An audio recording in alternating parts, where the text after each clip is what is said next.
Tantor Audio, a division of Recorded Books, presents Barbarian's Choice by Ruby Dixon, narrated by Holly Jackson and Mason Lloyd. Chapter 1. Farley. "Come on, lazy one," I say as I put my hands on my hips. "It is time to go out." I tap my foot impatiently, though I am smiling. If we linger here all morning, all the good tree bark will be eaten, and then where will you be? Chompy bleats at me, his expression stubborn as he puts his head in his favorite basket and continues eating his morning meal. I groan and move forward, grabbing him by the harness T-Funny made for him. "Will it be like this today, then? Are we going to fight?" He ignores me, head down as he chews. Some days Chompy is eager to get out, but today he wishes to stay and eat and wallow in his laziness. I will not let him, though. He gets too fat in the brutal season, so during the bitter season I make sure he hunts with me.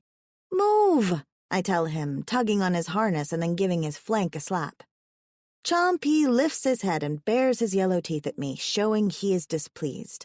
I snort at this because Chompy is all show. He will bleat and drag his feet, and then the moment we are in the sunlight, he is prancing and acting like a kit despite his age. At 2 hands of age, 8, by human count, Chompy is full-grown and bigger than most Divisti. I think it is because I make sure he is well-fed. Probably too well-fed if I go by my mother's advice. Camley thinks I spend too much time focused on my pet and not enough on providing for the tribe. Perhaps she is right, but food has been plentiful ever since we came to Croatoan village, and Chompy does not eat the same things we do. I give another tug on his harness, but Chompy weighs double what I do and there is no budging him. He belches and puts his head back in his food basket. I know what to get him to move, though. I sling my hunting pack over my shoulder and head toward the entrance to my hut, pretending like I am going to leave. I say exaggeratedly, digging into my pocket. I carry a pouch of rack seeds, Chompy's favorite, for such an occasion. I shake the bag and then pull it out. His head immediately lifts, ears pricking. His little tail swishes back and forth. I have his attention now. "So tasty," I coo, and head out of the hut a few steps, then wait. The Divisti trots out behind me and noses my pocket. He knows what I have. Amused, I pull a few seeds out and let him eat them from my hand and then continue to head out into the village. He follows behind me, like the well-trained animal I know he is not. "Very good, my Chompy," I tell him, pulling a few more seeds out of my pocket because I have a soft heart. "We shall go and get our hunting in for the day. That will be nice, will it not? We can enjoy the sunshine and the fresh air and some fresh food to eat. We like fresh food, do we not?" "Are you talking to Chompy again?" a woman calls out, laughter in her voice. "You know he still can't answer." I grin, ignoring Josie's teasing. Even though it is early, the village is bustling with tribesmates. Josie is herding her little family toward the longhouse, where Ariana will be teaching classes to the kits, like she does every day the hunters go out. When the weather is bad, that is family time. But when the day is crisp and sunny like today, the hunters head out into the wild and the kits head to class. Warwick teaches them hunting when they are older, but when they are little, and there are so many little ones in our tribe, Ariana teaches them to count and how to spell in the human language. She has offered to teach me, but I have too much to do. "Hello, Josie," I call out, smiling to the little mother. I wink at her small son, who is doing his best to squirm away from his mother's grip. "Hello, Joden." "Farley, can I come with you?" Joden asks in his sweet little voice. "I want to play with Chompy." "No, baby, you get to hang with Mommy and Sissy today," Josie says in a calm voice, even as she adjusts the kit on her hip. Joha is only a season or so old and sucks her thumb as she looks at me with big eyes. She is quiet and gentle, unlike her squirmy little brother. I wonder what their next kit will be like. Even now, Josie's belly is heavily rounded with yet another kit. The tribe loves to tease Haydn and his mate about their frequent resonances, but Haydn just takes it all in stride. I think he secretly loves the fact that he and his mate have resonated 3 times so quickly. But Josie loves being a mother, and Haydn is a good father. They are happy. And I sigh wistfully because I am envious of their happiness. "Where is your mate today?" Off spearfishing with Hasen, Josie says, smiling. It's a nice day, and they said that means that the cosfish will be emerging from the mud to warm themselves. Joden bends over and picks up a stick, his little tail swishing, and then offers it to his mother. She takes it without a glance, and her son scampers off to collect more things while his mother talks. Josie nods at me. Going hunting yourself? I nod cheerily, watching Joden as he races over to Chompy's side to pet him. The Devisti is huge full-grown, and while Joden is not afraid, he is still small in comparison, and Chompy has big feet. This fat one needs to be fed, and I am filling that cache we emptied over the brutal season. Well, be careful, Josie says as she shifts Joha in her arms. Haydn said he saw tracks and to look out for metlax. You know how dangerous they are. I resist the urge to roll my eyes. Josie means well, but ever since Joden was born, she has tried to mother me, and everyone else in the tribe. No one has seen metlax in this area for seasons, and I am as good a hunter as any. I will. You taking Tao Shen with you, or Sessa? I shake my head, trying to slide away from the conversation without being obvious. Josie loves to talk, and if given the chance, she will hold me here all morning without realizing it. I did not ask them. Oh, you should, Stacy says as she approaches. She holds Pacey's hand in hers, and her second little son, Tash, is strapped in his carrier on her back. Pacey watches me with a curious look on his face. He is unlike Joden in that he is a quiet, thoughtful boy, whereas Joden is currently trying to pull Chompy's tail. I pry the little hands away from my pet and shake my head at Stacy. I have not seen them and do not want to wait around. Sessa will be sad to miss you, Stacy says in a sing-song voice, and Josie giggles. I snort. Time to go before they start matchmaking. We must be going, I say firmly. And these little hunters must be off to do their learning. I give Joden a conspiratorial wink and a pat, directing him back toward his waiting mother. Yeah, we're going to be late, Josie says, glancing over at Stacy. You feel like making breakfast this morning? Don't I always? Stacy grins. Harlow wanted us to stop by and get Rukar along to class too. You know he's a handful in the mornings. Josie's flexible human brow creases. She's still not feeling well? When Stacy shakes her head, I feel a bit of worry tug at me. All of the humans do well here despite the cold, except Harlow. She has always been a bit fragile, but ever since resonating a second time to her mate, her pregnancy seems to be sucking the strength out of her. Every day she looks a little thinner, a little more faded as her belly grows. I know her mate is worried. I worry too. When I return, I will bring something special for Harlow to make her smile then. Maybe snowcat or the hiraku roots the humans love so much. Perhaps that will help her spirits. I must be going, I tell them, but the two humans are barely paying attention, their minds focused on Harlow or Kits or finding Sessa and foisting him off on me. I wave goodbye to the group and then grab Chompy's harness and hurry him along before someone else can stop and talk to me. I like chatting with the human females, but I am more worried that Sessa is going to show up and ask to join me. We hurry along, and I am relieved that my Devisti is no longer dragging his hooves and trots after me eagerly. We make it out of the village and into the gorge alone, and once there, I can breathe a sigh of relief. Sessa is a problem, and one I do not know how to handle. He is just coming into his adulthood and has decided that since we are closest in age, we should be pleasure mates. I do not share this sentiment. Sessa is nice, but he is also still gangly and young, and his adoring attentions make me uncomfortable. The tribe finds his devotion amusing, but I do not. I have taken no pleasure mate since coming into my adulthood, and I do not plan on it. I am waiting for resonance. Perhaps I am a dreamer, but I am waiting for a hunter that looks at me with fire in his belly and stars in his eyes. I want him to gaze at me the way Haydn gazes at Josie, or Pashov devours his Stacy with his eyes. I want him to have that same intense look on his face like Hasen does when he watches Mahdi, or Rook when he cares for Harlow. I want what Vektal and Shorshi have, to be his partner and equal in all ways, and to finish his thoughts for him, and to occasionally sneak away to do the mouth matings when we think no one is looking. I need a mate that will make my heart stir and my quee sing. And I know it is not Sessa, nor is it Tao Shen, who has courted me in his own quiet way. I do not know who it will be yet, or if my mate is not yet born and I must wait endless hands of turns for him to grow into adulthood. Whatever it is, I am content to wait. My own mother is 27 turns older than my father. It can happen, as long as I am patient. I want everything to be perfect, and it will be. "Farley," a voice calls out as I head toward the end of the canyon. I turn, and it is my father waving a leather-wrapped bundle in the air as he jogs after me. "Wait." "Father? You are not out hunting?" I greet him with a gentle clasp on the arm and press my cheek to his. "Is everything all right?" "Everything is fine, little sunshine," my father says with a grin. He places the packet in my hand. "I am making salsa today, and will go hunting later. As for this," he taps a finger on the packet, "your mother did not want you to go out hunting without something to eat." I roll my eyes and cannot resist a small giggle. I am my mother's youngest, and she spoils me as if I am still a kit clinging to her skirts.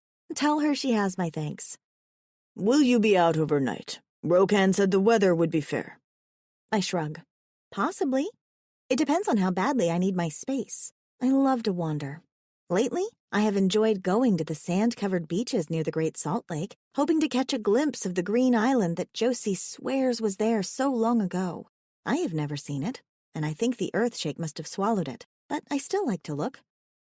"Sessa was hunting for you this morning." I grimace. I might be gone a few days, actually. He seems to understand, a slow smile spreading across his face. "Then be safe, and look out for Metlax." "Always, Father." I hug him again and then wave goodbye as he heads back to the village and toward his waiting salsa pots. If Sessa is looking for me, then I will most certainly spend a bit longer out in the wild. Chompy bleats at me as if agreeing, or just mad that I have not given him more seeds. I tuck the packet of food under my arm and offer my pet a few more treats. "Come, fat one, let us get you on the pulley before Sessa comes this way."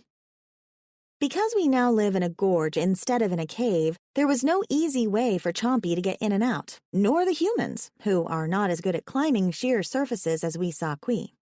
Harlow saved the day with one of her creations. She created a pulley that balances with some heavy weights on the other side. I do not know how it works, only that I harness Chompy in on his rope-covered raft and get in beside him, and then I pull on the rope, hauling us both into the air without straining my arms. Once we get to the top, Chompy waits until I unfasten him and then trots off onto the ledge. I jump off as well and then send the pulley back down again for the next person. Now that we are back up, the wind blasts into my face, ruffling my hair. I miss the wind and the sunlight down in the gorge. It is safe there, but it feels a bit like living in a hole on cloudy days. Today the suns are shining brightly, peeking out from behind the clouds, and the snow glistens blindingly bright. I give a happy sigh and close my eyes, drinking in the feeling. I could live up here all the time, I think. Just lie down in the snow and let the sunlight bake my bones. I do not, of course. The day is wasting and already the suns are high in the sky. I do, however, strip off my tunic and my leathers until I am down to nothing but my loincloth and my boots. I stuff them into my pack and sigh happily. There is nothing quite like fresh air on my skin. The human females would squeal in distress at the sight of me, but they like to cover their bodies with furs. I think it is because they are always cold. To me, this weather is perfect. I hop forward. "Come, Chompy, let us go see what our traps hold." He bleats and moves to my side, keeping pace with me. Chompy grazes as I walk, nipping at tree bark and pulling at shoots as we move through the valleys and the steep cliffs. I see no one else out, but their tracks are everywhere. Not surprising. The hunters do not like to spend as long out on the trails as they used to, not now that so many of them have mates and small kits waiting for them to come home. It is the unmated hunters, myself included, who take the more distant trails. I do not mind. I like the exploring. Sometimes it feels like I am the only one out in the big wide world, and it is fascinating to me how empty and yet gorgeous my surroundings are. I love this place.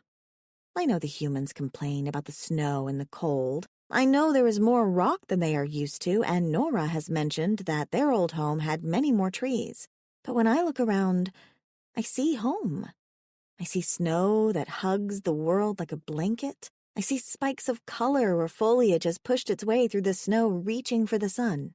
I I see ribbons of blue as the streams wind through the valleys and herds of distant divisti as they churn trails in the snow seeking food. It is all fascinating and lovely, and I could spend every day exploring and learning new things. Most of the humans are content to stay in the village. A few of them hunt, like Lige and Lila and Maudie, but most are happy at home. But I love the adventure of exploration. I crave new experiences. I want more than just sitting around a fire and chatting. I want to see everything I can. As I walk, I contemplate this. I want to get away for a few days, I think. Let's focus on something else for a change. But where? To the Great Salt Lake with its long, scaly monsters that swim in it? To the human cave with the flashing red light that burns at a touch? Or somewhere else? I think of Harlow and what she would like. She likes plants better than meat, I think. Maybe I could visit Tiffany's fruit cave and bring her home a few things from there. It is not far from the Elder's Cave, and the grounds are familiar, if far away. It is a long journey, but I think of how Harlow will smile at such a thing. And I set off in that direction, Chompy chewing as he moves beside me. He likes the fruit, too. And maybe, when we are there, we can see if the Elder's Cave is still tipped over. All afternoon, I hike in that direction. The plants thin out atop the ridges, so I descend the cliffs and walk in the valleys with Chompy. There are snowcats around and other divisti herds, and I see the shadow of the occasional skyclaw, but they do not concern me. I am much larger than any of the small humans, and it will not bother me, and Chompy is far too fat to worry about the scrawny snowcats. When the suns begin to move lower in the skies, I eat a few bites of the dried meat my mother sent along and contemplate where I shall sleep. There are 200 caves close to me. One is but a short walk from here, but it is tiny and ill-suited for both Saqui female and divisti, and I will have to smell Chompy make wind all night. Better to continue to the farther cave, which is larger, but it means journeying after dark. I shrug off any concern. It is the bitter season, and I am strong. I have a knife and spear, and nothing should attack an adult Saqui, especially not one accompanied by a large divisti. It will be fine. But when I cross the next ridge, I see something different. At first, I think it is my eyes playing tricks on me. A flash of light, and then it is gone. I squint up at the skies, my hand to my brow as I gaze at the clouds. Was it my imagination? But then, there it is again. It flashes in the sky and then grows dark. It moves quickly, darting high up and between the clouds, moving like no bird or skyclaw I have ever seen before. I watch in wonder as it hovers over one of the distant cliffs, then zooms across the sky faster than I can follow. When the lights flash again, I realize what this is. It is another human cave, just like the one Shorshi and the others came from. We have visitors from the stars. For a moment, I am terrified. Maybe someone has come to take Shorshi and the other humans away, back where they came from? But no. They have said many times that they did not come here willingly, and Kira made sure their cave did not go back to the skies. These people are here for different reasons. They must be. But what? Chapter 2. Marduk. I can't believe we got us set down here. Do you know where the kef we are? Trakan snarls, sticking another carcinogel between his lips and lighting it. His foot taps angrily on the floor of the main deck. You're the navigator, I tell him, keeping my tone slow and unconcerned as I scroll through screen after screen of error codes. That's your job. Copan keffing 6, he snarls, and I can hear the angry smack of his fingers against his input station as he types. Uninhabited keffing snowball of a planet, that's what it is. Better than Copan 5, Captain Chetov says, unruffled as he gazes out the monitors into space. We'd be crispy if we landed any closer to that binary star. We're lucky to be this far out. Trakan snorts and gets to his feet, storming off the bridge. Chetov isn't concerned. He swigs his tea and regards the screen, lit up with engine diagnostics. Not much ruffles the captain. Not after serving half his life in the military and being shipped out to conflict after endless conflict. To him, this is probably cake and not an emergency. You can fix this, Vindasi? Probably, I tell him. Might need to take the engine or the matter drive apart, but I'm positive I can at least patch us to the next spaceport, if nothing else. And call me Marduk. Being called by my surname reminds me of my time in the military, and I'd rather not think about that shit. Not today. Not any day, really. Today, though, I'm trying not to panic. I don't like that we're stuck here. I don't like being stranded. Not one keffing bit. The captain nods at my response. See to it then, Vindasi. I'll be in my quarters if you need me. I don't correct him again. Been working with the captain for 3 years now, and he still calls me Vindasi. Guess you can't take the military out of him even after all this time. It's a game between us, one that's been going on for a long time. I tell him what to call me, and he calls me whatever the keff he pleases because he's the captain. Most days I find it amusing. Today it just irritates me. But I suck it up and do my best to not let it eat at me. Been down that road too many times. Let the small things get to me and I'll never get my head calm. So I nod at the captain and grab my diagnostic pad. Everyone else gets to relax while we wait, but I get to work. Lucky me. I click a button on my console and lean in to give the order. Computer, initiate landing. It's not the matter drive. I figure that out about 3 hours into the diagnostic. That's a good thing, because if the matter drive is busted, we're straight up keffed. So if it isn't the matter drive, has to be the engine. The good news is that I can likely fix the engine. The bad news is that I have to take it apart to see which parts are failing, and that means going outside onto Copant 6. In a way, I'm kind of looking forward to it. Spent the last few weeks on a medic station before returning to the Tranquil Lady, and before that, spent the last few years in space. Spent most of my time back in the military, riding shuttles and at base stations, with a few ugly exceptions. Getting out in the open sounds kind of nice. According to my info feed, the atmosphere's breathable. There are a few bad elements that need to be filtered out, so I clip an air gin to my nose and wait for it to kick in. Once it does, I breathe deep. Amazing how something so small can even cut away the dank metallic smell of the ship. I suck in another breath or two, then grab my die pad and my tools and hit the button for the hatch. It creaks open, ice cracking off and falling away as the hatch door slides back. A blast of frigid air hits me in the face, and I immediately shut the hatch again with a slap of my hand over the button. Kev, that is cold outside. I'm shocked that my regulating jumpsuit isn't able to handle the temperature. Feels colder than deep space, though I'm not sure that's possible. I swallow the uneasiness I feel.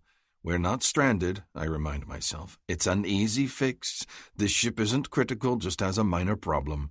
You can fix this. I retreat backward into the ship, flexing my artificial arm. The metal can handle extreme temperatures, but it still feels colder than the rest of my body. I clench my fist over and over again, expecting to hear a creak in the metallic joints, but there is nothing. There never is. Flexing my hand, I head over to the gear station in the bay and suit up against the environment. I leave off a helmet. It's not necessary, and I like for my eyes to be unobstructed while I work. Neri has a scarf left in here, since she claims her neck gets cold in envirosuits. I wrap it around my exposed neck, ignoring the fact that it's bright pink and yellow. It's warm, and that's all that matters. Once I'm dressed, I slap the door hatch again and close my eyes, bracing against the bone-jarring cold. Guess I don't have to wonder about why this place isn't inhabited. Not only is it in the middle of keffing nowhere, but it's also so cold it makes your cock freeze off. I hunch against the brutal wind and head out, tools in hand. On the underside of the Tranquil Lady, I'm mostly protected from the wind, and the cold isn't so bad. I unscrew panels on the hull, setting them down carefully in the thick snow before moving on to the next one. My diagnostic pad is telling me that everything in the engine is working just fine, which means that it's wrong and I'm going to have to pull things apart and examine them one by one to determine what the problem is. I don't mind working with my hands. Calms the roar in my brain. Just wish it wasn't so cold. I get to work, carefully removing one part and setting it down, then another. A few of them are corroded in spots, which points to a leak somewhere. Maybe there's not enough damage, yet, to cause things to stop working completely, but enough to cause the jerking in the accelerator, which is what concerned Trakan and the captain in the first place. I forget all about the cold after a few minutes of work, more interested in finding the problem and determining the extent of the damage. Holy calf, it's colder than a tranky horse tits out here. Neary. I sigh inwardly. Gods love the old woman. She won't leave me alone. Ever since I returned from my father's funeral, she's been hovering like she's a mama Zenda and I'm her spindly-legged colt. Under here, I call out, because she's going to find me anyhow. Watch where you step.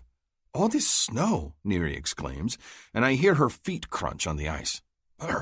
Give me a regulated temperature cabin any day of the week. As I glance over, she picks her way across the parts-strewn snow under the ship and makes her way toward me. She has a sweater held tightly around her lanky frame, and the metal tips on her horns are icing up. I imagine mine must be coated, too. She's got the breather on, at least. You're not dressed to be out here, I tell her, turning back to the next screw I'm carefully pulling out. It's corroded as well, and looking a bit stripped. Damn. Captain's going to blame me if this shit's all run down and busted. It's my job to keep things in shape down here, and I'm wondering if I somehow missed something or if I've been too occupied to notice the poor state of the engine. Either way, I'm keffing ashamed. I won't be out here long. I just came to see how you're doing. She comes and stands next to me, shivering as she gazes around her. How's it look? Not good. That's because you're a pessimist, she says crisply. I'm sure you can fix it. I'm sure I can, too. Eventually. There's a leak in here somewhere. Hate that I missed something vital. She makes a noise of agreement. It's not like you to be sloppy, but you've had a lot on your mind. Here we go. I remain silent, focused on my task, so I don't have to think about what's coming up. How are you handling things? You've been quiet today. Not that you were very talky before, but I'm a woman. I notice these things. Neary's also old enough to be my grandmother, and twice as nosy. Fine. She snorts, and I feel her thwack me on the side a moment later. Don't give me that shit. Before you left, you were all wounded inside and strong outside. Since you came back, you're just hollow all over. You want to talk about it? Or about what's bothering you today? No. Marduk, don't be an asshole. I'm not. That's Trakan's job. As for what's crawled up my ass, I just don't want to be stranded. Understatement. Fair enough. And Trakan's an asshole because he's got a girl back at Spaceport and misses her. Does he? I didn't know. I wonder if I should feel guilty. We're a small crew, 4 strong, and we should be close. I should know if Trakan's got a girl waiting for him. I did notice he's been huffing carcinogens a lot more. You got someone waiting back at Spaceport for you? No one. Well, that's your problem. Her crackling, imperious voice softens. You're lonely. I clench my jaw. I'm not lonely. Can't be lonely when you crew on a ship as small as this one. Can't afford it. I've been out on runs for months at a time. Never know when I'm going to be back somewhere for longer than a day or two, and that suits me fine. Haven't been with a girl since I left the military. Prefer it that way, really. No one to make miserable while I'm gone. No one to stay up at night, terrified and weeping and wondering if I'm missing in action, like my mother worried about my father. I've got my hand when I'm lonely enough. It'll do. I'm fine. Was the funeral nice?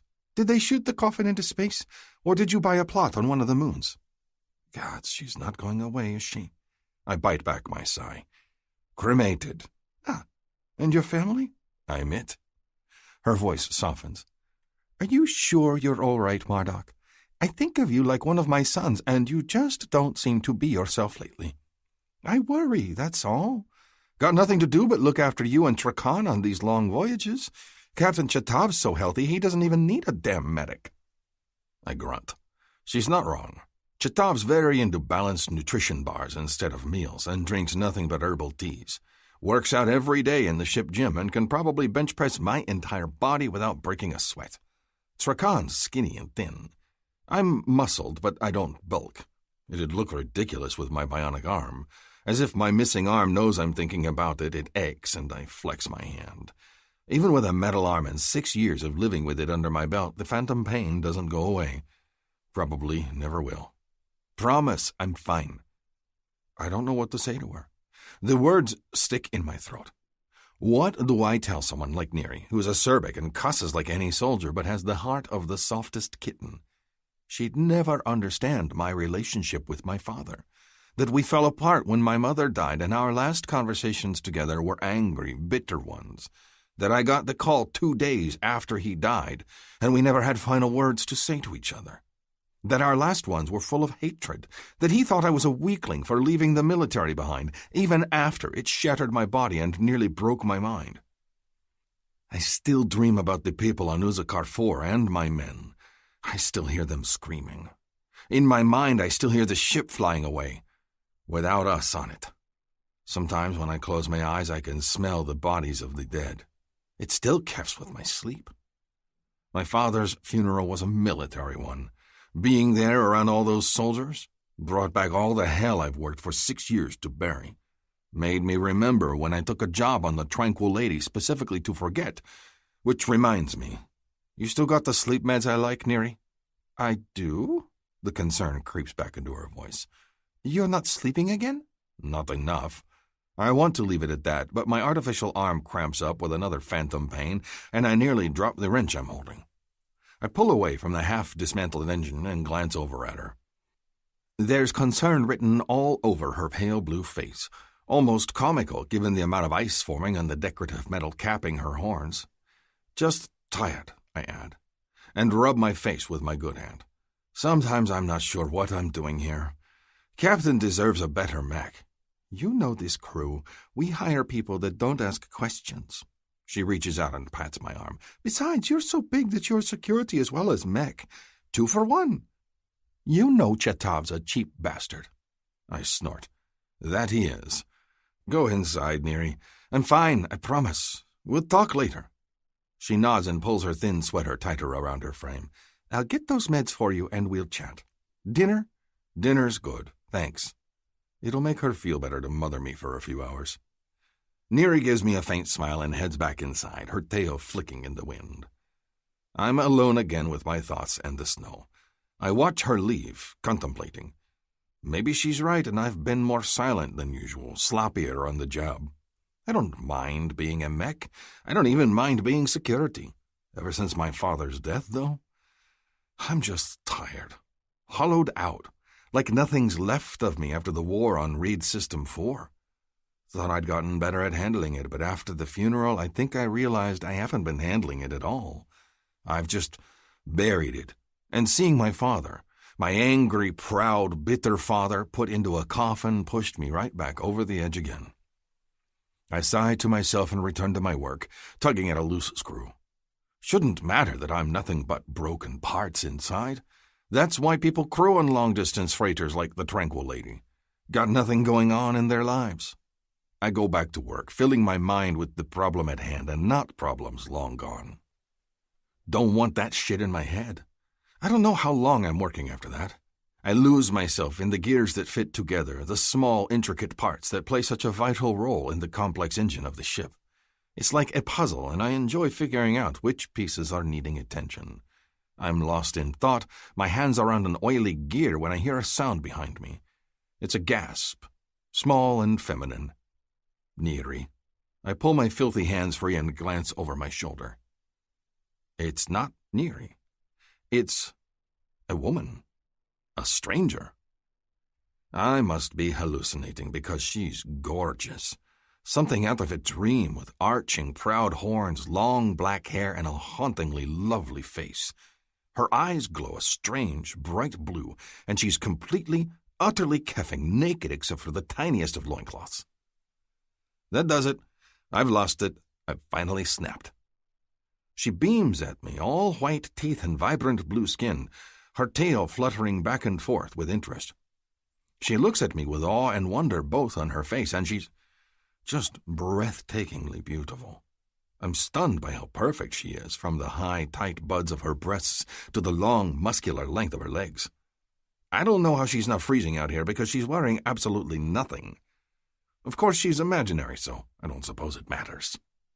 She says something, her glowing eyes distracting me, and she picks up one of the discarded parts. She cocks her head at me like she's just asked a question. Sweetheart, if you're a dream of mine, you'd be less interested in the mechanical parts and more interested in mine, I murmur. Even though I haven't felt the need for female companionship in a long, long keffing time, the sight of this woman is making my cock stir uncomfortably. It has to be because she's naked and so fit and lean. There's not an ounce of fat on her body. Her perfect, perfect body. The girl says something again and holds the gear out to me. Her long hair blows in the wind, and I see she has a few braids tangled in with the long, glossy locks. Her horns aren't capped, and she's got no tattoos, no body art whatsoever. She looks wild and primitive, and I must be completely crazy because she looks so keffing real and utterly sexy. But this planet is deserted, inhospitable. The air has traces of poison in it. You're not real, are you? Her brows pinch and her mouth turns down. She gestures at the gear again, her gaze flicking over me with avid curiosity. I notice she keeps stopping at my horns and my facial tattoos. I have a feeling that if my bionic arm were uncovered, she'd stare at that too. Normally it bugs me when people stare, but I don't think there's malice or glee in this imaginary woman, just curiosity. Curiosity and sheer abandoned beauty. I guess my spank material is taking a turn toward the odd. Huh. I take the gear from her hands, and as I do, our fingers brush. And that's when I realize 3 things. She's real, she's incredibly warm, and she's purring. Farley. I watch the cave land in the distance, fascinated. It settles down like a lumbering Sakatsk, blowing snow in every direction and making my hair whip wildly about my head as if there's an incredibly strong storm. The skies are clear, though, so the wind must be coming from the cave. How curious. Something high-pitched whines and roars as it descends, loud enough to frighten Chompy back over the ridge. I know he will return, so I do not chase after him. He knows he is safe with me. I am not frightened, not yet. I want to see what these people are doing and why they are landing their cave here. If I see they are the bad ones with the orange skin like the others mentioned, then I will run away and tell the chief. Until then, I admire the beauty and the strangeness of their flying cave. How can something so square and fat move through the skies like a bird? It does not seem possible. It is on the ground, quiet, for a long time before one of the sides opens an eye. No, I decide a moment later. It is not an eye, but opening an entryway. A male steps out. At least, I think it's a male. And what I see makes me suck in a breath. His body is covered by some strange, thick gray leather, but he is tall, so tall. Taller than anyone in the tribe, even Rahash. His head is exposed, and I can see he has blue skin like mine, but paler. He also has a sweep of arching, proud horns that gleam in the sunlight. Strange.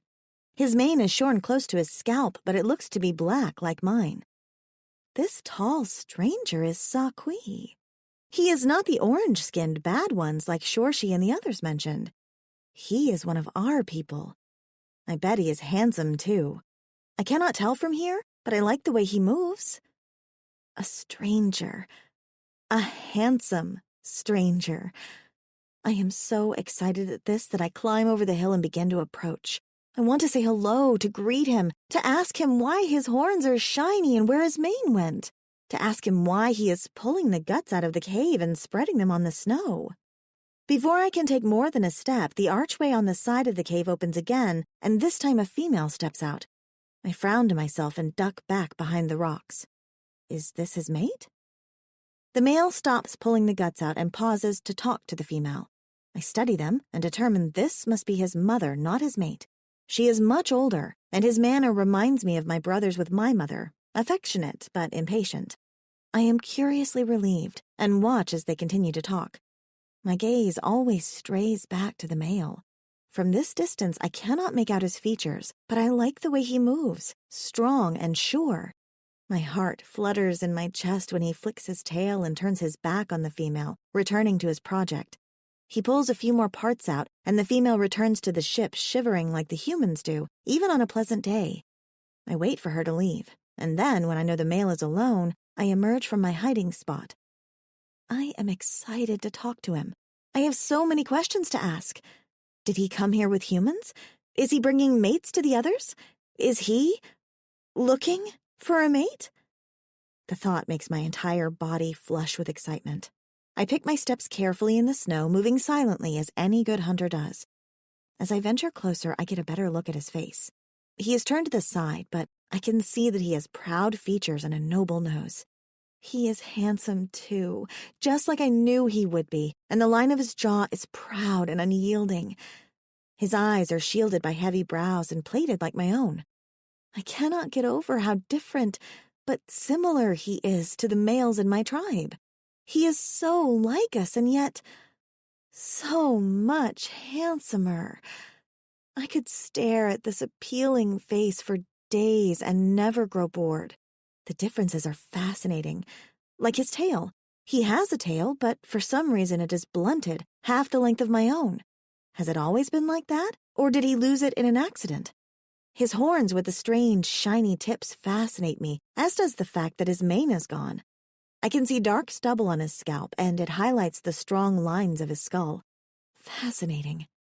He turns to the side, studying one of the parts he has pulled from the underbelly of the cave, and I realize that the dark shadows I thought were from the ship are something else entirely. He has designs on his face. Celebration designs, like the ones I paint on the others when we have a feast. One entire side of his face is marked with them. I gasp at the sight because it is beautiful and surprising all at once.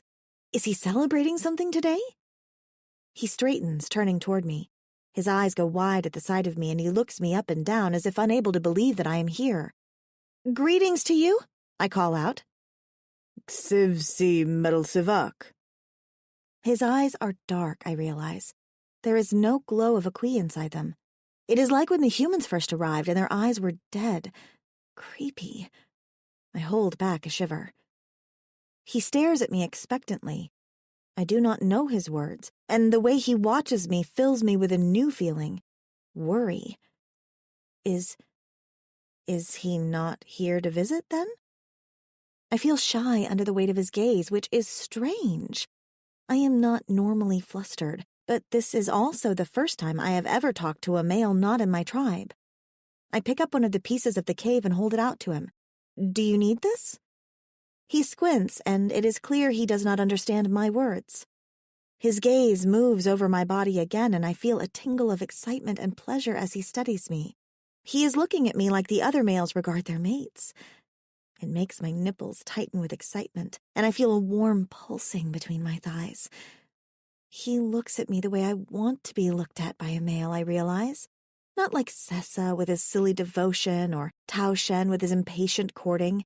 He devours me with his eyes, and I like it. The male says something again, and I frown because I want to understand his words. I offer him the cave part I hold in my hand, curious if that is what he wants. As I get nearer to him, I start to tremble in my belly. It's strange because I do not feel fear. If anything, I am excited and aroused by the sight of this male. I take another step closer to him, and then it hits me. Resonance. The tremble in my belly is not trembling after all. It is my Qui singing with such force that it is making my entire body shake. The song rises in my throat, and I stare at this male in wonder. This stranger, this handsome hunter with paint on his face and strange shiny horns is to be my mate. We will make kits together, and he will hold me in his arms, and we will be a family. I am so happy. "My mate," I say with joy, and extend my hands to him. He does not move forward, but he takes the cave part from my hand, and our fingers brush. My pulse thrums with delight at that small touch, and I feel a growing slickness between my thighs. I want him. I am ready to mate, right here and right now. He gazes at my hand in wonder where our fingers touch. Surely he feels the same thing I do. "My mate," I say again, and put my hands on his face. He stares at me with wide eyes. He is shocked, I imagine, but I will be a good mate to him. I lean forward and press my mouth to his in the human mouth matings that the others make look so very pleasurable. His lips are cooler under mine. His skin, too. Is he cold? He will warm up when he takes his quee. The male jerks backward away from my touch. It is all right, I tell him excited. It is a human gesture, nothing more. He says something again, and his gloved hand goes to his mouth. He touches his lips, then glances over at the cave where the entrance opened. He speaks, spitting out a string of fluid-sounding words. I do not understand your language, I say, fretting. We no longer have the Elder's Cave to teach languages. It is on its side. Perhaps you have something in your cave that can teach you to speak with me? Now that I'm standing so close to him, I want to pull off the strange leather tunic he wears that covers him from boot to neck. He has a bit of colorful leather tucked around his throat, and I can see it move as he swallows hard, then slurs another round of gibberish at me. He rubs his arms and repeats one word, gazing at me. Fasong. Oh, my mate is trying to communicate. I smile at him and listen patiently, but I am more fascinated by the dancing lines that cover one side of his face. They have not moved, and they did not feel wet when I touched them. It is almost as if they are permanently on the skin. Would that not be fascinating? I wonder how he did it, and how he got his horns so shiny and silver. He rubs his arms again and repeats the word, Fasong. Is he asking if I am cold? I laugh because the idea is so funny. Why would I be cold? Today is a perfect day. His expression changes. The frustration fades from his face, and a hint of a smile tugs at the corners of his hard mouth. Fasong la. He rubs his arms again and then touches my arm with a small shake of his head. I decide that I love his smile. It seems so hesitant, and I want to make him smile more. Actually, I want to press my mouth to his again and try more mouth mating. Do you want to mate here, or do you want to go back to my cave? I gesture at the distant hills. There is a hunter cave nearby full of furs and supplies. We will be alone there. Fasang la. Are we still on that? I want to see him smile again. I want his touch. So I take his hand in mine and note the strange glove he wears. It feels like thin, slippery leather. I tug at it to remove the glove. He jerks his hand away. I draw back, wounded. What did I do? He shakes his head and says something new, something different, and then offers me his other hand. Strange. I touch the glove again and he nods, indicating I can continue. All right. I pull the glove off and notice his strange markings on his face continue onto his skin here. So beautiful, I breathe, tracing the whorls and dark lines. What does it mean? He says nothing, and I wish we understood each other better. I will just have to learn patience. I cannot wait to hear all the exciting things he will tell me. He is not pulling his hand out of my grip this time, though, and I smile at him, stroking his palm. It is hard and calloused, like that of any hunter. He does not feel as warm as I do, but I do not mind. He is mine. I take his hand and place it on my teat. Mate? I am ready. I feel his shock ripple through his body. His mouth opens slightly and he stares at me in surprise, but he does not remove his hand. My quee sings so loudly between us, and I am practically throbbing with the song of it. I am nervous, too. Will he take me up on my offer, or will he fight against it, like Josie did to Haydn? I ache to feel his big hands everywhere. I want everything he has to offer me and more. His voice is very soft when he speaks again, and he pulls his hand slowly away. Namahas tikla kit kand. I do not know his words, but when he puts his glove back on, it feels like rejection. Hot tears flood my eyes. Do you not like me? How can my mate reject me so quickly? Is there something wrong? The stranger shakes his head, saying more of the jarring words, and brushes the tears off my cheek before they can freeze.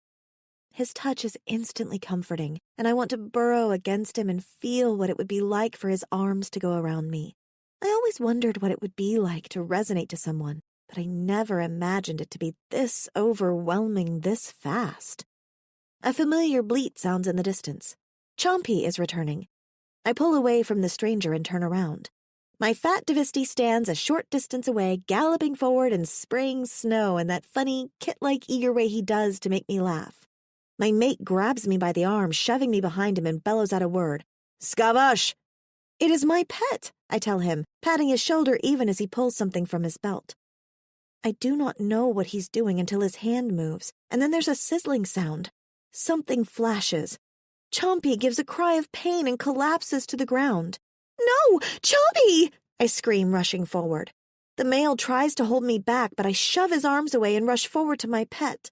My poor, sweet Chompy. All he wanted to do was greet me. I drop to my knees at his side. He is wheezing, blood spilling into the snow. The smell of charred fur and cooked meat makes me want to vomit, as does the look of pain and fear in his liquid blue eyes. I stroke his nose gently. It is going to be all right, I whisper to him. I am here. Chapter 3. Marduk. Gods damn it, I think I just shot her keffing pet. I put my blaster away, tucking it back into its holster as the strange, nearly naked woman sobs over the furry herbivore. I'm disgusted that I overreacted. Now that I have a moment to catch my breath, I realize that the thing is a four-legged plant-eater, shaggy, ugly, but harmless. I just saw it charging toward us and reacted like a soldier. But I'm not a soldier any longer, and I keffed up. Bad. The woman sobs over her pet, stroking its nose as the creature wheezes its final breaths.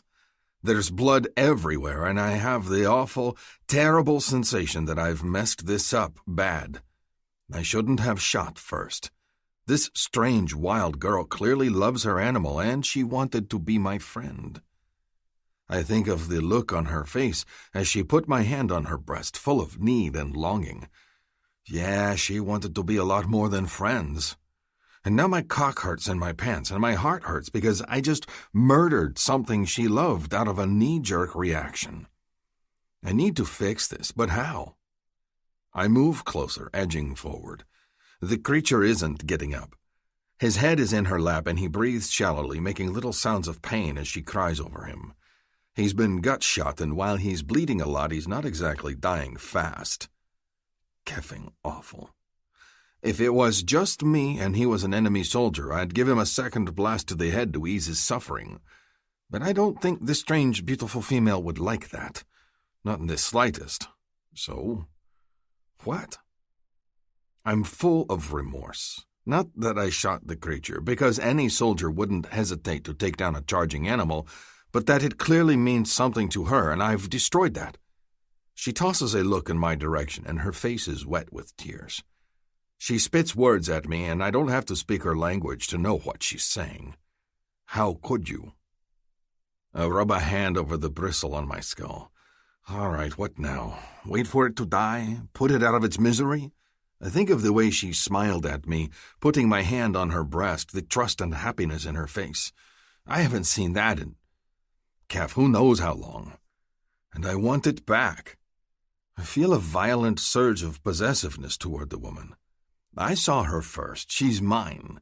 I think of Trakan heading out of the ship to smoke one of his carcinogens. Would she approach him with her smiles and nakedness, put his hand on her breast and invite him with her eyes? I clench my hands so tight I can almost hear the metal creak in my bionic arm. All right, if she's mine, then I need to fix this. I slap my communicator on my wrist, turning it on, and lift it to my mouth. Neri, head to medbay, would you? I'm coming in, and you're needed. She immediately clicks back. Are you all right?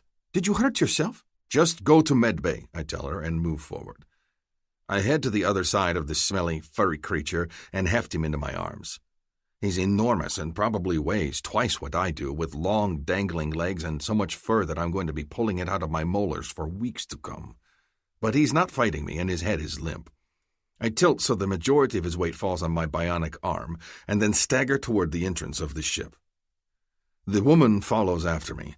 I almost expect her to shout in her angry, babbling language or to hit me with those delicate hands of hers, but she doesn't. She hovers at my heels, her sniffs the only sounds she makes. The hatch opens automatically, and I head inside, turning sideways to go through the narrow entrance. The creature's bleeding all over me and all over the floors, but right now that doesn't matter. What matters is making sure it doesn't die, because I don't think I'll be able to stand it if this strange woman looks at me with hate, or worse, disappointment. Hate can always be flipped back to friendship, but disappointment lasts forever. "What is going on?" Neri calls as she enters the ship's main narrow passageway. She gasps, flattening herself against the wall as she sees me with the furry, bleeding monstrosity. "What the kef is that thing?" "This planet?" I growl. "It's not uninhabited." "Is that one of the locals?" Neri asks, her eyes wide as she hurries back toward medbay.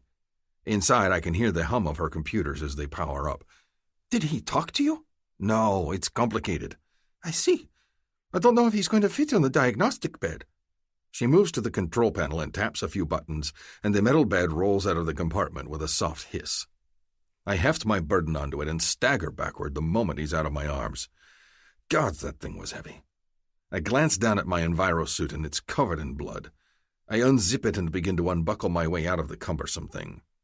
Neri busies herself with the creature. When the legs don't tuck into the bed itself, she gives up on sending it through the diagnostic scanner and takes out a handheld, moving it over the creature. "I can tell you what's wrong," I say gruffly as I pry the insulated boots off my feet. "I keffing shot him. He was charging at us." "Us?" Neri turns and frowns at me. "What are you talking about?" "The girl." Her brows go up and I turn, realizing that my new friend didn't follow me into the med clinic. Shit. Be right back. I shove the filthy envirosuit aside and race back into the hall, looking for her. If Trakan sees her. But there she is, standing near the doorway that leads to the bridge. She's admiring one of the wall panels, touching a light as it flashes up on screen. It's a weather reading of the outdoors, and I'm pretty sure she can't read what it says, but she seems fascinated by it. I move to her side, and she jerks in surprise at the sight of me. Must not hate me too much, though, because she immediately starts purring again, and that makes me feel better. "Tisik," she says, pointing at the screen. "Vo?" I have no clue what she's saying. "Do you like the lights, or do you want to know what it says?" She sighs heavily and gives her head a little shake. "Nifo." She gazes at me, frowning as she studies my chest. I rub a hand over it, wondering if there's something wrong with my crew jumpsuit. It ain't much to look at, but considering I spend 99% of my days in space with only 3 other people, I don't much care what I look like. And it's not like a naked chick's gonna be a fashion critic, right? She pats my chest and then looks up at me, frowning. "Are you wondering where my clothes went? They're still here." Speaking of, I untuck my shirt and pull it over my head, then offer it to her. She takes it and raises it to her nose, gently sniffing it. After a moment, she pets the fabric and gives me another curious glance. Her fingers reach out and she touches my chest, the scars over my heart plating, and the line where my flesh meets the bionic arm. It's making my body respond, and I need to shut this shit down fast before I remember that it's been well over 3 years since I slept with a woman. I take the shirt and pull it over her shoulders, then help her work her arm through the sleeve. She giggles, the sound light and achingly sweet as I button her into it. Once I'm done dressing her like a toddler, she's covered at least. My shirt hangs off her like a tent, but at least she's no longer naked. I'd say I'm glad she's warm, but I don't think cold has been a problem for her, period. Her hand touches my arm, her fingers stroking my skin. "Champi?" She wiggles her nose and then mimes galloping with her hands. "Is that your pet? Come on, I'll take you to him." I clasp her hand in mine, and she squeezes my fingers. Hate that she feels so keffing right with her little fingers tucked against mine. I lead her to medbay, and she sucks in a breath at the sight of her animal laid out. Neri put away her diagnostic machine and has a screen in front of her face, directing the surgery manually. "You blew a hole right through his keffing guts, dumbass," Neri tells me as I return.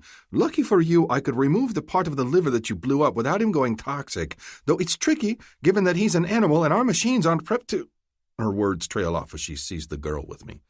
"Who the keff is that?" "I don't know," I say bluntly. "She came up to me outside."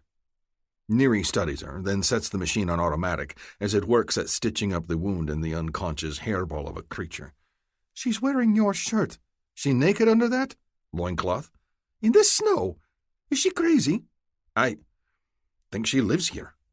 Something tells me she's not crazy, just wild. Didn't Trakan say this place was uninhabited? According to planetary surveys, yeah. You think she's a shipwreck survivor? She looks like us. Clearly Masaka. Sakui, the girl chimes in, misinterpreting Neri's words. She taps her chest. Sakui, is that your name, sweetie? Neri asks, pulling the girl away from me and moving her to a seat. She takes out her hand scanner and begins to run it over her.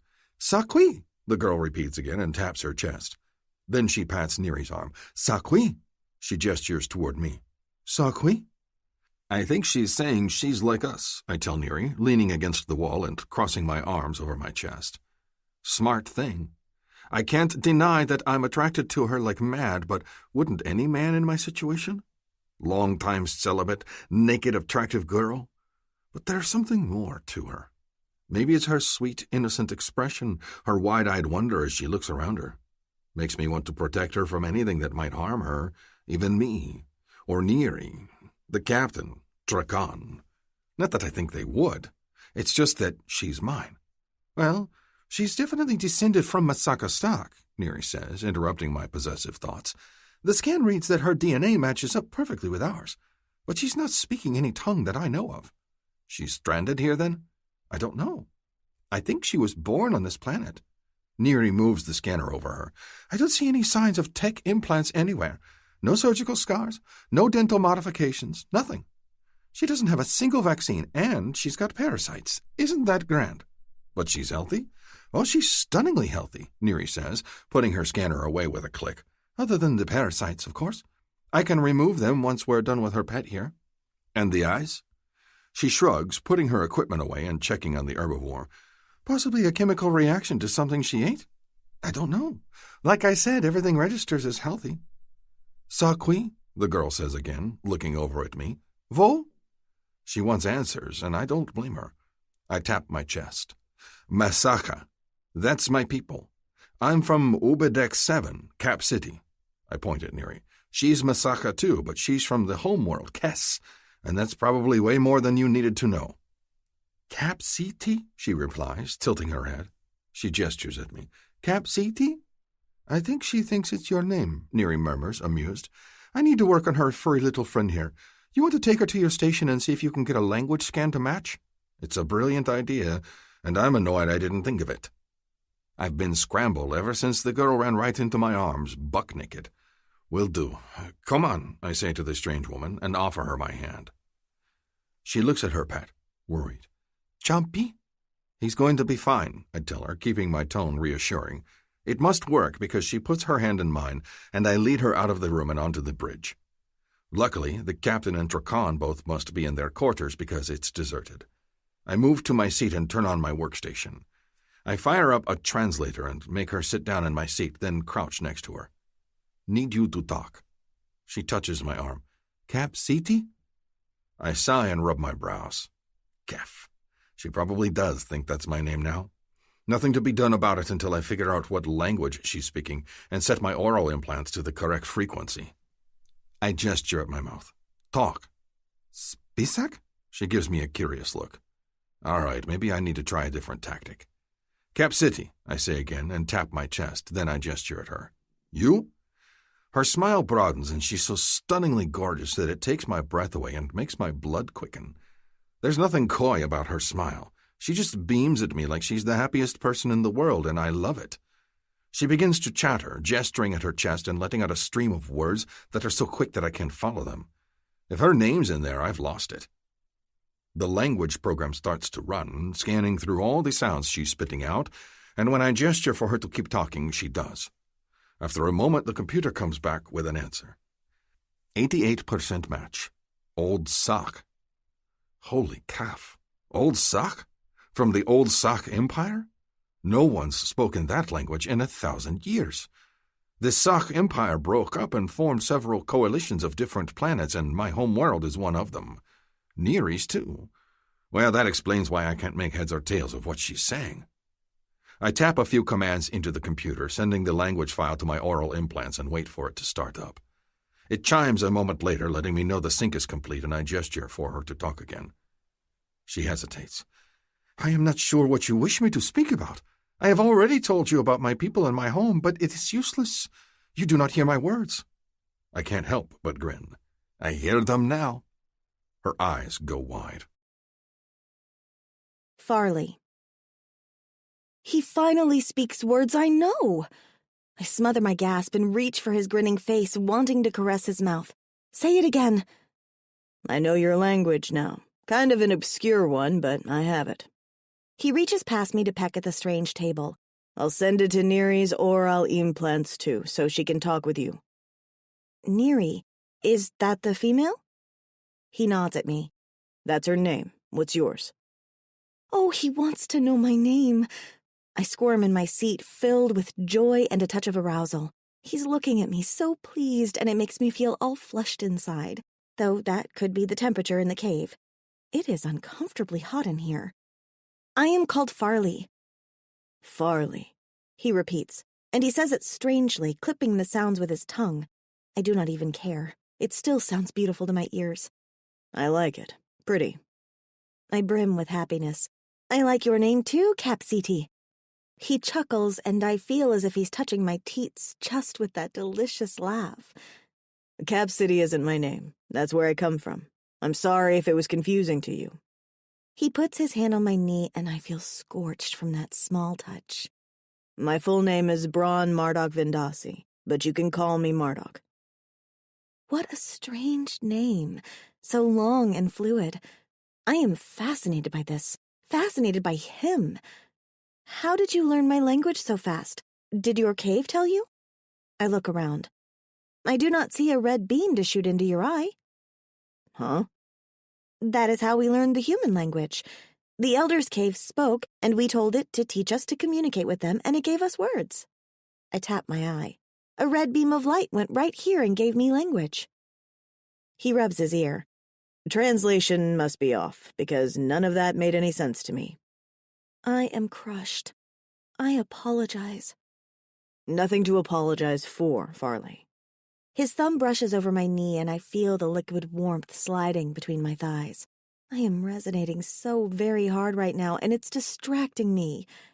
You can call me Cap City if you want. I will call you by your name, Mardok.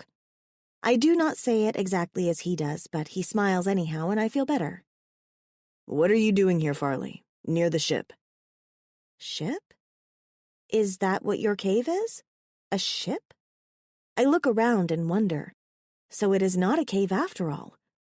Ship. I mentally store the word to share with my chief and the others when I return to the tribe. And I am hunting with Chompy. I bite my lip and look back at him, my tail flicking in agitation. Will he be all right? I do not understand what happened. He looks upset. I jumped the gun, made a mistake. Neri is working on him right now. She is your healer? I do not understand everything he said, but it can be told another time. Of a sort, yes. Will he live? I feel the tears approach again. He is fearless because I have raised him since he was a kit. He does not know to be afraid of Sakui. He does not think he is food. He is a pet. Mardok looks even more pained at my words. It's my fault. I'm going to make this right for you, I promise. I do not understand how it is his fault. Did he make the Flash attack Chompy? The healer will cure him, I reassure him, though I do not know if this is true. All will be well. He studies me. I have a million things I want to ask you, Farley.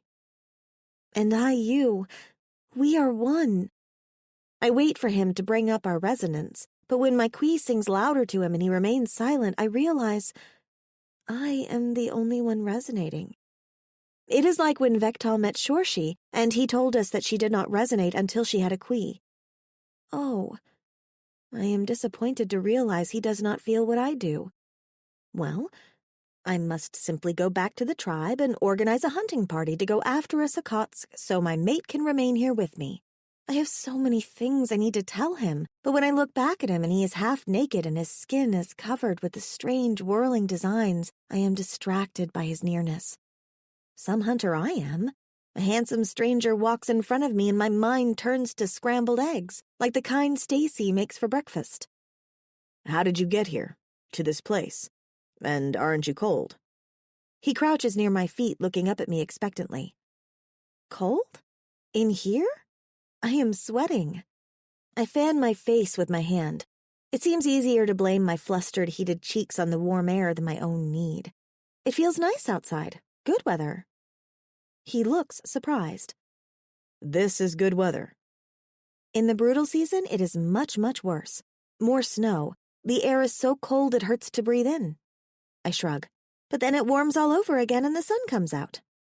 He shakes his head. Kef me. That's incredible. And it doesn't bother you, the cold. The Kui keeps me warm. I tap my breast.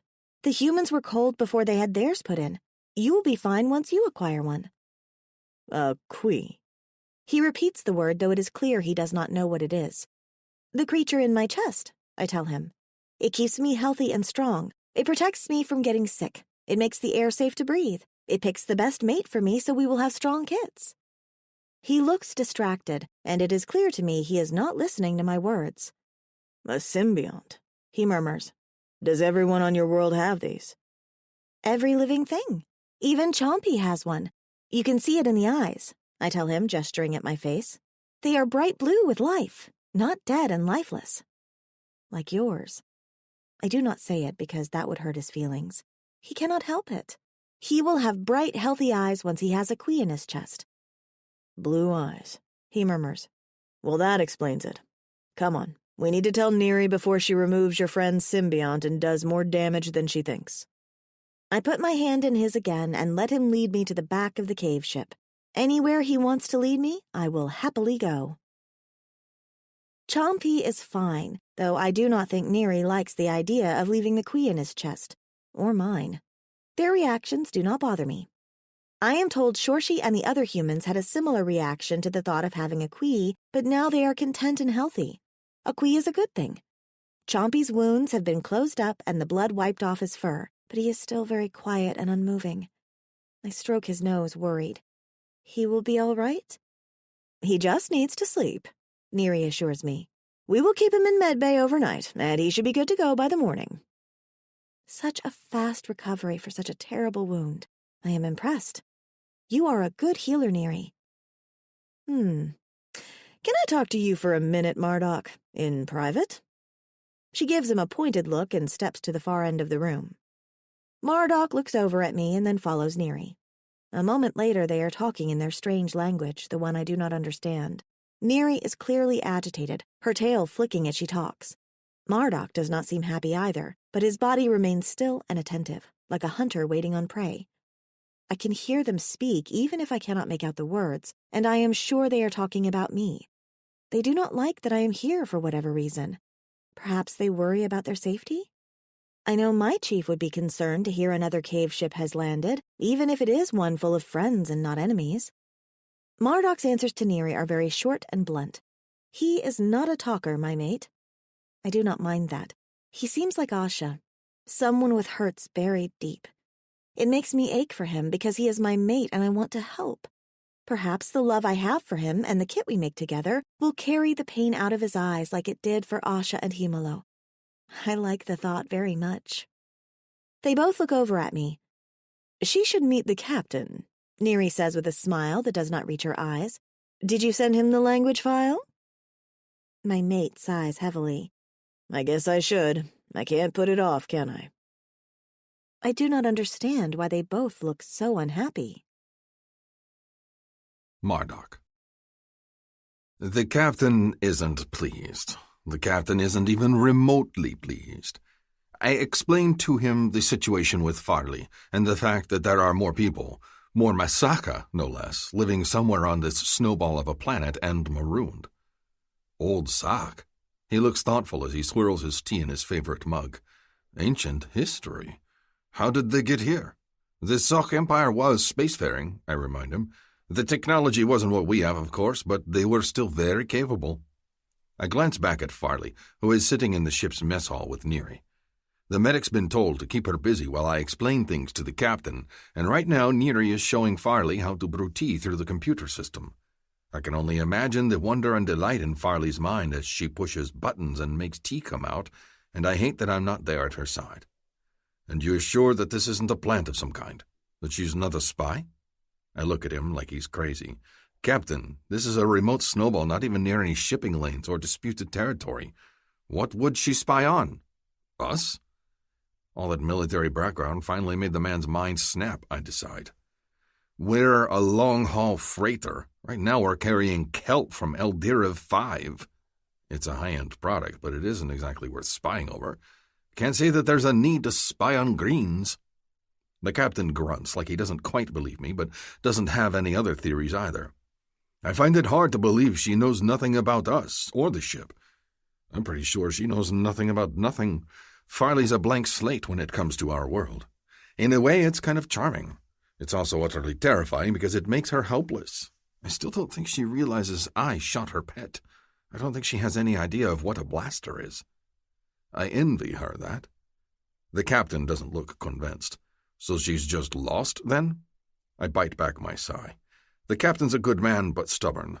Don't think she sees it that way. This is her home. I don't think she's ever known anything but this place, not if she's speaking old sock. How many of her people are here? I shrug. Your guess is as good as mine. She hasn't said much about them, but I don't think she's hiding anything.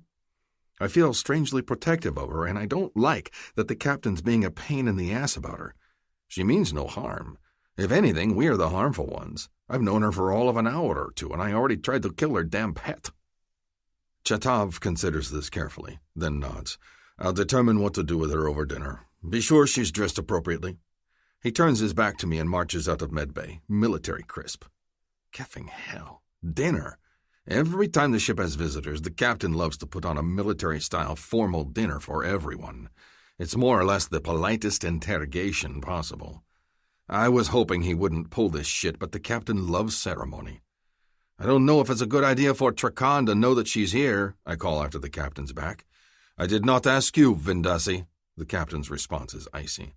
He doesn't even turn around. This is a small crew. We don't keep secrets from each other. Sure we don't. We just don't ask about shit we don't want to know about. I rub my jaw. Fine. I don't like this, but I don't have a choice. I'm not in charge here, and even if I dig my heels in, Neri and Trakan will go with what the captain says. I'm just the mech.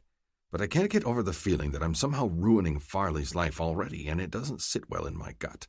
I know what it's like, firsthand, when someone invades a peaceful land and brings unwanted technology with them. And it makes my blood run cold to think of Farley losing the happy innocence in her demeanor. I'm going to do my damnedest to protect that. Chapter 4. Marduk. I have to finish up my work outside because leaving the parts scattered in the bloody snow isn't a good idea. I leave Farley with Neri and go back to my task. I clean up the engine as best I can, but I'm distracted. It's impossible to work without thinking of Farley and her wide-eyed wonder. She's beautiful, and there's something so pure about her that I feel hungry for. I'm the last one she should get involved with, but I feel like we're connected nevertheless. And I think about her when the distant twin suns go down and the air grows even colder. Farley was naked in this. How did she not freeze her damned ass off?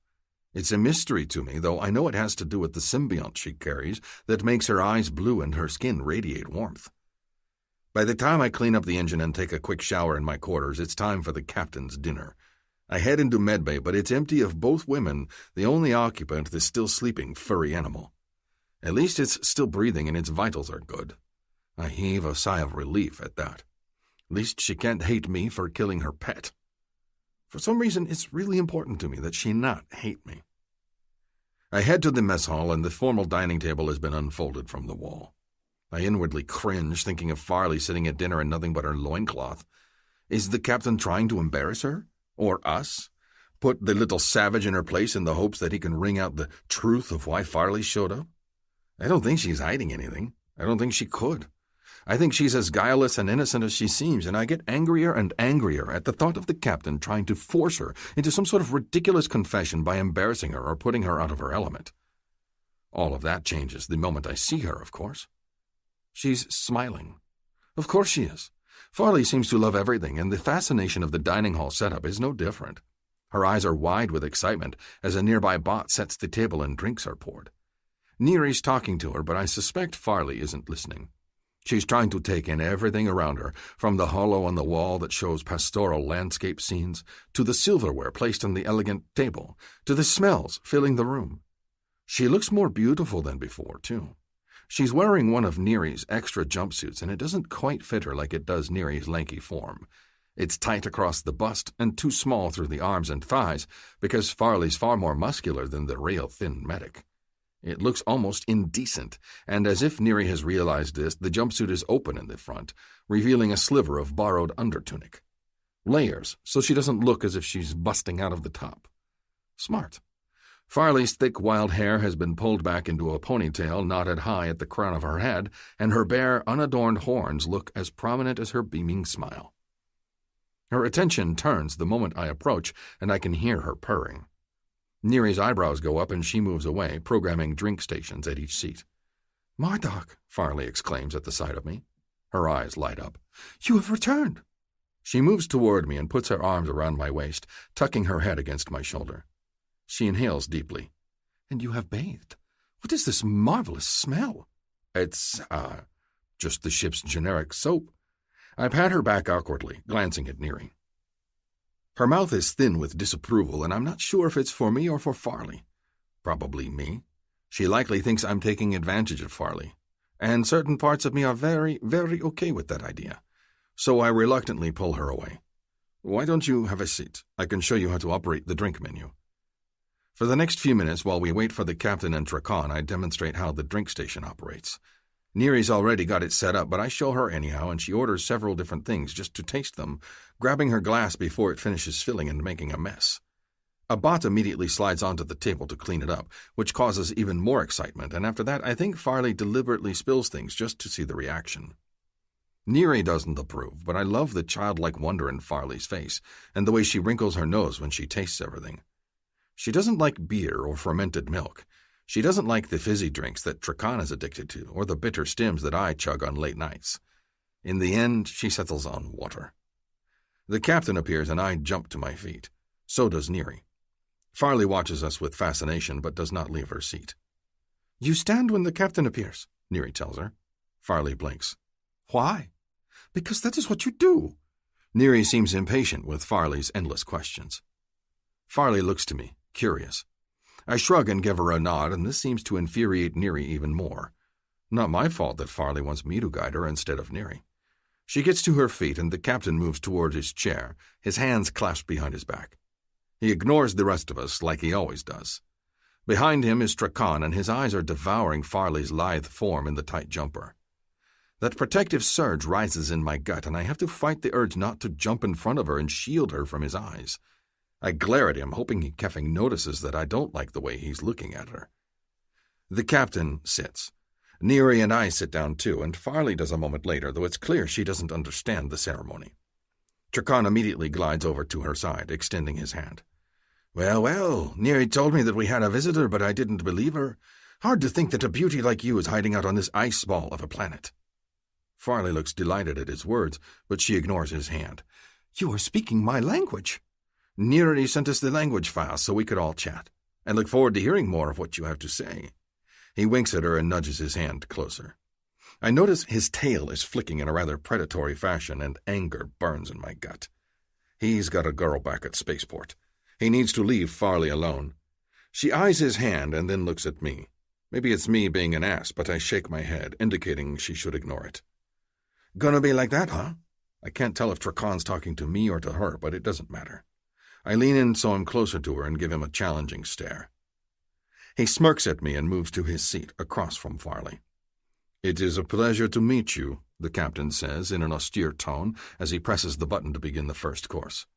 "Why don't you tell us why you are here?" She looks at me, and then her brows crease in a frown. "I was hunting." "Here on this planet," the captain amends smoothly as the first course is served. Bowls of kelp soup are placed in front of us, and the others begin to eat, delicate eating sticks clinking against the bowls. Farley sniffs over her soup and then looks at me again, a distressed expression on her face. I take my eating sticks in hand slowly and take a mouthful with exaggerated motions. She picks up the sticks at her side and examines them, then lifts one to her nose to sniff. Trakan snorts with muffled laughter. I scowl at him. I am not sure what you mean, here on this planet, Farley says as she tries to balance the sticks between her fingers like I am. After a moment, she gives up, uses one stick to fish out a stewed leaf, and takes a small bite, and immediately I can tell she hates the food. She chews for a long time, and I try to think up what excuse I can give if she spits it out, but she swallows bravely and then sets her eating sticks down. I live here. Do many of your people live here? Chetov asks. Oh, all of them. Trakan chokes another laugh off, hiding behind his drink. And how many is that? The captain asks smoothly, and I hate this. I hate that he's interrogating her, and she's got no clue of what he's doing because she doesn't have a bit of guile in her body. She gives a bright little laugh. I cannot count that high. At least 10 hands worth, and that does not include the humans. Humans? Yes. They came here several seasons ago. The bad aliens left them here, and my chief found Chorshi and the others and rescued them. They are all made into good, strong hunters now. They all have kits, too. Some have several. Her expression goes from pleasant to slightly wistful, and I notice she's looking at me again. Tell me more about the humans, the captain says. They are stranded here, like your people? No, they live here like us. She talks happily about the different mated people in her tribe and the personalities of the humans. I see Neri pull out her personal pad and begin to type, while Trakan and Chetav eat their soup. Farley does not eat, just talks, and it is clear she has great affection for everyone in her tribe. In a break in the conversation, Neri murmurs, Humans are life forms from Sol 3, Captain. Primitive culture, D-class planet. Kef, Trakan says, pushing his bowl aside. D-class life forms too? I hope we're not touching that with a 10-foot pole. I know what he is thinking. Neri looks uneasy, too. Planets with a D classification are off limits to any and all contact. If we're found with contraband aliens, we could get nailed for kidnapping, even if we aren't the responsible parties. A tricky situation just got trickier. The captain doesn't look worried. He finishes his soup and the bowls are cleared away. I've barely eaten mine. No appetite. Farley's is barely touched. New plates are set out, this time delicate little veg cakes garnished with fanciful spirals. I watch as Farley's nostrils flare, and she makes no move to eat this either. So your people and the humans arrived at the same time? Chetov continues. Together? No, we have always been here. The humans came a few seasons ago. She's starting to get frustrated with the conversation, it's clear. Why? I'm just trying to figure out the best way to proceed from here. I imagine the captain's mentally running numbers on how much it'll cost us to dump our cargo and pick up at least 40 refugees, some of them D-class. Trakan's no longer laughing and Neri looks upset. They're seeing their pay slip away, and normally I'd be upset too. But Farley's more important to me than a few credits. Proceed? What do you mean? Farley looks at me. I nod at her plate. You should eat. She leans closer, and as she does, she starts to purr again.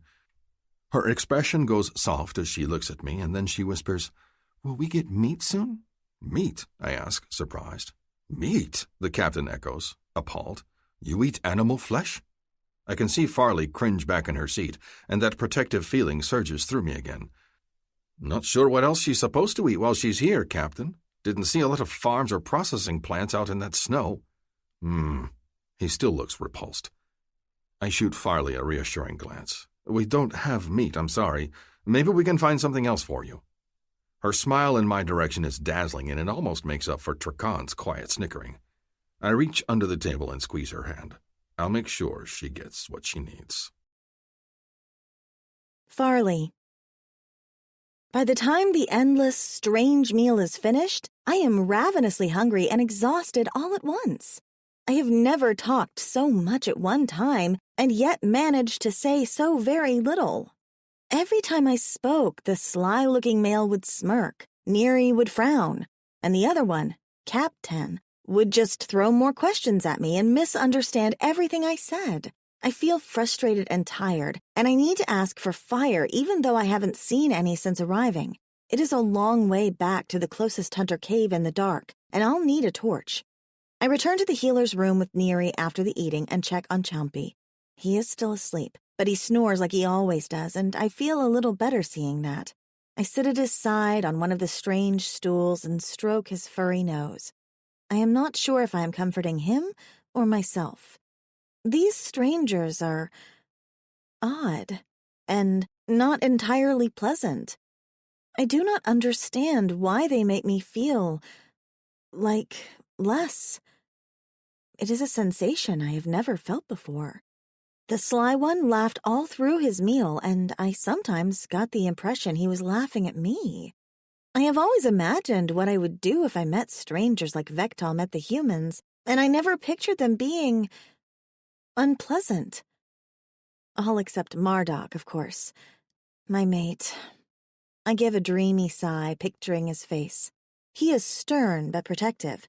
He tried to make me comfortable throughout the strange meal, and when the others made faces at my words, he scowled at them. I liked that. I think my mother would like Marduk, too. I cannot wait to return to the village and introduce him to the others. I am so proud of how handsome and strong he is. My Quee has chosen wisely, and we will make adorable kits together. As if my thoughts have summoned him, Marduk appears in the healer's room looking around. He pauses when he sees me, a faint look of relief on his face. There you are. I followed Neri, I tell him, and stroked Chompy's nose again. I wanted to see if he was well before I left. Left? You're leaving? Marduk is shocked. Once I get fire for a torch, I will be back in the morning to check on my fat one here. I lovingly smooth my fingers down Chompy's brow. Are you going home? No. I give him a puzzled glance as I stand. I am out hunting. My home is many days' travel away. Hunting alone? Of course. Some hunt with their mates, but I have not had the opportunity, I say, feeling shy. Should I point out to him now that we are mated? That even now I am resonating to him because I wish for our bodies to join together? It does not feel like the right time. Not yet, with Neri in the next chamber. Fire. He echoes thoughtfully, then shakes his head. I can give you an electronic light source, but it'd be easier if you stayed here overnight. Here with him? He's finally inviting me to touch him? Pleased, I move forward eagerly. I would love to share your furs. His expression grows stiff. No, Farley, that's not what I meant. He clasps my hands in his, but gives a small shake of his head. I would not use you like that. You can have my room, and I'll sleep in the storage locker. I pay no attention to most of that. Use me? Use me how? I would love to mate with him, but he is gazing down at me like it is a terrible idea, and I do not understand why. You want me to sleep in your furs, but not with you? Just to give you someplace safe to sleep. He gazes down at me, and the expression on his face is hungry, just for a flash, but it's there. And I feel a little better. He is attracted to me, I think, but does not know how to handle it. Maybe with his people it is not appropriate to show interest? I do not know any of the rules and feel a little lost. All right, I say softly. Marduk glances over at Neri, who is watching us. Farley's going with me, he tells her. If you need her or her pet wakes up, buzz my room. She nods and her mouth thins out again. I'll let the captain know. You do that. His tone is short and I am puzzled again. I thought they were friends. Marduk leads me out of the room and down a series of dark, narrow halls. It smells like the Elder's Cave in here. That strange, hard scent that Harlow calls metal. We turn down another passageway and I hear the sound of voices in the strange language. Marduk halts and tucks me behind him against the wall and listens to the others. It must be the two males I met at dinner, the elder and the sly one. I did not care for either, and I feel ashamed about that. Perhaps they just need time to adjust to me, like the humans needed time to adjust to living on our world. I should not dislike them just because they made me feel foolish at their strange dinner. In their strange way, they were trying to be polite, I think. But Marduk does not seem to be in a hurry to leave. He is attentively listening to them, and since I cannot understand them, I focus on him. The muscles on his neck and shoulders are covered with a thin tunic, but I remember the sight of all that blue skin and the drawings underneath. This close, I can see the lines of his skull where it meets his thick neck and admire the shiny covers on his horns. I put a hand on his back because the scent of him this close is irresistible, and I feel him stiffen at my touch. I can hear his breathing speed up. It sends an answering pulse of excitement through my body, and my quee grows louder, so loud that I feel it is shaking my entire chest with his enthusiasm. He puts a finger to his lips indicating quiet. As if I can control my Quee? It chooses who to sing to, not me. I do not say this aloud, of course. Instead, I find myself staring at his raised hand. It is the arm that is capped with a shiny stone like his horns are, and I wonder what the story is behind that. His tail flicks against my leg, its shortened length holding a story of its own. This male is so full of stories, of mysteries. I cannot wait to find them all out. I sigh happily and press my cheek to his shoulder, pleased. I have not felt this right about a male ever. The moment I saw him, I knew he was mine. This is why I have never had interest in Tao Shen or Sessa. I have been waiting all this time for my Marduk. I slide my arms around his waist, holding him close and breathing in his scent. It does not matter that he is cooler to the touch, or that his people are strange. He is mine. The talking dies away, and Marduk's hand covers mine, pressing against his stomach. We can go now. My quarters are just down the hall. Does this mean I have to let him go?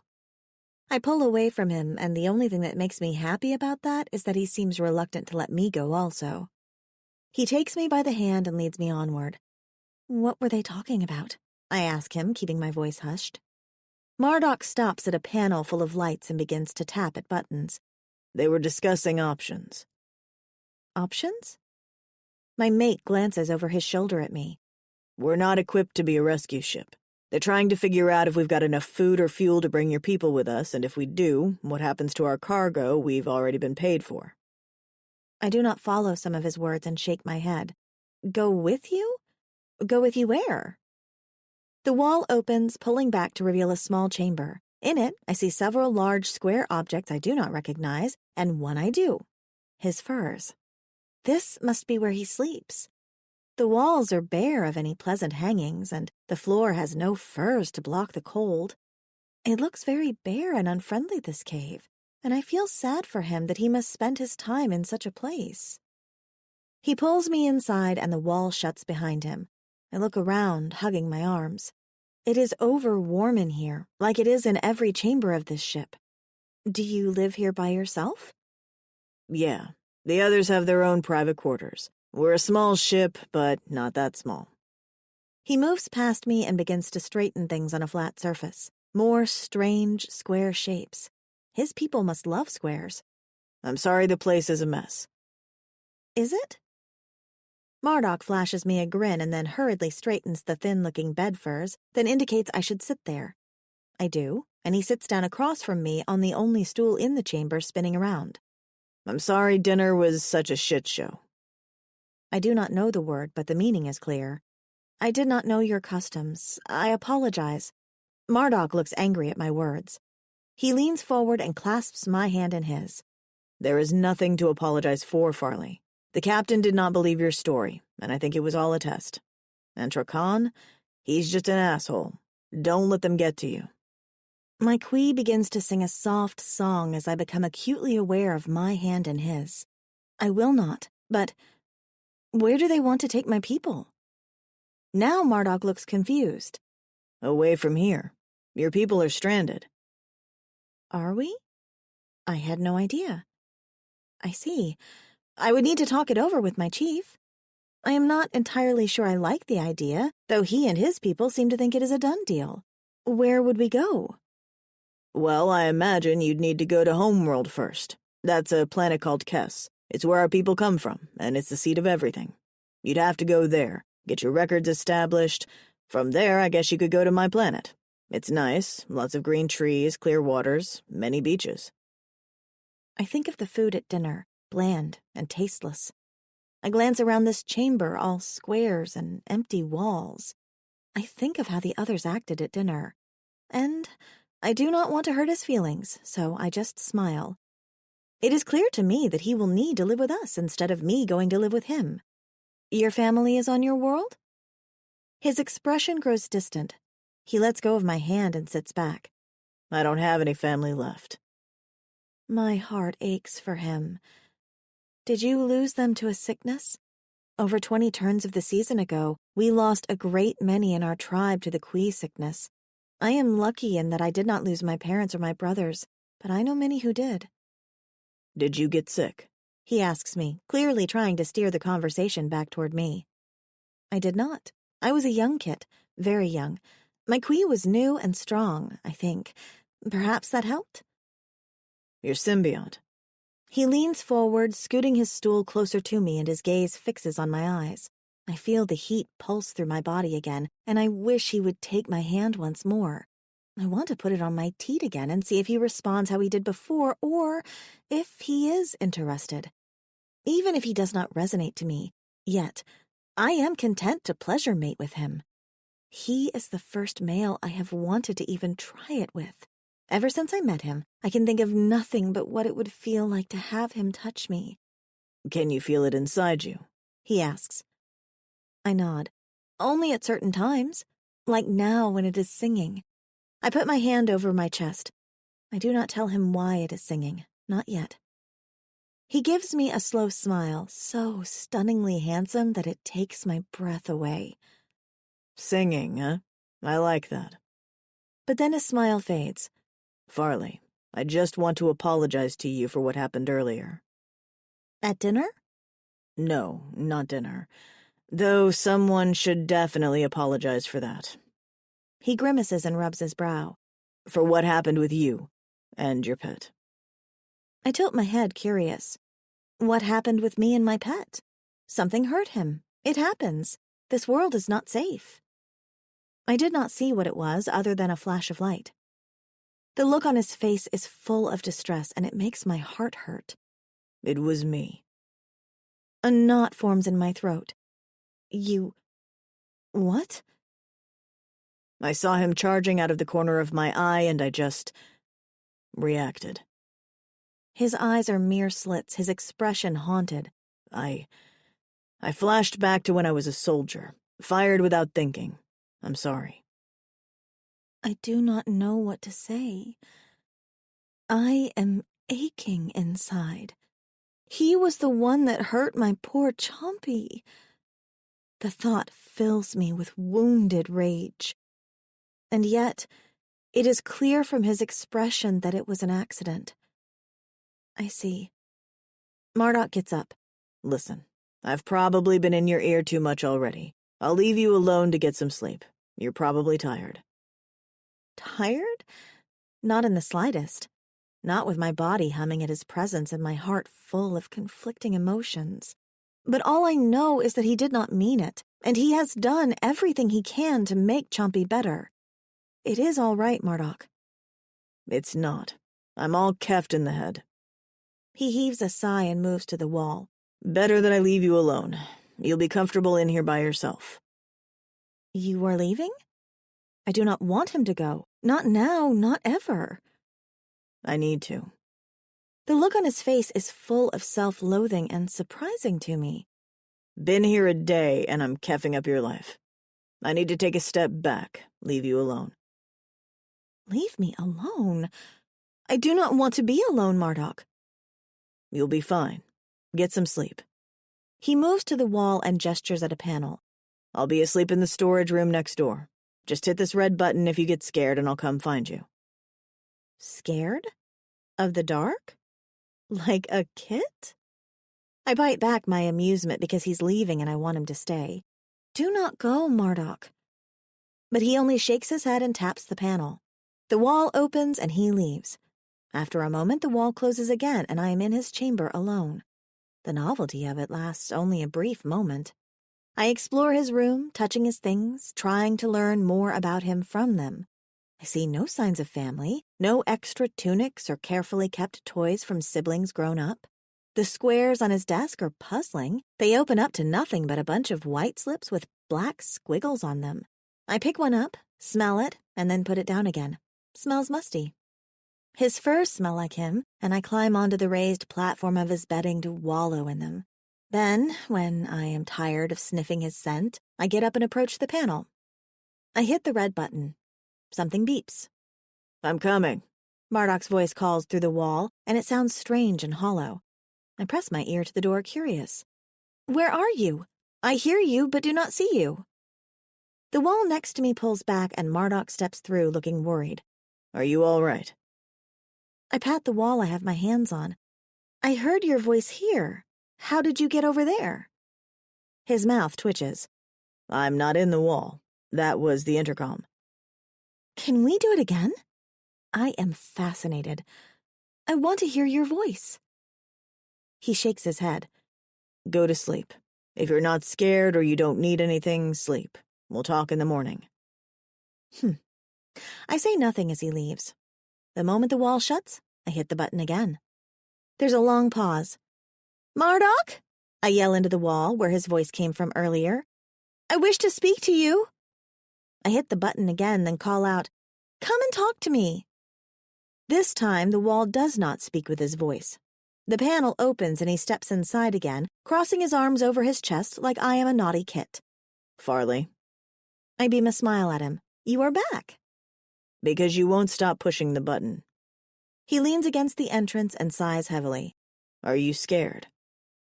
I clasp my hands in front of my chest. If I say I am, will you stay and talk to me? Marduk glances down the hall one way, then the other. Satisfied, he steps inside and lets the panel slide shut behind him. I shouldn't be here. Yes, you should. My Quee begins to sing immediately. This is the perfect place for him to be, with me. The captain's going to have my ass if he finds out. But he moves past me and heads to one of the squares on the wall and pulls out extra furs and a pillow. Oh, the squares are storage baskets. How odd. He takes the strange flat furs and spreads them on the ground next to the bed. I'll sleep here, okay? So you won't be scared. I should tell him that I am not scared now, but he will leave. So I just smile brightly at him and move to my bed. You can sleep up here with me. No, he says, amusement in his voice. No, I really can't. Trust me. I will not take up much room, I promise. No. I am a light sleeper.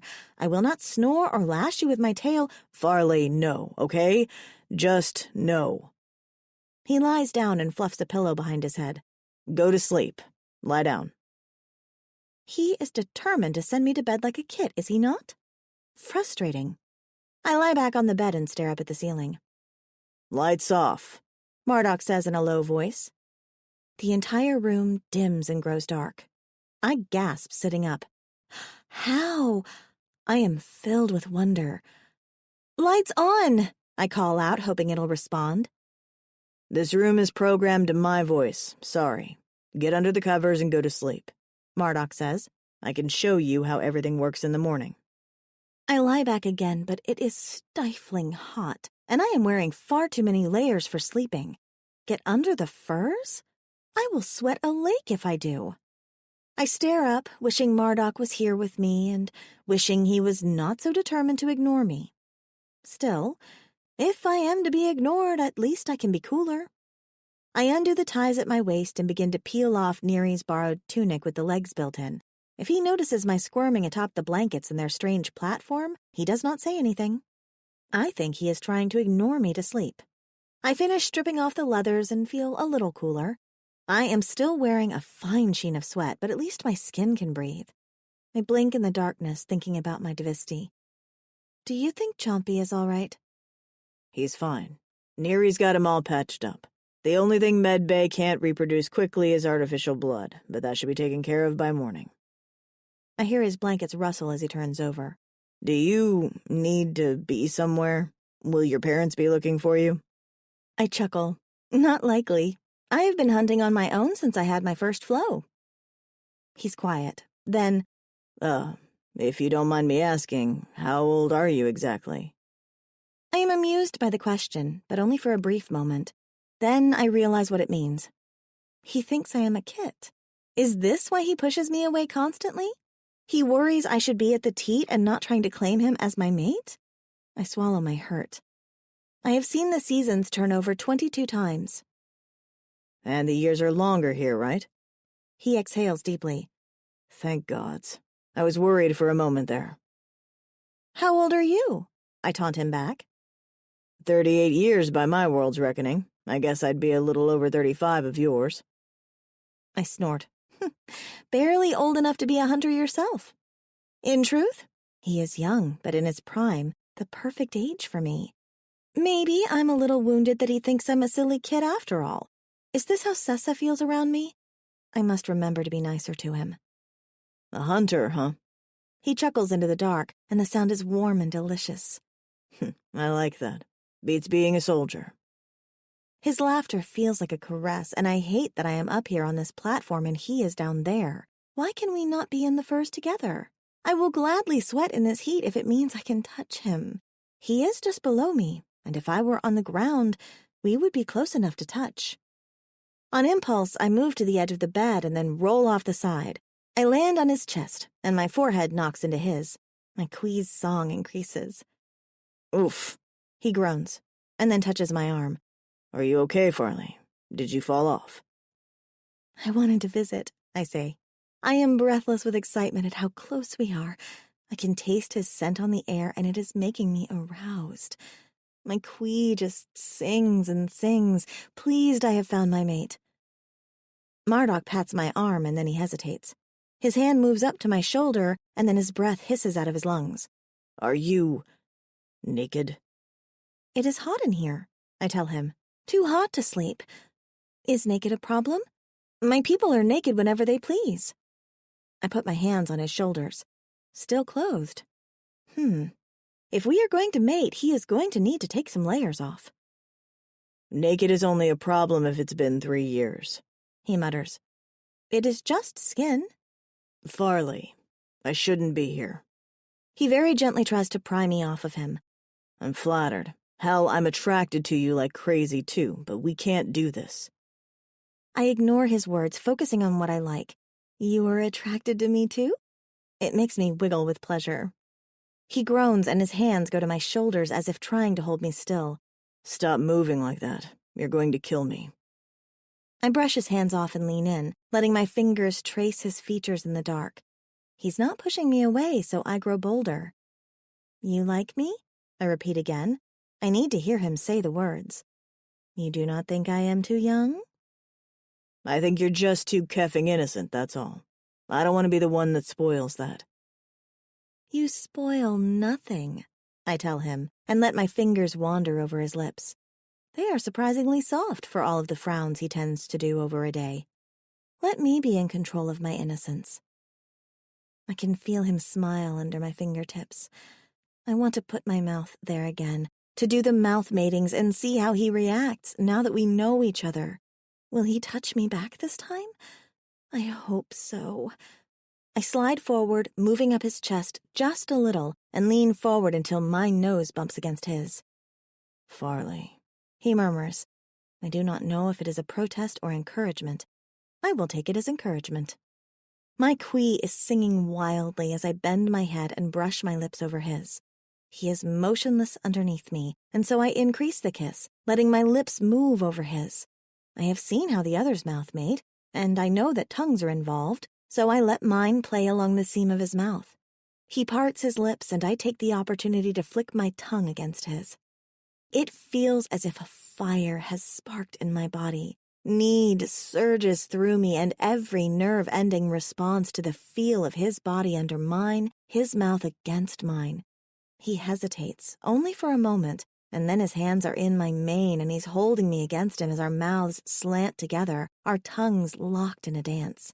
His tail flicks under the blankets, and a moment later, I feel it wrap around mine. My body is humming with need, and my teats feel tight and achy, and there is a hot pulse between my thighs that will not go away. Over and over, his tongue flicks against mine until we are both breathless and panting. Well, he says between breaths. I'm pretty sure we just broke a hygiene law on at least 3 different planets. I giggle. I have no idea what he just said, but I like the wonder in his voice. It was a good mouth mating, yes? I liked it. We should do it more. He groans. Have mercy. I won't be able to control myself if you do that again. Give me a moment to compose myself. His hands stroke my mane again and then slide down my sides. Gods, you are really, really naked. I wiggle on top of him because I am pleased with how this is going. I loved kissing him. It was so fun, and it has made me so aroused. I want to do it more. I really, really am. I lean down and lick the tip of his nose just because I want to lick him everywhere. Where did you learn to do that with your mouth? Humans taught me. It is common on their planet. Is it not on yours? No. Kef, I think I've only seen stuff like that in vids. Most Misako women aren't quite so open. They're worried about disease. Mouths are so unclean. Pff, do you think my mouth is unclean? I press another kiss to his lips. I think your mouth is amazing, he murmurs. His hand slides along my flank and then lightly caresses my buttock. I've never met anyone like you, Farley. I preen under the compliment and give another wiggle. He sucks in a breath, and I realize the hard ridge I am straddling is not his hip, but his cock. Oh.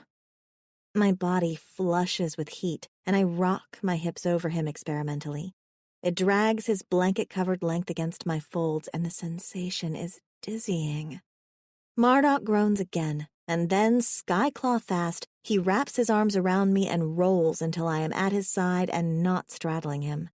We face each other, so close the curves of our horns are practically touching, and I can feel his breath on my face.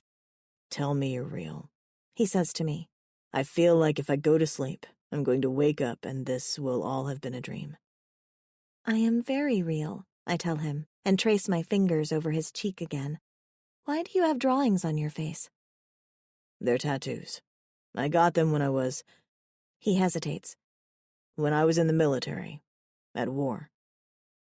What is military? Nothing good. His tone has changed. It's no longer sensual and full of pleasure, but turning cold. This is something that hurts him. I decide to change the topic, letting my fingers glide up to his arching horns and along the curve. Why are your horns shiny? He gives a short, breathless laugh. You're very curious, aren't you? It is because you are a very curious man. But the darkness is creeping out of his voice, so I am happy. I want nothing but his smiles. Whatever bad things are in his past, I will make better for him with my love.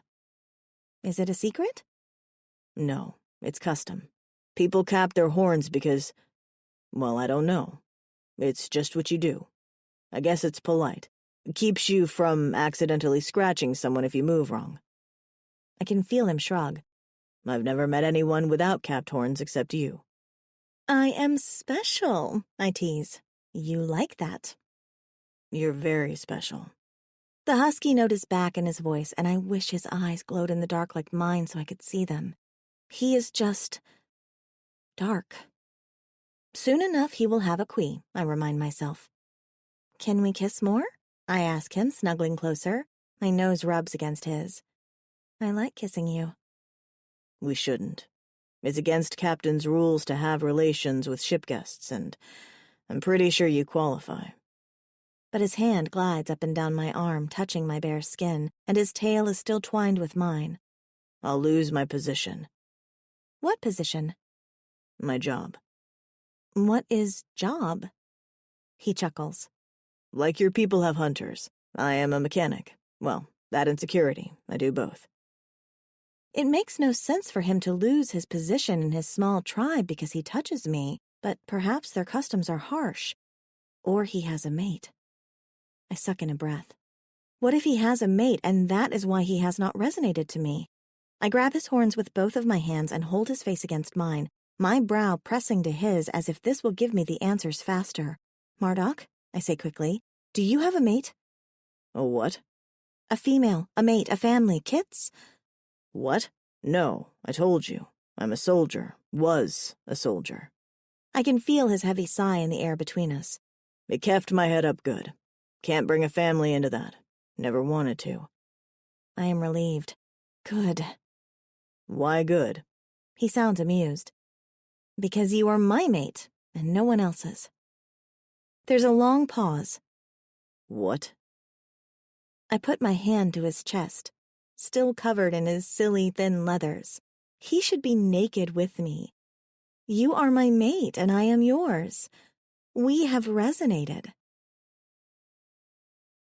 Chapter 5. Marduk. Mate.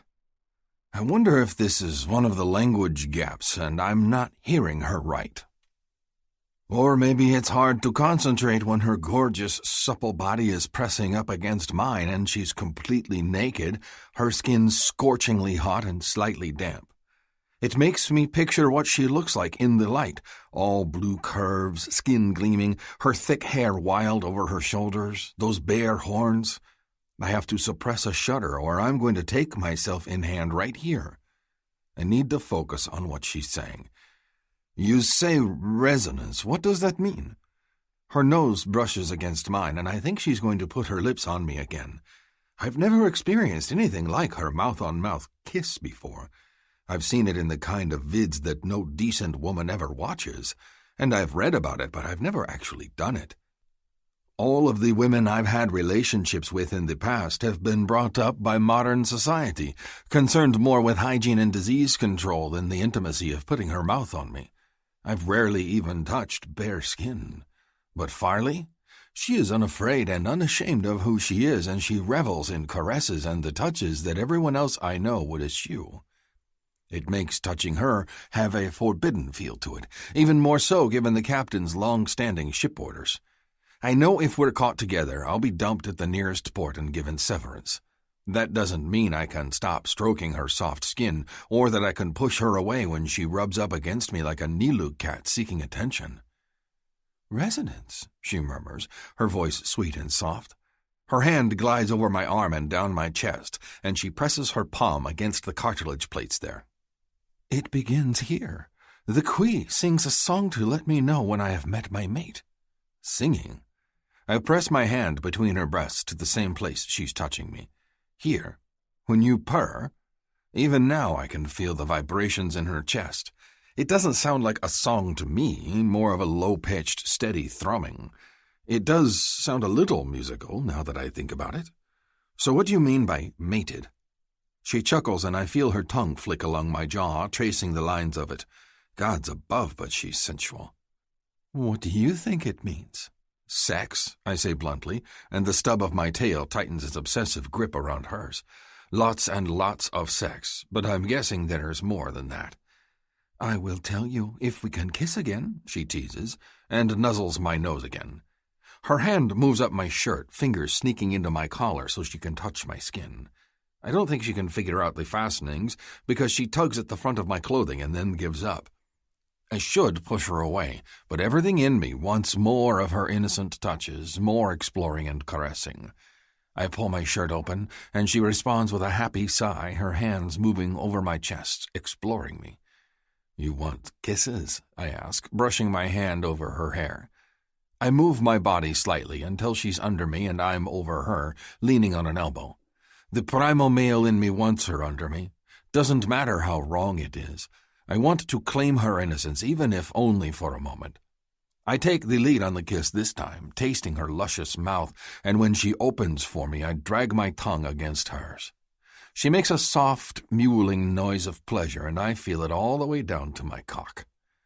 Mine. She's mine.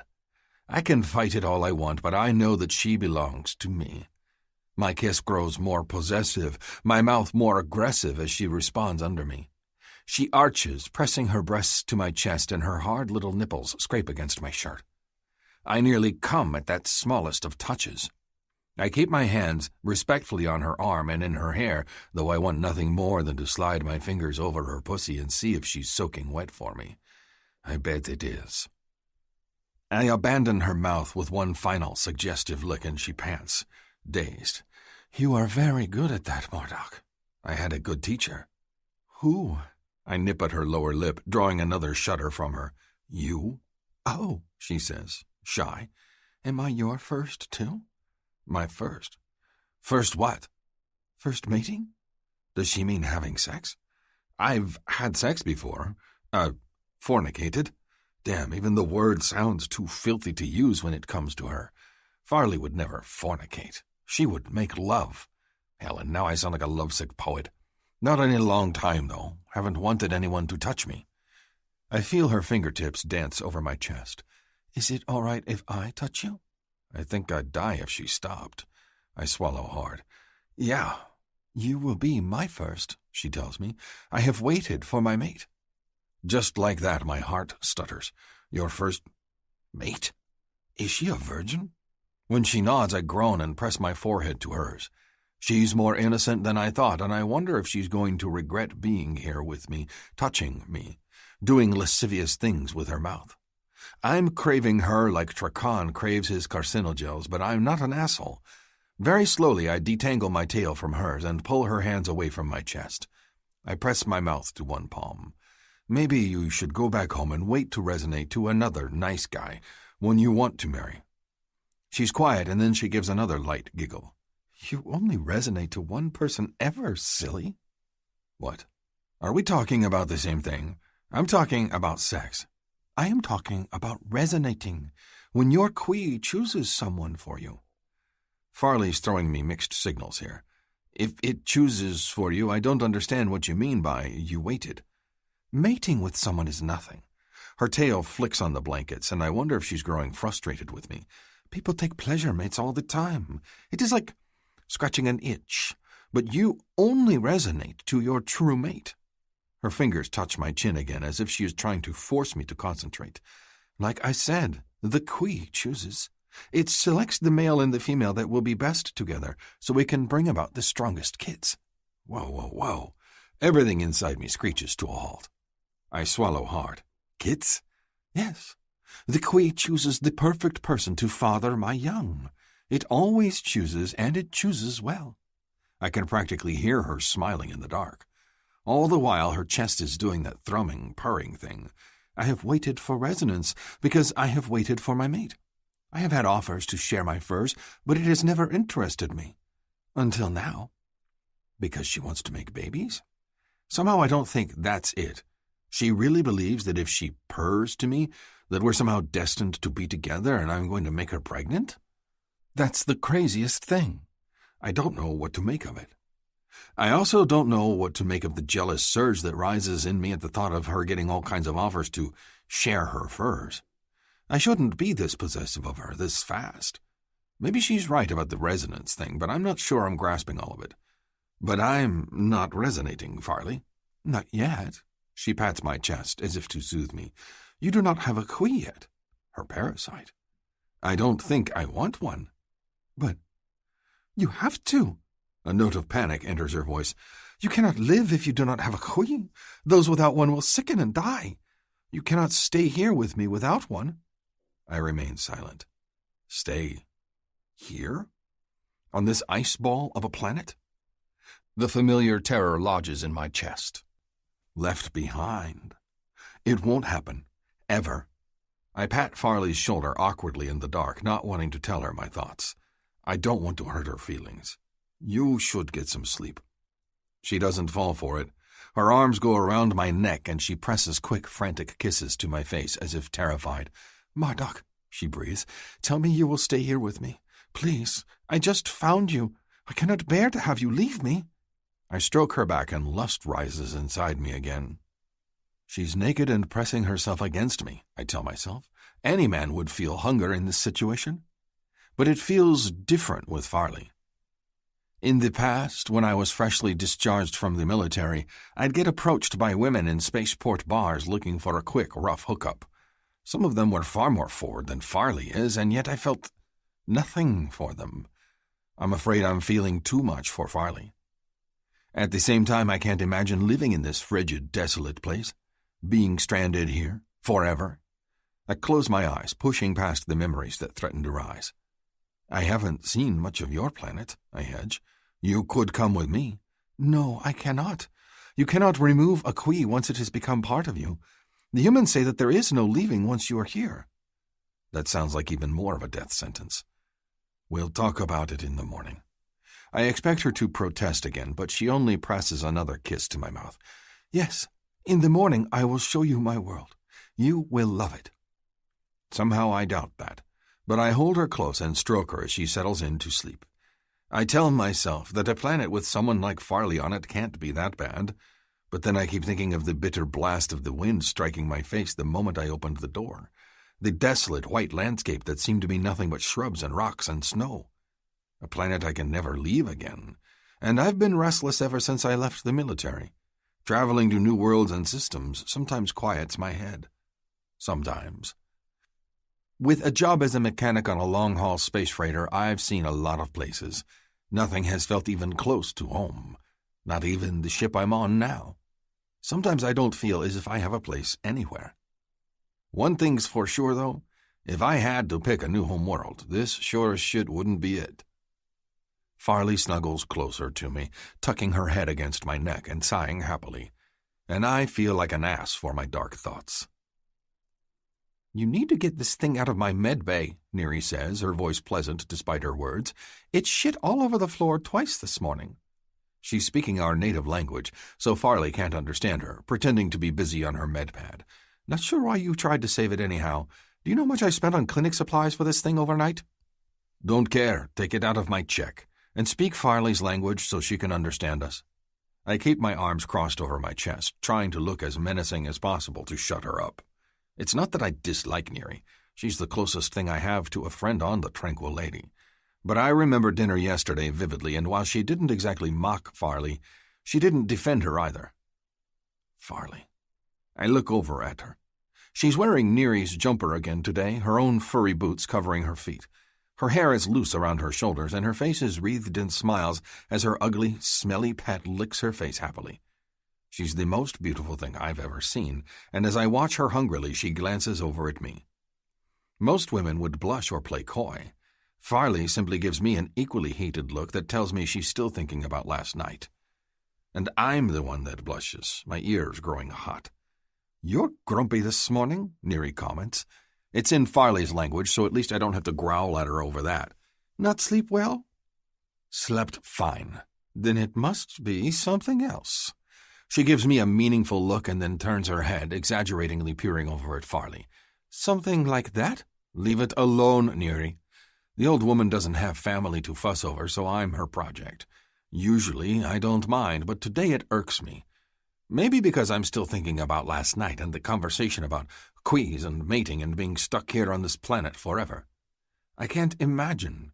Every time my brain starts to go in that direction, I think of the ship taking off and leaving me behind on the surface, and my brain goes to another time, on a jungle planet when I was left behind with my unit in hostile territory.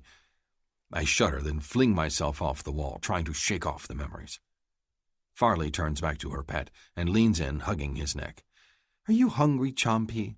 She pulls a root out of her bag and waves it under his nose. "I saved this for you." The thing takes a shit even as its little tail flips back and forth happily, and Neri makes a strangled noise. "Can't do anything about it," I tell Neri, biting back the laugh that rises in my throat. "Captain wants Farley to stick around until he has time to chat with her. That means her pet stays too." I woke up to a message on my comm from the captain, and I'd expected it to be an ass-reaming about fraternization. It wasn't, though, just a command not to let our guest go until he'd had a chance to quiz her further. I should be annoyed that he thinks I'm her keeper. I'm not one for being social, after all. But it seems right that I be the one to stay at Farley's side. I sure don't want Trakan hovering around her, and it's clear that Neri's short allotment of patience has already been exhausted. And Farley's mine. The thought of anyone else even touching a hair on her head fills me with wordless rage. I didn't resonate to you. Not yet. I watch Farley and her pet for a moment, thinking. "The creature's healthy?" I ask Neri.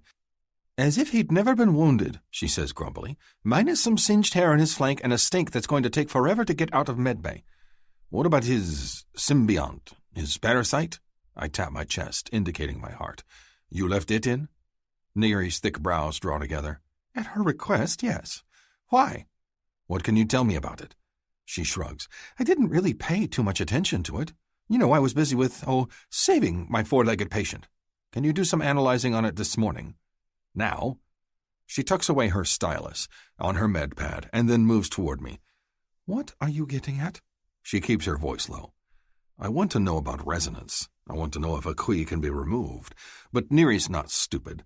She'll want to know why I'm asking these things." So I shrug. "Just curious about how the biology works, that's all. Mm-hmm. Since you're such a big biology fan, she says, sarcasm lacing her voice. But tell you what, how about I do a medical checkup on her just to make sure everything's in working order?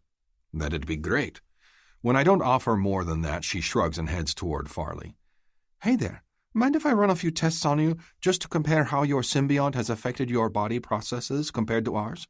It's for my records. Farley looks at me, uncertainty on her face. I give her a nod and she smiles at Neri. All right. I settle back against the wall, watching the two women as Neri directs Farley to sit on the med table. After a moment, Neri turns and glances over at me. You can go at any time. Oh no, I would like for him to stay, Farley says. I'm going to need you to take your top off for at least one scan, Neri tells her.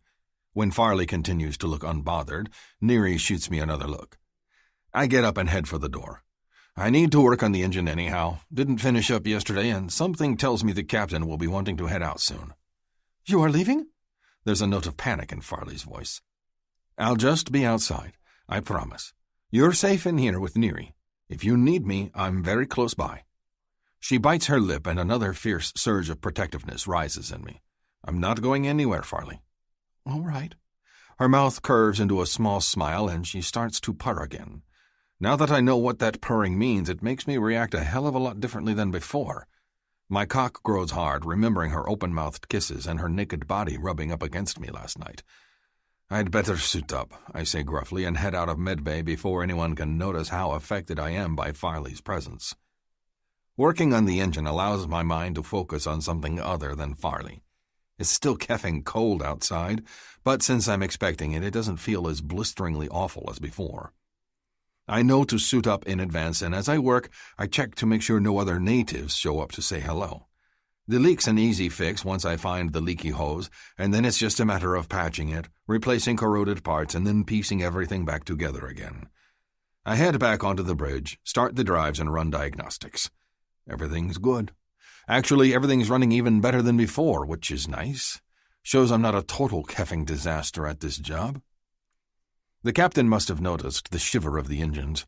My incoming call light flicks, and I tap the button to answer it. Marduk here. How are we looking, Vendasi? Problems fixed, Captain. I studied the diagnostic scrolling across my screen. Parts have been replaced and everything's running smooth. Looks like we're good to resume our journey at any time. Excellent. I think that's the end of it, but then a moment later he adds, Come to my chambers, would you please, Vendasi? Thank you. My mood goes from bad to worse. I have a feeling that whatever the captain's going to say, I'm not going to want to hear. Be right there. I head through the winding passages of the ship, my thoughts dark as I try to imagine what the captain's going to say. He's going to insist Farley fly back with us, despite the fact that Farley seems to have no inclination to leave her wintry planet. He's going to suggest all of her people fly back. He's going to decide that's a bad idea and we take off without even attempting to rescue Farley and her people. None of these thoughts sit well in my gut. Farley seems happy, but what if the others want to leave? What if the captain won't take them with us? I don't like how wary both he and Prakan have been about finding Farley here. I can't help but feel like they're up to something and I'm out of the loop. If I had to choose between Farley and my crew, I'd choose Farley. The answer is instant, but I know it's the right one. I've been with the crew of the Tranquil Lady for 4 years now, but we're not close. We're all here because we're loners. And in the space of a day, Farley has crashed through all my walls and made me think about a life outside of this cold, unfeeling ship. Made me wonder what it'd be like to have someone like her to come home to. I knock on the captain's door, burying these thoughts. Chetav isn't a warm man, but he's fair. I need to listen to him with an open mind. The door slides back and I step inside. Chetav's apartments are far larger than mine and covered with memorabilia of his time in the military back on homeworld. Medals and plaques detailing his honorable actions are lined up like soldiers, and a flag of the regiment he was in is tacked to the wall. His furniture is heavy wood from a forested planet, carved and fitted into his chamber. Mine is the cheap disposable shit that came with the contract. Then again, this is the captain's home, and it's just a job to me. I stop in front of the captain's business desk where he likes to have private conversations with the crew in his chambers. You wanted to talk? I do. Have a seat.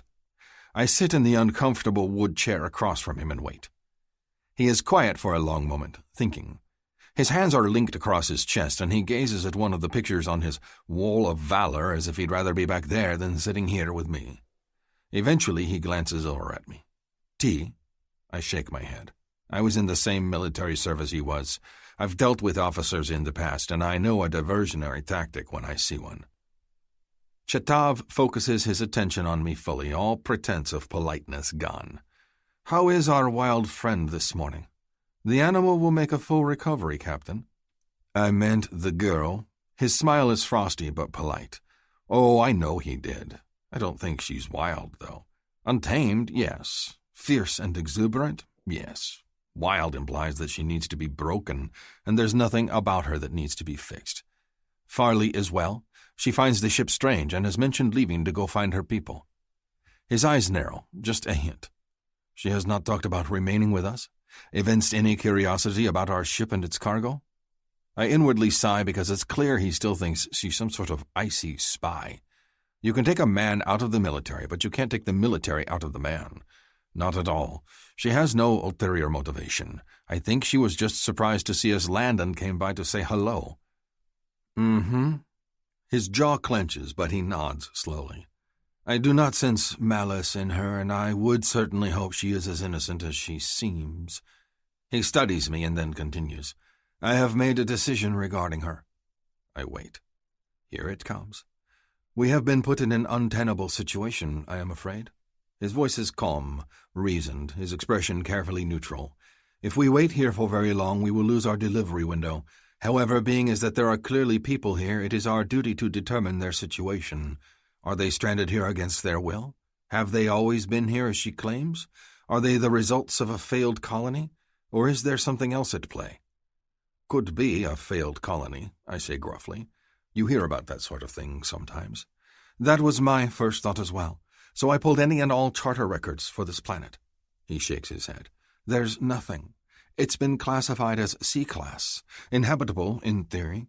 The weather's atrocious, the atmosphere's got traces of poison, and there's too much seismic activity to risk a dome colony. Not that it wouldn't work, of course, but feasibly it'd be far too expensive and remote for most charters. Just the fuel costs to bring supplies in this direction would be astronomical, and you know how much the Batines are paying us for the kelp delivery. I do. A keffing fortune. They're even farther out than this planet, but it's sunny and warm there. So not a colony. It seems not, which means we must ask the question, why? Why are they here? Do they want to be here? Can we be of assistance in some way without compromising our shipment? His jaw clenches again, and then he continues. I have decided that we will need to visit her people and determine the situation after speaking with their leader. Determine the situation? If it is a rescue situation or not. We need to know as much as possible before we decide if we are dumping our cargo to take them to the nearest station. And since our schedule is running tight already thanks to our engine troubles, we need to pay a visit to her tribe as soon as possible. We have a window of a few days at most before we need to move on if we intend on carrying out our delivery as planned. A few days. My gut clenches at the thought. It seems like so little time. I'm okay with losing a paycheck, just so you know. If they want to be rescued, and from talking to Farley, I'm not sure they do, then I'm on board with it. But only if they want to be rescued. I'm not forcing her, or anyone else, to go someplace they don't want to be. If they don't want to be rescued, that solves all my problems, Chetav says. He glances over at the picture on the wall again and then sighs heavily. If we lose this shipment, I'm done. I frown to myself. Done? This ship's the only thing the captain has in his life since he retired. Pardon? I'm broke, Chetav says bluntly. Shipments have been lean and fuel costs have gone up. I'm barely breaking even. Why do you think we're running kelp to the outer reaches of the galaxy? Because it's a job? I don't ask questions. I just go with the flow. Because it pays well. But every credit we spend on unnecessary fuel or repairs means our profit margin grows slimmer and slimmer. And lately there's been nothing left. He spreads his hands, and for the first time I see a flicker of despair on his proud face. We've been bleeding credits for a long time. I didn't know. I made sure you didn't. Hard to get crew when you're afraid you might not get paid for the next haul. He runs his hand along the wood grain of his desk. If we don't make this shipment, I won't have the money to purchase fuel for future trips. That means if we rescue these people, we're doing the right thing and destroying ourselves in the process. His gaze meets mine. And you're out of a job. Neri and Trakan, too. And I'll have to sell the lady. I sit back, stunned. We're not a close crew, but this is as near to stability as I've had since leaving the military. To think that it might be gone in a flash. So what am I supposed to do? He shrugs. Same thing I would, I imagine. File for government assistance. The kef, he says. Now I'm getting angry. What about your pension? I gesture at all the medals on the wall. Didn't you get one when you were discharged? Cashed it out so I could buy the lady. His expression grows hard. Where's your pension? Donated it, I say flatly. I don't want to talk about this. Donated? But didn't you have an honorable discharge? For valor? You could live comfortably off that for the rest of your life. I grind my teeth. Didn't want it. Blood money. Seemed fairer that I give it to the families whose lives I ruined rather than keep it and drink it away. I get to my feet. We need to make this delivery then, provided they don't need a rescue, of course. I'm pissed. It'll be a huge pain to try to line up another job, and I'll have to eat vend machine soup until I do, but I'll manage. I think of Neri, who's elderly and cranky. It's going to be a lot harder for her to line something else up, and I know she doesn't have a nest egg. And the captain? The ship is all he's got. I hate that I somehow feel responsible for their livelihoods. When do we visit Farley's people, then? You seem to have a rapport with her. Talk to her and have her let us know where they are located. We can fly there shortly. I nod calmly, even though my thoughts are chaos. I'll see what I can do. Very good, Vendasi. Marduk. I glance uneasily at the flag on the wall. Hate that thing. I see it in my dreams. More like nightmares. The captain flicks a hand at me. Dismissed. Chapter 6. Marduk. I'm still seething from the conversation with the captain as I head through the empty halls of the ship. He's been quiet lately, but he's not the most garrulous of men, even on a good day. I didn't think anything of it. To think that I might not have a job, hell, a home, when we're done here? More than Farley's tribe is at stake now. Neri and Trakan and Chetav will all be without a job if we don't get this delivery out. What if Farley's people do want to be rescued? Do we dump the cargo and screw ourselves out of a living, or do we tell them to wait patiently for the next rescue ship? We could alert the nearest interplanetary enforcement station and notify them of the situation, but that opens the Tranquil Lady's crew to suspicion for being in the area in the first place. They might delay us just for questioning, and if they do take charge, Farley and her people will be shuttled through the system and I'll never see her again. Either way, once I leave this planet, Farley is long gone. For some reason, that disturbs me far more than it should. I've just met her. I shouldn't care. Instead, I'm obsessing over her with every waking moment. And as I head toward Medbay, I keep picturing how Farley's going to react when I leave. She thinks we're married. According to her customs, because she sang to me, we're now together and should make babies. It's absolutely crazy. And yet, I'm drawn to Farley, far more than anyone I've ever met in my life. Maybe it's the fascination of her naive happiness. She's brimming with life and love and hope and all the things I lost long ago. That has to be why I'm obsessed with her. That and the obscene way she puts her mouth on me. It's normal, and it'll fade. A guy like me won't hold her interest. She deserves better. She certainly deserves better than a life stuck on this ice ball of a remote planet. And I can't give her much of a life, on or off it.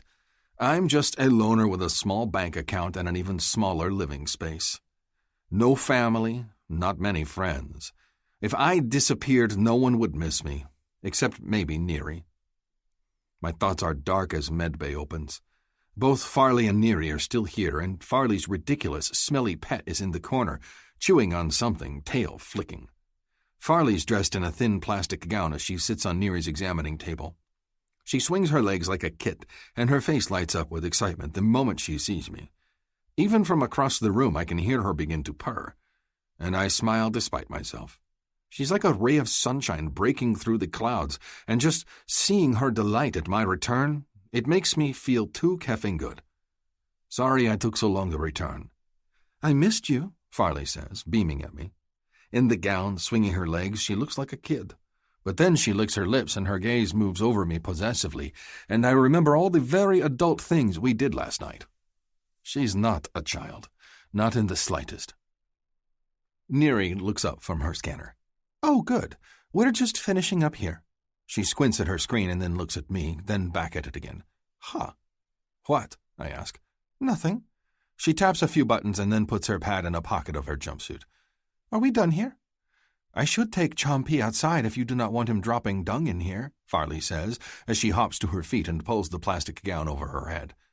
Her gorgeous body is suddenly nude, and my mouth goes dry at the sight of all that blue skin and her long legs. My gaze is drawn to the V between her thighs, and the sight of her delicate folds makes my cock grow hard immediately. Keffing hell. Farley, Neri squawks and rushes over with a blanket. What are you doing? She gives Neri a confused look, glancing over at me. I am not cold. I don't care. She wraps Farley in the blanket. Get dressed in here. We'll wait outside.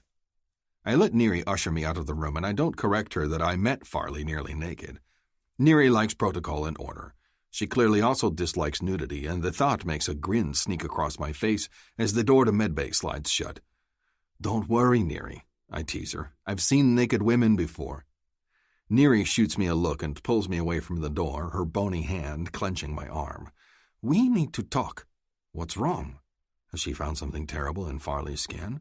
I feel cold with fear. Is she sick? Actually, she's probably healthier than you and I both. She pokes a finger in the center of my chest. What I want to know is what's going on between the two of you. I take a step back.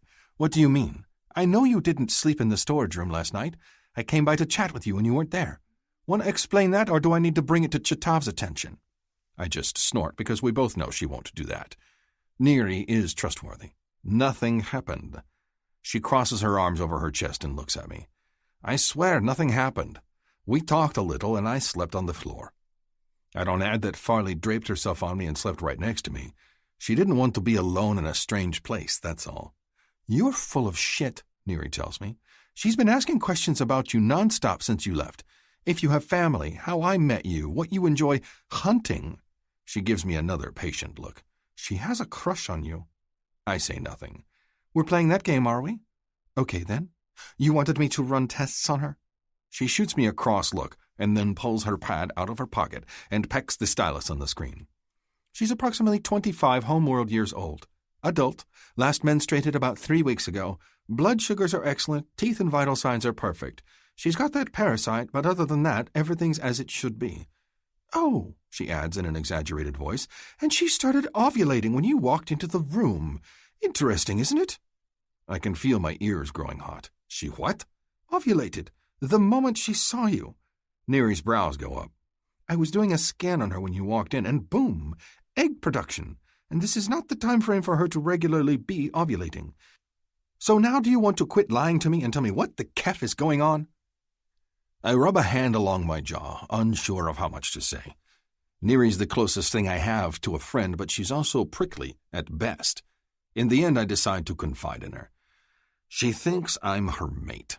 She said her symbiont chose me for her and that we're now mated. I tell her all about what Farley shared with me. Well, she's not lying to you. You have sex with that woman and you're going to get her pregnant. Didn't think you wanted to be a dad. I didn't think I did either. But there's something so wholesome and happy about Farley that I don't hate the idea of making a family with her. I don't love it yet, but I also don't hate it, which seems even crazier to me, so I wave it off. I've known her for a day. It's nothing. That's so? Because she didn't ovulate around Trakan. A hot surge of jealousy rips through me. You keep him away from her.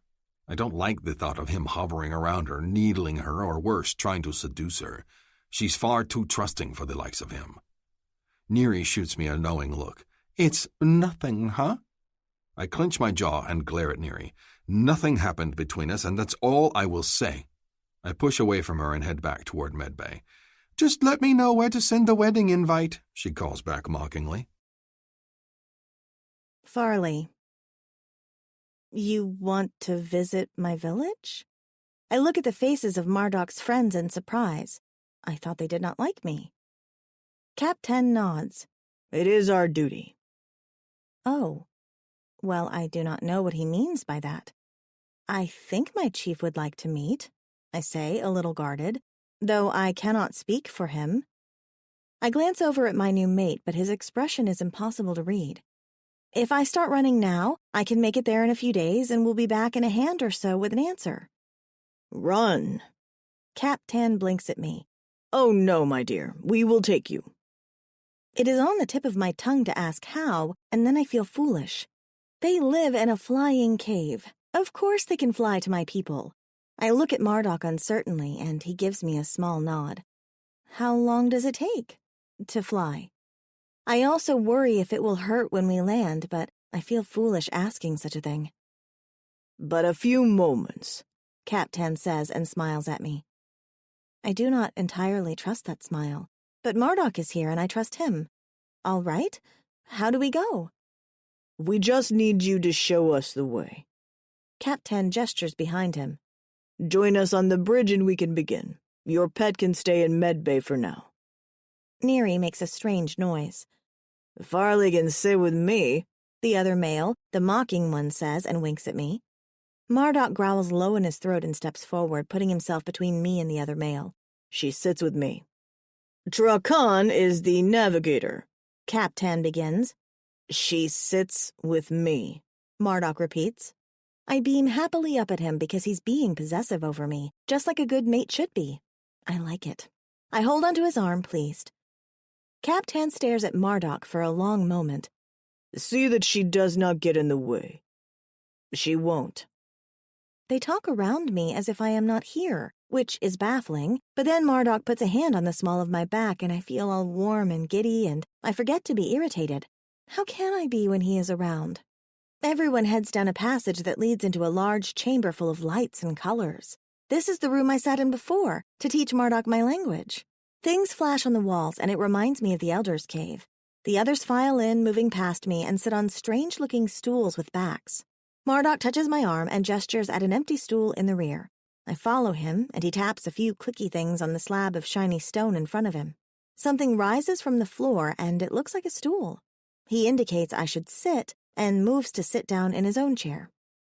Oh, I would rather sit in his lap. I ignore the stool and move toward him, sitting on his thigh and putting my arms around his neck. I like this much better. He stiffens, and I hear the one called Trakan give a muffled laugh, but no one says anything. I look over at Trakan curiously, and then lean in to whisper to Marduk, why does he laugh? Do mated people act differently where you come from? Marduk just shakes his head. Ignore him. He's an ass. His hand goes possessively to the small of my back, and I wiggle a little because just that small touch is making my quees sing. My tail finds his and tries to wrap around it, but he flicks me away. Aw, he's shy. That's sweet. I smile at my mate, admiring the lines of his face. I will break him of his shyness soon enough.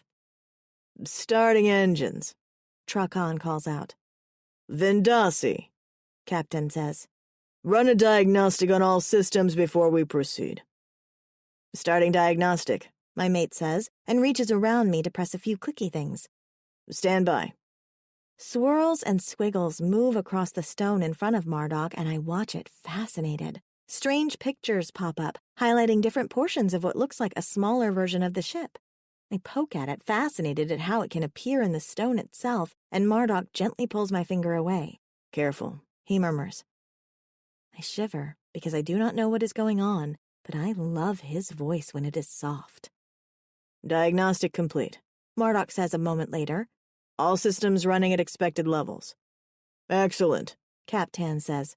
Take us up. External display on the forward monitor, please. Aye, Captain, Trakan says, and the ship trembles underneath our feet. There is a distant roar, and I am reminded of the earth shake so many seasons ago. I cling harder to Marduk's neck, frightened. He rubs my back silently, and somehow that makes it better.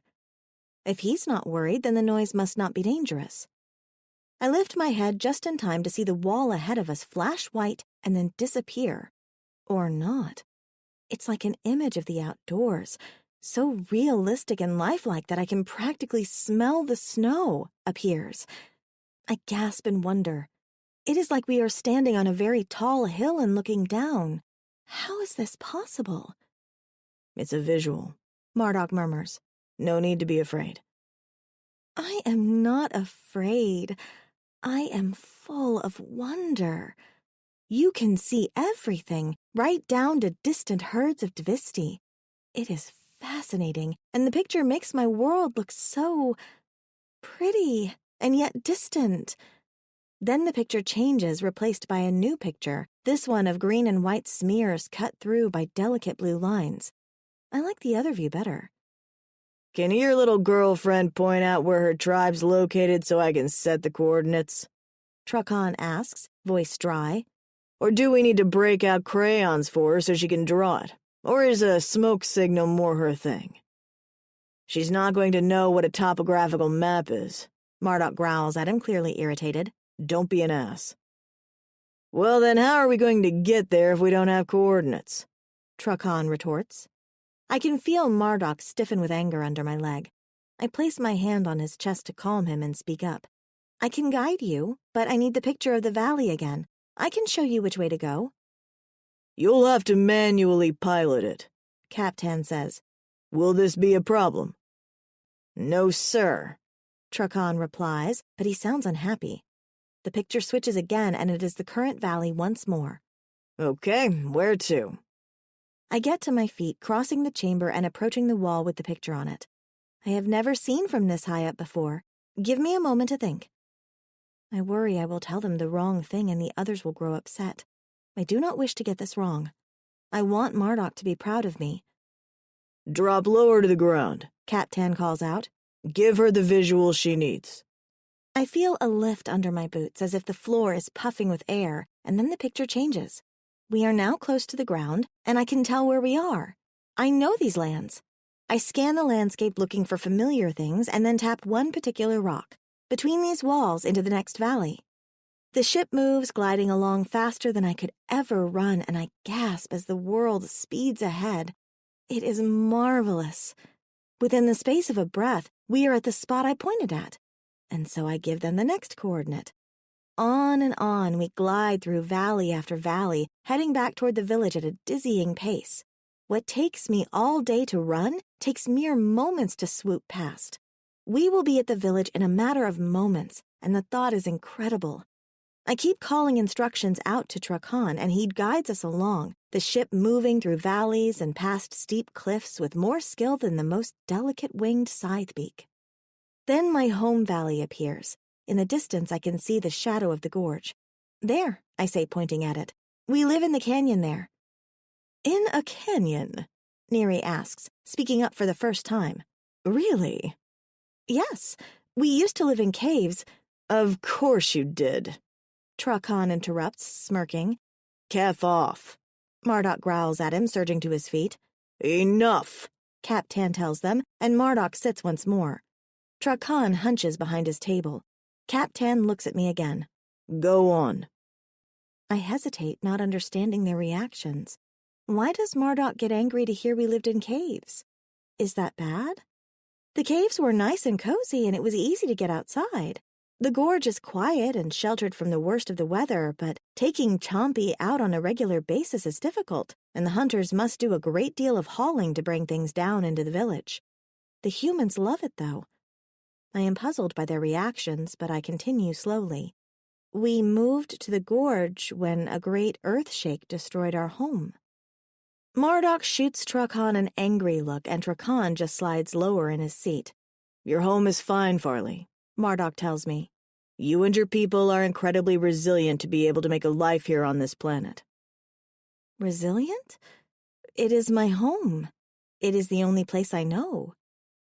Will someone want to tell me how I'm supposed to pilot the lady down into that gorge? Because it's not happening. We'll get out and walk, Captain says. Set the ship down as close to the lip as possible. Everyone suit up and let us be on our way. A short time later, the others are wearing thick suits that cover every inch of their skin, their bodies made bulky. Each one clips a device to their noses and wraps garments around their heads and horns to keep them warm. I stand there in my leather tunic, a little amused at how much work it takes for them to bundle up. Not even the humans are this bad. Chompy nudges my hand, eager to go outside. I do not blame him. He is hungry and did not care for the food on the ship. I did not either. He has eaten all the roots in my bag, but I do have more back at the village. If nothing else, I can pry a few from Stacy, who keeps a well-stocked hut full of extra food for her strange cooking projects. Soon, I tell him. Be patient. He bleats at me. I look over at Marduk, still handsome despite his strange cold-weather leathers. He finishes buckling on his gloves and glances up at me. Our eyes meet and my Kui begins to sing, and his ears darken with a hint of embarrassment, his focus suddenly going back to his buckles. I find it charming. He is so like, and yet so different from the males in my tribe. He looks up at me again, and the heated look he sends my way makes my pulse flutter. Not so different from any other male in residence after all. Wait until you get a Kui, I think. Then you will know. This is nothing. They are finally ready, and the wall of the ship opens up, letting in a blast of refreshing, crisp air. I suck in a deep breath, pleased. It feels as if I have been trapped in the steamy, heated fruit cave for far too long, and the chill feels bracing. I nudge Chompy to follow me and head down the ramp. The others trail behind me, and I scan the horizon. The herds that wander near the upper valley are nowhere to be found, of course. The roar of the ship will have chased them far away. It is utterly still, and after being on the ship, it seems almost too quiet. What the kef is that? Marduk snarls, and I look around, pulling out my bone knife. The others will be slow-moving in their strange leathers, so I must protect them like any good hunter. But I see nothing. No scythebeak, no snowcat, no skyclaw, no metlak. I turn back to him, a question in my voice. It dies when I realize he is not looking around him, but staring hard at Trakan and Captan. Look, Trakan says, patting something belted at his hip. Just a little precaution, that's all. We don't know that they're friendlies. They are Misaka, just like us. And wars have been fought by Misaka against other Misaka. Just having blue skin doesn't make you a pal. You should know that. Curious, I watch as Marduk's face grows cold. His expression is so awful and bleak that my heart hurts for him. What has happened? But he speaks again. You're not shooting anyone. This is a friendly visit. And it's wise to be prepared, Captain says and gestures at me. Even she is armed. Marduk looks over at me again, his gaze on my knife. His eyes are slits, and I cannot tell what he is thinking, but it is clear to me that he is not happy. He glares at the others in his party and then moves to my side protectively. Lead on, Farley. Is all well? I whisper to him. All is well, he tells me, and there's grim determination in his voice. No one will ever harm you while I am breathing. I chuckle because he sounds so very determined. I love it.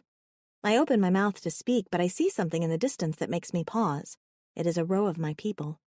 They are too far away to make out most of them, but I see Pashov's one lone horn and Rahash's crooked ones. I see Ihako's hulking form and the tall, proud stance of my chief. They carry spears. All hunters, all males. No one else.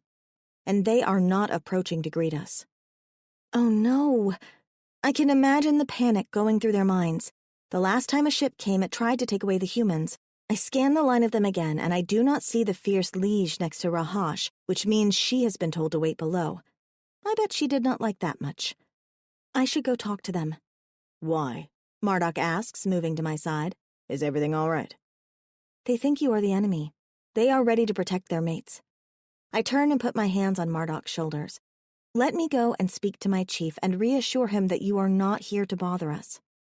I'll go with you, to protect you. I give him a curious look, pleased that he is so protective, but puzzled as to why I need protecting from my own people. Why? To show that I am not the enemy. Because he is my mate? Thoughtful, but unnecessary. Let me ease their fears. Wait here, I will speak to them. I turn to leave, and he grabs my hand. I look back at him surprised, and there is torment on his face. I don't want this to be the last time we see each other, he says, voice low. My Kui begins to sing wildly, and I smile at him. It will not be. I squeeze his hand and then reluctantly let it go, our fingers dragging as we pull away, as if our skin is reluctant to let us part. I am relieved that he remains behind, though the look on his face is clearly mutinous. He does not want me to go. It fills me with warmth that he is feeling this despite not having a Quee of his own. Soon enough, I decide. A Sakatsk hunt must be done very soon. I move forward to the line of my tribesmates, guarding the entrance to the gorge where the pulley and the rope ladder are. No one comes forward to meet me, which means they are more worried than I thought. All is well, I say when I am close enough. I promise, they are not here to hurt us. Vektal rushes forward, crossing the short distance between us. He grabs my arm and drags me back toward the hunters. Farley, what is going on? It is fine, truly. Hey, snarls Marduk from behind me. Don't you keffing touch her. Oh no. Two of my tribesmates advance, spears at the ready. No, wait, it is all right. Move back, Farley, my chief says. Go stand behind the hunters. We will protect you. Protect me? Has everyone gone mad? He is my mate. That stops everyone in their tracks. Everyone except Marduk, that is. He rushes to my side and pulls me away from the others, tucking me behind him as if to protect me from my tribe. The others stare. Ihako starts to grin, and Pasho smirks. Beck just rolls his eyes. Resonance, eh? Vektal says, looking between me and Marduk. I am sure there is a good story behind this. Did he travel here to resonate with you? Or is he stranded like Georgie and her people? He has a name, Marduk says in a cold voice. And he can understand everything you're saying. He and his people are like us, I tell Vektal, moving out from behind my mate and approaching. They did not plan to be here, and when I saw the ship land, I approached it. Vektal's eyes narrow at me.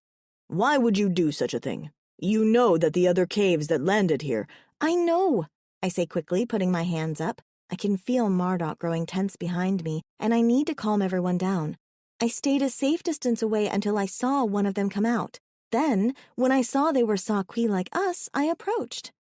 I clasped my hands and placed them over my heart, and I resonated to Marduk. My brother, Pashov, claps a hand over his brow and shakes his head. Someone else snorts with laughter. Just because they look like us does not mean they are not the enemy, Vektal tells me, a stern note in his voice. He leans forward on his spear, still displeased with me. What would you have done if they decided they would grab you and take you away? I laugh because the idea is silly. He is not stealing me. And besides, I have a Quee. I cannot leave this place. A Quee cannot be removed. Chapter 7 Marduk. I keep my features carefully neutral, though inside I am struggling. I could take Farley away from here. I could tell the others it is for her own good and she deserves a shot at civilization no matter what she thinks. Better yet, I do not tell the others until we are far away from Kopan 6, and then they won't have a choice about turning around. I could take her with me and seduce her with kisses and caresses until she never wants to come back here, until she'd rather spend her time in my bed than anywhere else. The thought fills me with intense hunger. I've never wanted anything as badly as I want Farley. And even though it's wrong to think about it, I don't care. I'm not a nice guy. Never have been, never will be. And the thought of keeping Farley, whether or not she wants to be kept, is a tempting one. I keep that to myself, though. She thinks she is safe here, that she cannot possibly leave this planet because of her symbiont, but I know that our medbay technology can remove it as easily as it can stitch a wound shut. Plenty of time to convince her to go with me still. The more I think about it, the more I like the idea. Traveling wouldn't be so lonely if I had someone like Farley with me. Someone to make me smile, to share my thoughts with, to watch light up and wonder at the sight of a ringed planet or passing by an asteroid belt that glitters with distant sunlight. I could get a freighter of my own, maybe, and she could help me crew it. Most of all, it'd be someone at my side. Someone who also mouth kisses like a vid actress and snuggles up against me as if I'm the thing she's wanted most in this world. She is talking happily to her chief, and I assess the men standing before me. 201, they look fierce and untamed. Scary Kafirs, that's for sure. They are dressed in loincloths, and a few wear vests strapped with knives of varying sizes. No one has capped horns, and a few of them are scarred up. 201, they are bulky with muscle and look as if they could tear the much leaner, but taller, Trakan to bits without a second thought. I'm glad I've kept in shape since leaving the military, because I could stand toe-to-toe with these beasts if I had to. but it's a little intimidating to see how fierce they are. Farley turns back to me as the others put their weapons away or relax. "Bring your people. We will have a celebration and you can meet everyone." Her smile is brilliant. I nod. I'll let the captain know. He should meet the chief, offer his greetings. The intimidating one that has to be the chief nods, crossing his arms over his nearly bare chest. His eyes don't seem to have the same glowing warmth that Farley's do. Instead, they carry a warning.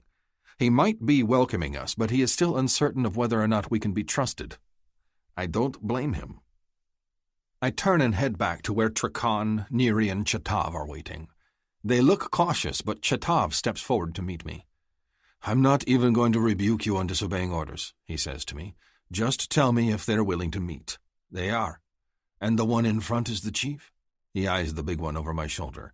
"Do you know if they have a particular greeting that would not be offensive?" I think for a moment, and my ears flush with heat as I remember how Farley greeted me, with her mouth. I think you should just introduce yourself."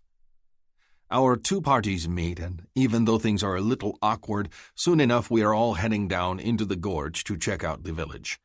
After Farley's story of living in a cave, and given that these people are carrying spears and are dressed in skins, I expect something a lot more primitive than the tiny cluster of houses and the cobblestone streets. Each dwelling is topped with a tented set of skins, complete with a smoke hole, and the walls themselves are tightly bricked. There has to be several dozen of the small houses, and one large meeting house at the far end of the village. "You built all this yourselves?" I ask Farley, surprised. "It must have been a lot of work." "We found it," her hovering, protective brother tells me. "It is the one with one horn, and he likes to walk between myself and Farley every now and then, as if he can push us apart." Farley shoves him aside and takes my arm to put a stop to that. "Go away, Pashav," she tells him in a cheery voice. To me, she says, "The houses were here when we came, but the people were long gone. We just put tops on them and moved in." I glance over at Neri, but she shrugs. "Two civilizations here seems strange to me, but I'm guessing whoever did the initial survey here didn't do a very good job if they missed this." We're led to the large meeting house, and I'm surprised at the wealth of greenery in here. I'm not expecting to see rows of small trees in baskets, their branches ripe with fruit. They line the walls of the lodge and the edge of the bright blue pool of water.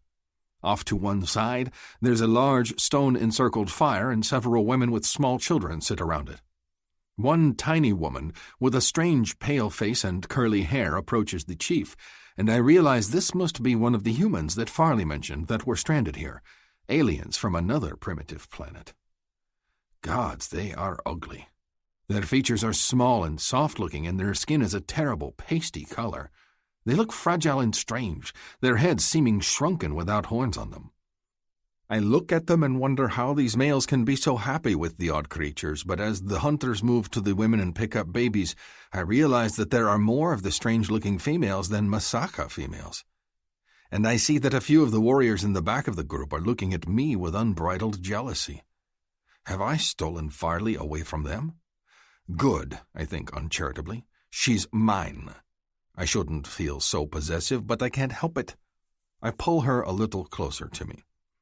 Vektal, the chief, brings his human forward to meet us. "This is my mate, Georgie." He touches the cheek of the pale child in her arms. "My younger daughter, Veka." Georgie smiles at us, displaying strangely shaped teeth. "Pleased to meet all of you. Are you from the Sock homeworld or another planet?" I am surprised at how quickly the human understands something as baffling to Farley as space travel. "Do your people have interplanetary travel, then?" "Not quite yet. We've made it into space, but not much farther than that. Humanity, the people on planet Earth where we come from, is just now branching out in that direction." Her expression looks hesitant, and she holds the child in her arms a little closer. You haven't seen people like me before, then?" "Earth is a D-class planet, I am afraid," Captain Chatav says. "It is off limits until technology has reached acceptable levels." She nods slowly. Well, I don't know if that's good or bad.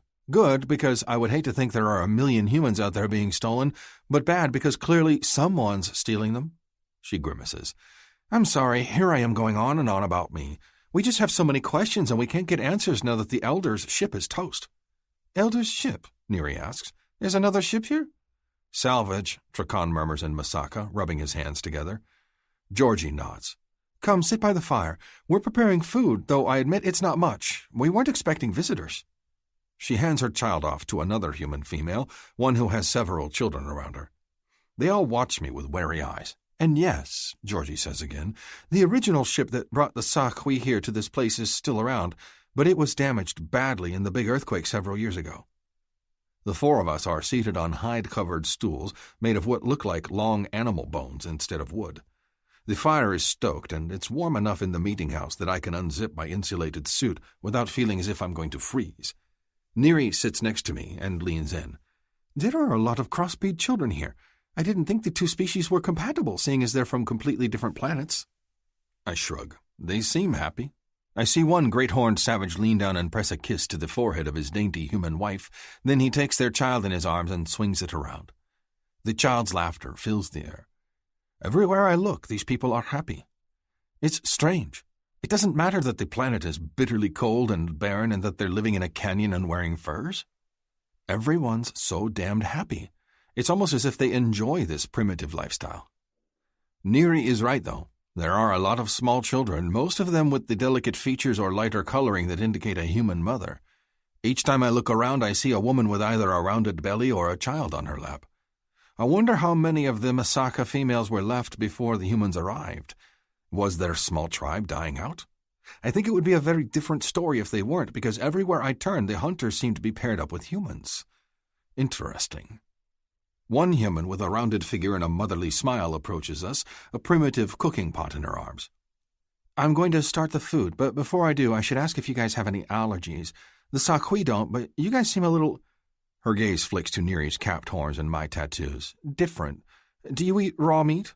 Neri makes a sound of horror. The human's eyes widen. "I'm going to think that's a no. It's not something we humans are fond of either, but the Sci-Fi prefer their meat that way. So cooked meat, then?" "No meat," Neri says. "Eggs? Roots?" Her small brows draw together. "I can make a great frittata." "We brought our own rations," Neri replies quickly. "It won't be necessary to feed us." "Oh, I see." The human woman looks crestfallen.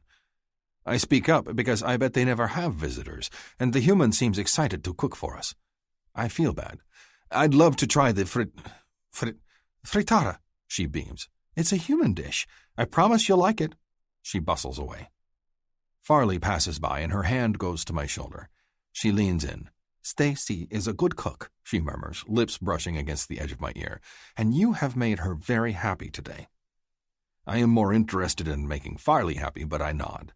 I watch her as she saunters away again, her tail swishing. She moves toward an elderly couple dressed in furs and embraces them, talking and laughing. These must be her parents. Her animal is in one corner of the meeting house, chewing happily on a pile of roots. There's an overwhelming amount of people around us, and for spacefaring loners who don't see others for months on end, it almost feels like too much. We're handed babies, introduced to everyone, and many of the tribe take a turn coming to sit by us. Farley's father offers a skin of a fermented drink that Trakon exclaims over, which makes the tribe very happy. Chetov talks quietly with their chief, the human mate with the curly hair hovering nearby. Neri sips a cup of tea and doesn't eat, and so that leaves me to taste all of the dishes Stacy and the others are pushing in my direction. I try to ignore the textures and where the foods might come from. I don't want to know. The flavors are incredible, though, and I think my surprise shows on my face because Stacy giggles every time I take a bite. "Told you that you'd like it."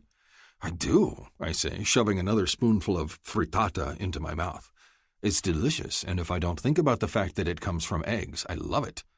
These people don't use eating sticks, only spoons, so it's a little bit of a challenge. The humans do seem to be fairly advanced and don't blink an eye with our talk of ships and interstellar travel. They nod knowingly when Chetov mentions that we are a freighter and ask questions about trading posts near here or where the closest space station is. As I eat, one female with a huge stomach comes and sits next to me. She is one of the smallest of the humans, and she has a baby on her hip, one in her belly, and a little boy with small horns and big, glowing blue eyes is clinging to her leg. He watches me with a wary expression. "Hi there," the woman gushes happily. "You must be Farley's new mate. I heard Hayden mention it and thought I'd come over and say hi. I'm Josie." She sticks her hand out, and I realize humans have an extra finger. Ugh. I take her hand anyhow, just to be polite, and clasp it in greeting. I am Bron Marduk Vindasi, and I am honored to make your acquaintance. Her eyes widen. So polite. Isn't he? A yellow-haired human sits down next to her, grinning at me. That's different. I almost expected you to beat your chest and declare Farley yours. Maybe grab her by her hair and take her off to your lair, caveman style. I'm not sure if I'm being insulted. Hello, I say slowly. Josie waves a hand. That's just Liz. Pay her no mind. Josie jiggles her baby and then leans in a little. Can I ask you something? Liz and I have a bet. A bet? Now I am curious. What of? Instead of answering me, Josie touches her son's cheek. Joden, why don't you go find Daddy, okay? She smiles at him encouragingly and waits for him to scamper off. When he's gone, she turns back to me, the look on her face calculating. It's about anatomy. I choke on the mouthful of frittata. The humans just laugh. Josie waits until I finish swallowing and then rushes on with her question, breathless. We want to know what the spur is for. It's just as bad as I thought. Pardon? I wheeze. The spur. It's not a human thing. We want to know the purpose of it. Biologically, Liz adds. We can't figure it out. I look over at Neri, but she is deliberately ignoring me, turned in the other direction, and feigning interest in what Trakan is saying. I'm pretty sure she's smirking, though. I feel trapped. I set down my plate of food and rub my jaw, trying to think of the best way to put it. Be blunt with the humans? Avoid the question? Am I offending someone if I tell them the truth? I don't know how these people react because their culture is completely different than mine. The last thing I want is some angry husband coming to beat the shit out of me because I talked anatomy with his wife. Come on, Josie says when I hesitate. Her tone turns wheedling. You're our only chance to find out the truth. Yeah, if I talk to my mate about it, all I hear about is how it's to pleasure me. Liz rolls her eyes. I doubt that's the actual biological purpose of it, but I let him roll with that ego-stroking explanation. Josie leans forward and pats my knee. Don't be shy. Spit it out. Pheromones, Neri says, saving me from an awkward explanation. It's a primitive biological way of marking a female as belonging to a particular male. The spur secretes twice the pheromones that the rest of the body does. And deposits them along the hoo-ha. I gotcha. Liz tilts her head. That makes sense. But Josie frowns. It doesn't have anything to do with the Sakui lack of a clitoris? Clitoris? Neri asks. What is that? Humans have a nub between their labial folds, Josie begins. I get to my feet, feeling uncomfortable. I think I will just go thank Stacy for her excellent food. Sure, run away, chicken, Liz calls out as I head away. She's laughing. I don't care that she's amused, and I'm not sticking around to ask what a chicken is. I'm not staying around for a female anatomy lesson. That's Neri's field of expertise, not mine. I'm the one that's good with engines and computers, both of which are completely useless talents on this planet. I glance around, and while most of the tribe is clustered near the fire, listening to a story Trakan is telling, very loudly and very drunkenly, there are a few around the edges, busy sharpening spears or scraping skins as they listen. Stacy and another female bustle around, feeding everyone, and a few others are watching several children at once. One human female with brown skin is busy watering the trees. They are a busy people, even on a day like this. And I would have nothing to offer. It's just another sign that points to the fact that Farley should come with me. Not that I've seriously entertained the thought of staying here. Ever. It's an uncomfortable, chilly place, and now that I've stepped away from the fire, I can feel the cold seeping back into my bones. I refasten the front of my suit and hand my plate off to Stacy, thanking her for the food. As I do, I see another human female, this one standing apart from the others. Her hair is a strange orangey red, her bleached skin dotted with spots. She holds a small boy's hand, and there's something distressing about her. The other females are small but healthy. This one is not. Her eyes are sunken and her arms are very thin. Her belly is enormous and she looks sickly. Her gaze meets mine, and I notice that her eyes are a much paler blue than Farley's vibrant ones.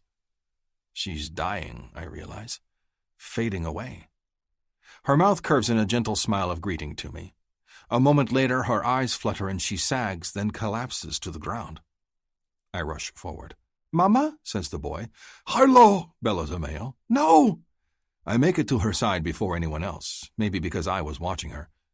The female is cold to the touch, her skin clammy. Her eyes flutter but remain closed. She feels light in my arms, too light compared to Farley's strength. One of the hunters rushes forward and snatches her from my arms. I think he's going to attack me, but his entire focus is on his unconscious mate. He touches her cheek, panic and love in his eyes. "Harlow," he murmurs again. "Wake, please." A Masaka female comes to his side, her face solemn. She puts her hand to the orange-haired female's brow and looks unhappy. Her qui is fading. It is too hard for her to carry her kit. It takes too much out of her. I look over at Neri. She meets my gaze, stony-faced. After a moment, she gives a subtle shake of her head. She doesn't want to get involved. Neither Trakan nor Chatav are speaking up either. "Kef that. We have a medbay on our ship," I tell them. "We can take her there and see if it's not too late to fix whatever is ailing her." Farley rushes to my side, hope in her eyes. "Do you think they can fix Harlow like they did Champy?" She turns to the male and nods encouragingly. "They healed my Divisti, Rook, and so fast. You would not think he's hurt at all." The male, Rook, turns his gaze to me. There is agony there. "Please." He offers his mate back to me, and I take her in my arms. How can I refuse? "I'll show you the way," I tell him. I cut through the happy gathering, Farley and Rook trailing behind me. As I pass, Neri reluctantly gets to her feet and follows. The captain looks frozen, and I know why. Running the medbay machines is expensive, and each of the treatments it doles out ends up using precious supplies. He's probably seeing credits go out the door at the thought of healing one of the locals, credits we don't have. I don't care. I'm not going to sit by and watch someone die when we have the ability to save them. Not again. Never again.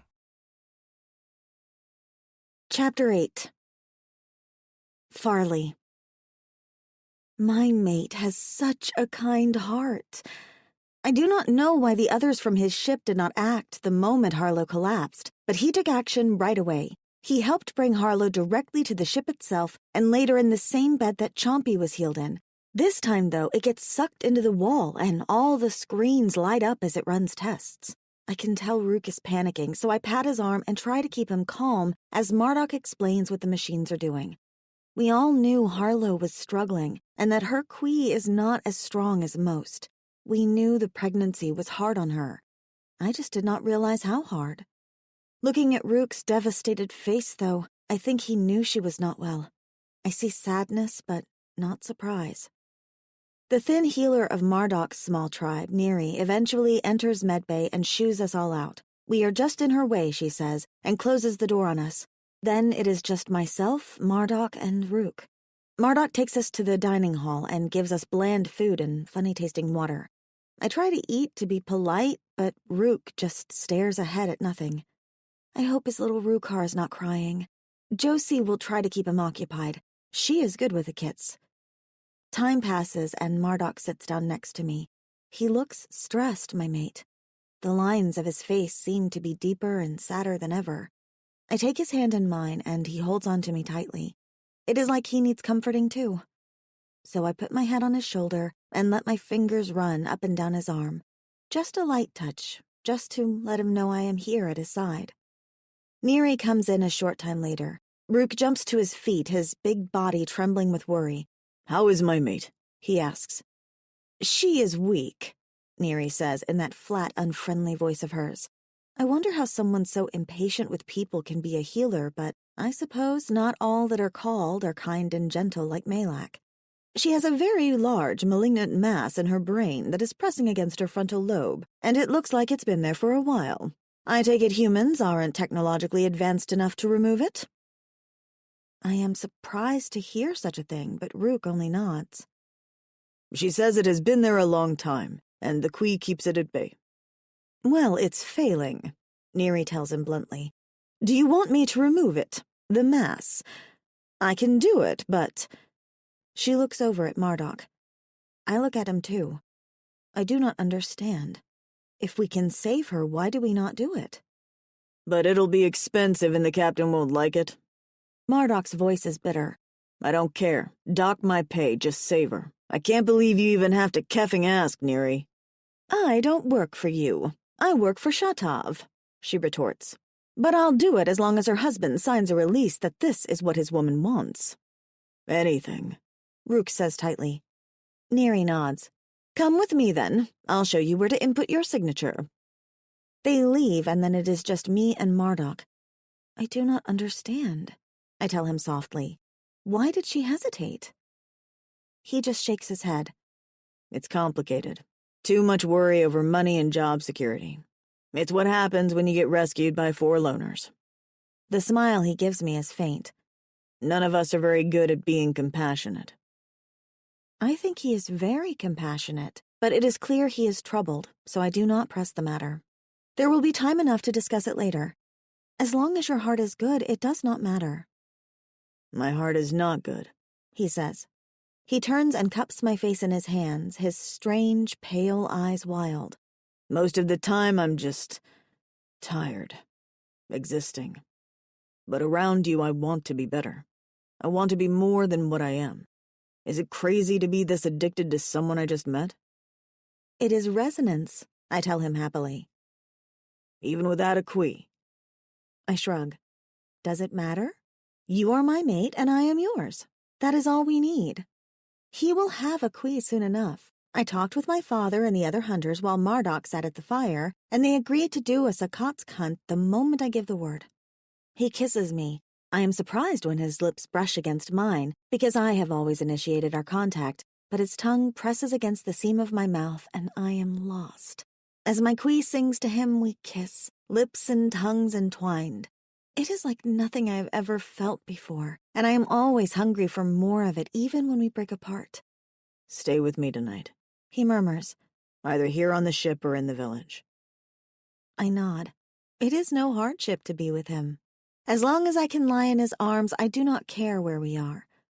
Of course. He presses another hard, fervent kiss to my mouth. Stay with me, forever. I kiss him back, dragging my fingertips along the stubble of his scalp. At first I thought his lack of hair strange, but I find the feel of it against my skin arousing. Always. We are mated. You will get a Qui, and then you will resonate to me, and all will be as it should. You can move into my house with me. It is small, but pleasant. Marduk pulls back, his delicious, fascinating mouth flattening. I want you to come with me. With you? Where? Surely we cannot leave now, not with Harlow and Medbay. He shakes his head. I mean when we leave here. Come with me. Leave this planet behind.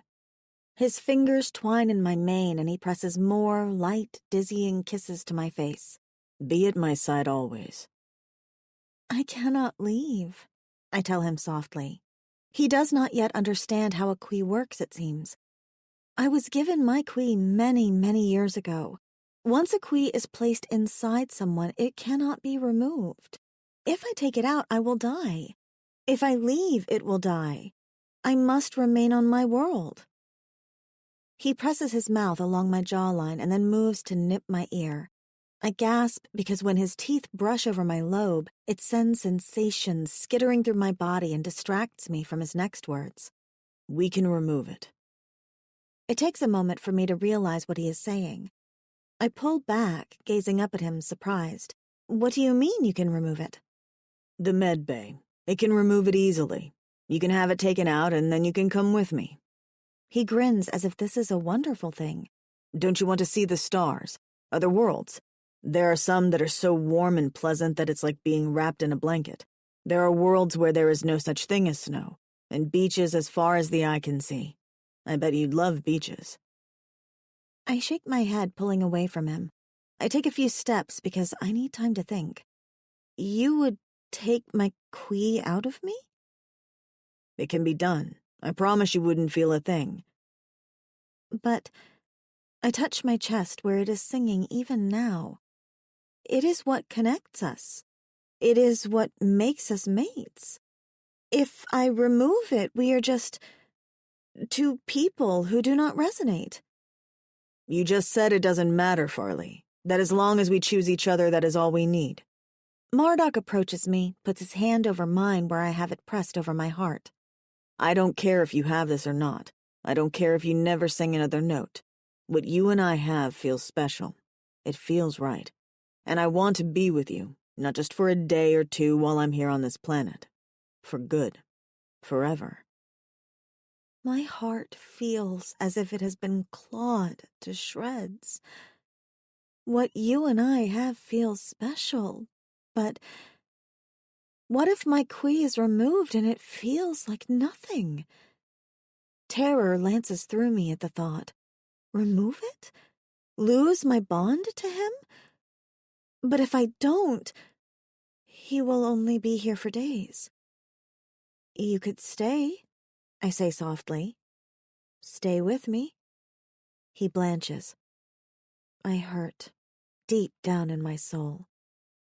Oh. It's not you, Farley. It's me. He glances around as if he can see outdoors. I can't be left behind. I can't. Not here. It's so keffing cold that it makes me feel numb. The sun's barely come out and your people have little to no technology. I'm a mechanic. What would I do? I bring nothing to the table, no skills of value. I do not care, I cry out, my heart breaking. You can still be my mate. I can teach you to hunt. Marduk looks sad. If I stay here, I leave behind everyone and everything I have ever known. If I go with you, I do the same. We are both silent. He will not stay, and I am not sure I want to go. Marduk. The human Harlow will live. That's about the only good thing to come out of the afternoon. Neri finishes her work late in the day, and by that time several of the tribe have arrived. Vektal and his wife are closeted with Chitav, and Trakan has made friends with a pair of hunters called Bek and Vaza. 2 humans named Maddie and Lila have brought Rukhar to visit his mother, and Rukh has not left his mate's side. Harlow looks better post-surgery, though a long strip of her orangey hair has been shaved away. She sleeps with her family watching over her. Farley has not spoken to me, not since I suggested removing her Qui. I had no idea she viewed it as an integral part of her life. I guess I'm still struggling to see it as anything other than a handy parasite, but to her it has created a bond between us, and if she has it removed, we lose that bond. She doesn't want to lose it. I don't want to lose her. We're at an impasse. I tell myself maybe I should consider staying here on the Ice Planet, but the thought makes me shudder. Left behind? Watch the ship depart knowing I've been abandoned for good? The thought makes me sick in my gut. Staying here is a one-way ticket. There will be no rescue, not ever. I would be here for the rest of my life, eating meat and saying goodbye to the warm sunshine of a summer day. It would change everything. It is my worst fear, and yet I am obsessed with Farley. I hunger for her. I might even love her, though it's hard to say after only knowing her for a day. But is it enough to turn my back on everything I have ever known and embrace a primitive life? I don't know if I am that man. More than anything, I hate that I've hurt her. Even now, I am drawn to her. She sits with the 2 human females. They stare at each other, and their hands gesture, and after a moment I realize it is a primitive sort of signal language that they all know. I approach, unable to stay away. Do you need anything? The blonde one looks to her darker-haired sister and makes gestures. When she gets a response, she shakes her head. We're fine. Farley is silent. She will not look at me. I feel as if I have somehow betrayed her trust, and it does not sit well with me. Already I miss her cheery smiles and boundless joy. She should not be sad. Not ever. I noticed you gesturing, I say to the blonde sister. Is it a signal language of a kind? Do you need a language file to learn to speak Old Sock? That's what Farley and the others speak. My sister Lila is deaf, Maddie says. We're actually waiting to talk to Neri to see if she can help. Oh, your sister cannot hear? The dark-haired one gestures something and smiles. Not a thing, her sister translates, but she does read lips a little and guesses a lot. Lila smiles at me. She begins to gesture again, and Maddie translates, taking a moment between words for her sister's signing to catch up. She wants to know if you think Neri's medical computers can fix it. I would imagine so. I've never met anyone that suffers from deafness. The thought of being unable to hear and struggling to survive on the planet seems like a double issue to me. I cannot imagine. Her sister translates with a few gestures, and Lila keeps signing. She says that it's not a problem for her, that she doesn't feel broken, but her son does not understand why Mama does not hear him. She would like to hear his voice. Maddie gives me a rueful smile, and she says her sister is pushing her to do it too. Her mate? Not her mate. He likes her how she is. He is fine with whatever decision she makes. It is her life. I nod slowly, and somehow I feel worse. Lila's mate loves her enough to not care if she can hear him. He does not mind if she lives missing one of her senses, if that is what she chooses, and yet the thought of staying behind on this planet, it fills me with an aching dread. It's not the same as Uzakar 4, I remind myself. It's not. I would be left behind by choice, not by mistake. It's not the same. But the knot of dread remains in my gut all the same. I smile faintly at the women, but my mind is in other, darker places. I'm back on Uzakar 4 with that same trapped, helpless feeling. And I can't stay here, not with Farley's sad eyes making me feel like I'm making a mistake. I need to leave, to get a breath of fresh air, something. Her disappointment eats at me, and I can't take it. I exit the room, escaping out into the shadowy passages of the ship. Even here, though, I cannot escape. Vektal and his mate stand with the captain by the ship's exit hatch. The primitive chief's arms are crossed, and he doesn't look pleased. His wife looks distressed, and her hand is hooked into her husband's belt as if she's afraid of losing him even for a second. Captain Chatav is oblivious to the mood of his audience, though. He holds a mug of his favorite drink and stands proudly, as if he's delivering a speech to soldiers. Any of your people that wish to return with us, of course, will be given that option. Even though it is very costly, we cannot abandon a people in need on this God's forsaken planet. I am sure we can be compensated for our time, fuel, and supply expenditures in some fashion. Your offer is generous, Georgie says politely as I walk past, but I'm not sure that there is anyone willing to take you up on it. The Qui would have to be removed, and the bond is an emotional one as well as a physical one. I'm not sure anyone wants to lose that. Even though we were stranded here, we're happy. Nonsense, Shatov says. This planet is a death trap and barely habitable. There are so many other locations you could choose to colonize if you so wished. Georgie glances at her husband, but he appears lost in thought. We'll think on it, she says eventually. I don't stick around to eavesdrop. I can tell just what Vektal is thinking without him saying a word. He won't leave, but it doesn't mean that he won't encourage his wife or children to seek out a better life if one is to be had. He's going to think of what's best for them and not for him. It's what I'd do for Farley. Or is it? Am I being selfish in wanting her to go away with me? I just can't picture growing old here on this planet, living every day huddled away from the ice and snow, wearing leather and eating meat like a savage beast. There are better lives out there to be had. Farley would love the beach. I imagine her in a tiny swim outfit soaking up the warm weather. I envision her taking a pleasure cruiser through the stars and showing her the sights. Wouldn't she love that? She has a sense of adventure and a hunger for new things. Staying here in this ice ball of a planet limits her. I can't be wrong in this. I can't. I head toward my quarters, but as I do, I see Trakan and two of the hunters hanging out in the lounge. He's showing them how to run one of the electronic gaming boards, though neither hunter seems very interested. Trakan spots me and jogs out of the room into the hall. Hey, good, I was looking for you. I stop, though Trakan's the last person I want to see at the moment. What is it? I need the secondary remote for the game board. Have you seen it? He rubs his hands. I'm going to teach these boys to gamble. I snort. Why? They're simple people. They don't have anything you want. My friend, but that's where you're wrong. His tone is smooth, too smooth, and there's a big grin on his face I don't trust. It's about building relationships, you know? Something you can't judge anyone on. I narrow my eyes at him. What are you talking about? I'm talking about the little bit of sweetness you've been keeping in your quarters. But that's fine, she's all yours. I'm working on making friendships, you know? Might be a reward for a long-lost descendant or two. Or heck, they came here on a ship. Might be able to take some salvage off their hands.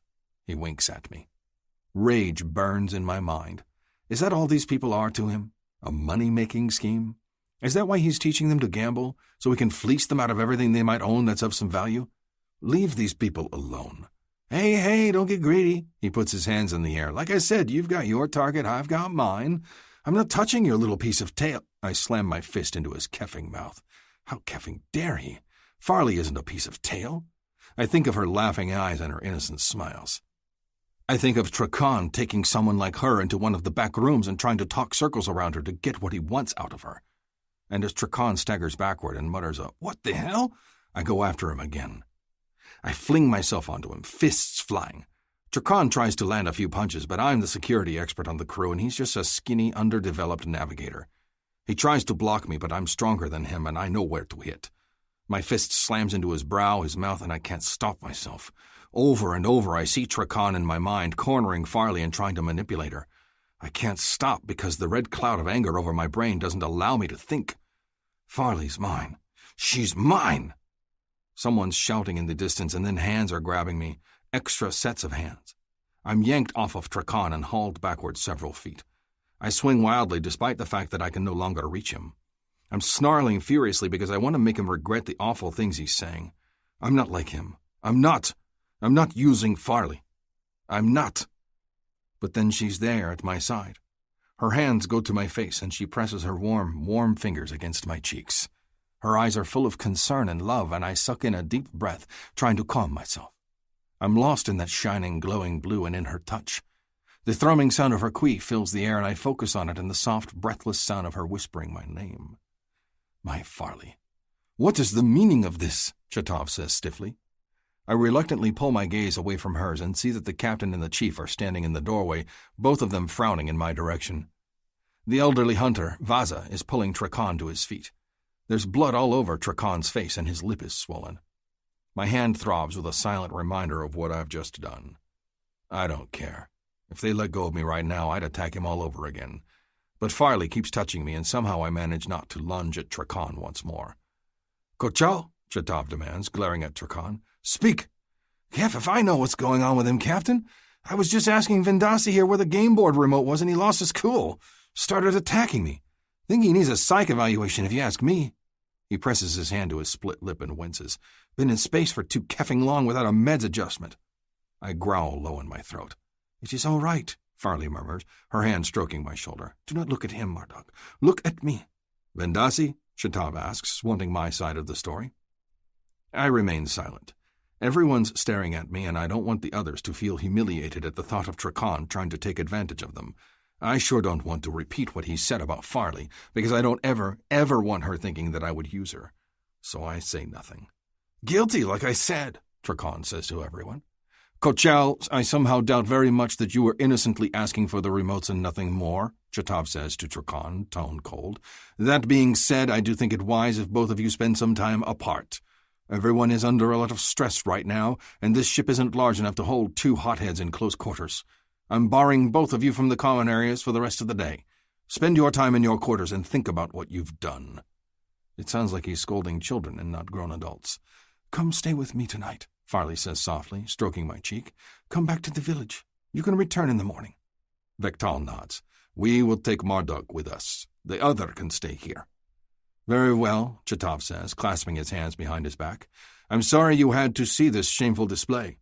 We are hunters, Vektal tells him with a shrug. Tempers run hot. It happens from time to time. He seems unconcerned, and my respect for him goes up a notch for treating us like adults. His strange, glowing blue gaze focuses on me. Do you need to see a healer? I flex my hand. To use medbay for something so small would be ridiculous. I'm fine. Let us get your fur wraps, Farley murmurs to me, and we'll go back down to the village. Come. I let her lead me away, though the urge to pound my fists into Trakan's face is still overwhelming. You've got your target, I've got mine. It's not the same, I tell myself. It's not. Chapter 9. Farley. Marduk's big body is shaking with rage as I lead him away. I do not know what caused the fight between him and his tribesmate, but whatever it is clear to me that it has hurt him at a deep level. He's silent as he puts on his layers and we go out into the snow once more. A few of my tribesmates are heading back, and we walk with Georgie and Vektal, who are also quiet. It seems that the ship has brought no one happiness, except perhaps me and Harlow's small family, because she will be better soon. Even Lila, who is getting her hearing returned, does not seem excited about the prospect. It is as if all we have are more doubts and questions, and I do not know if I like it. We use the pulley to get back down to the bottom of the gorge, and Chompy prances up to me. He's clearly been waiting here for my return, and I lavish him with praise and attention as we walk back to the village. I might as well, since no one else is speaking. But then the small, neat rows of houses that make up Croatoan come into view, and I see people walking around, pausing to talk. I see the kits playing in the street, Joden and Pacey chasing a ball as Annalay and Kai race after them. It is normal. Good. The sight of it makes me feel better. Shorshi turns to me, a bright smile on her face that does not quite meet her eyes. Would you and Marduk like to join us for dinner tonight? I can make something, and it would be an honor to have you visit my fire. I look at my mate, but he is far away, his expression distant. Not tonight, I tell Shorshi. Perhaps in the morning. I think we would not be good company. She gives me an understanding nod and pulls her mate away. I take Marduk by the arm and lead him toward my small house on the edge of the village. Chompy prances behind us, nipping at my boots playfully. He does not understand why the mood is a grave one, only that it is time to play. I move him to the house that is his stable, put food in his basket, and make sure he has fresh water. I give him a quick scratch and promise to spend more time with him tomorrow. Tonight, I must be with my mate. With my little Divisti secure for the evening, I head to my house and push aside the privacy screen over the door. Give me a moment to start a fire, I tell Marduk, entering and heading to the fire pit. It is dark inside, but I know my small house by feel alone, and my flint and tinder are where I left them. I make a spark quickly, dropping it onto a pile of tinder and blowing on it until it is large enough to hold its flame as I feed it dung chips. As I work, I wonder what he will think of my small house. It is not brightly lit like his is. My bed is not on a platform, but on the stone floor, and is nothing more than a pile of the softest, thickest furs. I have a small alcove for my toilet, a stone counter for my cooking, and a fire pit. I have a rack for my weapons, a few stools, and colorful woven hangings that Tiffany and Megan have made for me. It is a small chamber and very different from his, and it is important to me that he does not find it crude. As I work the fire, he moves around the house, gazing at my things. He moves toward the stone wall and peers at it. Are these hieroglyphs? I do not know that word. Stone drawings. Language. I shrug. They were here before we came. Some of the walls have pictures, some do not. They do not interest me much, though a few of the humans are fascinated by them. Huh, he says. If they're anything like these pictures, they're ugly creatures, 4 arms and no horns. They are long gone, I say, and add a teasing note to my voice. You do not have to worry about them returning to scare you out of your sleep. He looks over at me, and a hint of a smile curves his mouth. Guess not. I like that his mood is lightening a bit. I stoke the fire higher, adding in even more fuel so he will not be cold. It's odd to look over and not see his eyes glowing in the darkness. No Qui, I remind myself. Maybe never. And I grow a little sad at the thought. Just as quickly, I push it aside. If I will only have a few days with Marduk, then I will make the most of them. I will grieve and feel sorry for myself later, when his ship has disappeared from the sky and I am left empty and alone. But for now, he is here. I will worry about everything else tomorrow. I pat the stool next to where I crouch. Come and sit by the fire. Marduk approaches, and I notice some of the strain is easing from his face now that we are alone. I am glad. He sits down and unbuckles the front of his suit, then rubs his hands and holds them out to the fire. It's getting colder. It does get brisk when the suns go down. Do not worry, we will stay warm under the furs. Instead of making him smile, he looks unhappy. Farley. Shh, I tell him. I ask nothing of you but your company while you are here. You cannot stay, and I am not sure I wish to leave. I shake my head. It is as it has been made. All we can do is enjoy the time we have. His eyes are still sad, but he nods. When I stand, he grabs me by the hips and tugs me into his lap. If that's the case, then I'm not letting go of you tonight. I chuckle and wrap my arms around his neck because I do not mind this in the slightest. Are you hungry? Thirsty? Nope. Marduk presses a kiss to the bony plates on my shoulder. I was cold, but I'm warmer with you in my arms. Shall we undress and get under the furs? You will be much warmer with your naked skin pressed against mine. He closes his eyes and groans, pressing his forehead to the exact spot he just kissed. Have mercy on a man. Why? It is practical. And I won't be able to resist touching you. I snort. Is that his only worry? Why should you resist it? I want to touch you too. He lifts his head. I don't want you to feel like I'm using you. Using me? With my queeze singing a wild, needy song in my chest? With my body aching and feeling hollow a bit more every day because we haven't made it? I am already slick between my thighs and my pulse is pounding. If he does not touch me soon, I am going to be the one using him. The idea has merit. But since he is reluctant, I get to my feet and stand between his legs. I undo the ties on my leather tunic and shrug it off my shoulders, leaving my torso bare. He gazes at my teats, a hungry expression on his face. I want him to touch me. I feel as if I am dying for it. And yet he does not reach for what I offer him. Does he truly think I will hate him if he touches me and then leaves me behind? I could never hate him. Ever. So I carefully lift one foot and pull my boot off, then the other. I toss them aside, my gaze locked with his. Can he not see how much I want him? How ready I am for him to claim me as his? I straighten and pull my leggings off next, kicking them aside until I am naked in front of him. Still, he does not reach for me, though his gaze is heated and he flexes his hands as if he is dying to touch me. Very well. I will continue to take the lead. It is not that he is shy, I know. It is that he thinks touching me might be a mistake he will regret. So I must show him otherwise.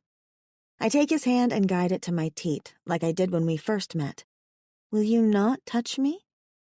The groan that erupts from him is pained. He jumps to his feet, and before I can ask what is wrong, his mouth is on mine and he's claiming me. I moan with pleasure as his tongue drags against my own, and he takes over, kissing me with abandon. Over and over, his lips swoop over mine, and I am breathless with delight. His arms go around me, and then my chest is mashed against his crinkly, thick tunic. I want to feel your skin, I whisper between kisses. Please, Marduk, let me touch you too. He picks me up in his arms and I gasp, clinging to his neck. I did not realize he was so much taller than the males in my tribe until just now. I normally stand head to head with them, but with Marduk, I reach his chin.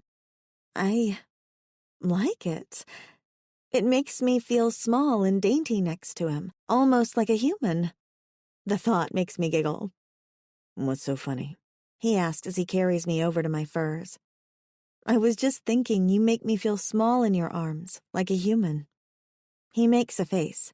You are far more beautiful than any of those. I sigh with pleasure. Such a simple compliment, but it makes me feel warm.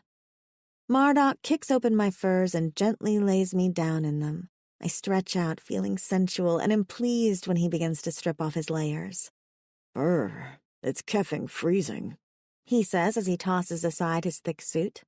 He is wearing nothing but an ultra-thin layer of a strange type of leather that outlines his body. I can see the shape of his cock and spur even through the fabric. Fascinated, I reach out to trace my fingers along his length. He closes his eyes. You are the most distracting female I have ever met. I know. I cup my teats with my hands, teasing my hard nipples with my fingers. It is because I enjoy distracting you so. Gods, I noticed. He pulls off his last layer of clothing in a hurry, and then he is naked in front of me. I sit up because I want to study him. His strange markings that go up one side of his face in perfectly drawn patterns continue all down one arm and leg, narrowly missing his groin. The other side of his body has scars on it, from thigh to shoulder, most of them small tracings of silver against blue skin. Some of his flesh looks to be a different shade than the rest of it, which is surprising. As he crawls on the fur with me, I place my hand on one patch on his belly. Why is your skin lighter here? You didn't know. It's artificial. I guess I should have said something. Artificial? Not real. It was replaced when I was injured in war. Part of my hip, he says, bringing my hand down to one taut buttock and then moving it back to his stomach. My belly and my arm. He gestures, and now that he has said that, I can see a strange line along one elbow, as if his entire arm was dipped in a lighter shade of blue. It looks very real, I say, awed. I poke him experimentally. He chuckles. It's part of me now. The flesh was grafted to mine, and the nerve endings all feel the same, which I'm guessing doesn't mean much to you. Let's just say that I had holes in me and they fixed me up. His fingers brush a lock of mane off my face. Do you find it strange? I cannot help but frown. Why did you have holes in you? War. It's not a good thing. It's when... He pauses, thinking. Well, I guess it's when one tribe sends out their hunters to attack the other tribe's hunters. Attack another tribe's hunters? But why? You don't like what the other tribe is doing? He shrugs. But are they not your kin? Not always. His tone is growing remote, cold. This is part of the thing he does not like, the thing that hurts him deep inside. It's complicated, Farley. Then let us save it for some other time, I tell him, and fling my arms around his neck so we can kiss some more. I bear him down to the blankets and press my teats against his bare chest.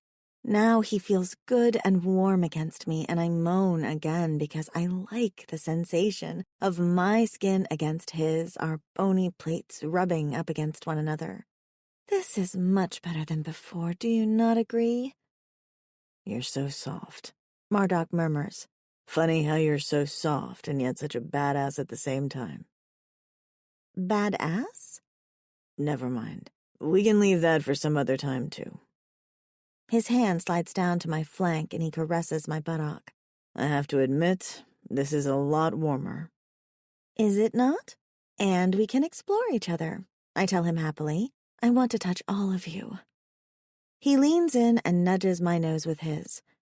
Farley, this is a strange question, but how much do you know about sex?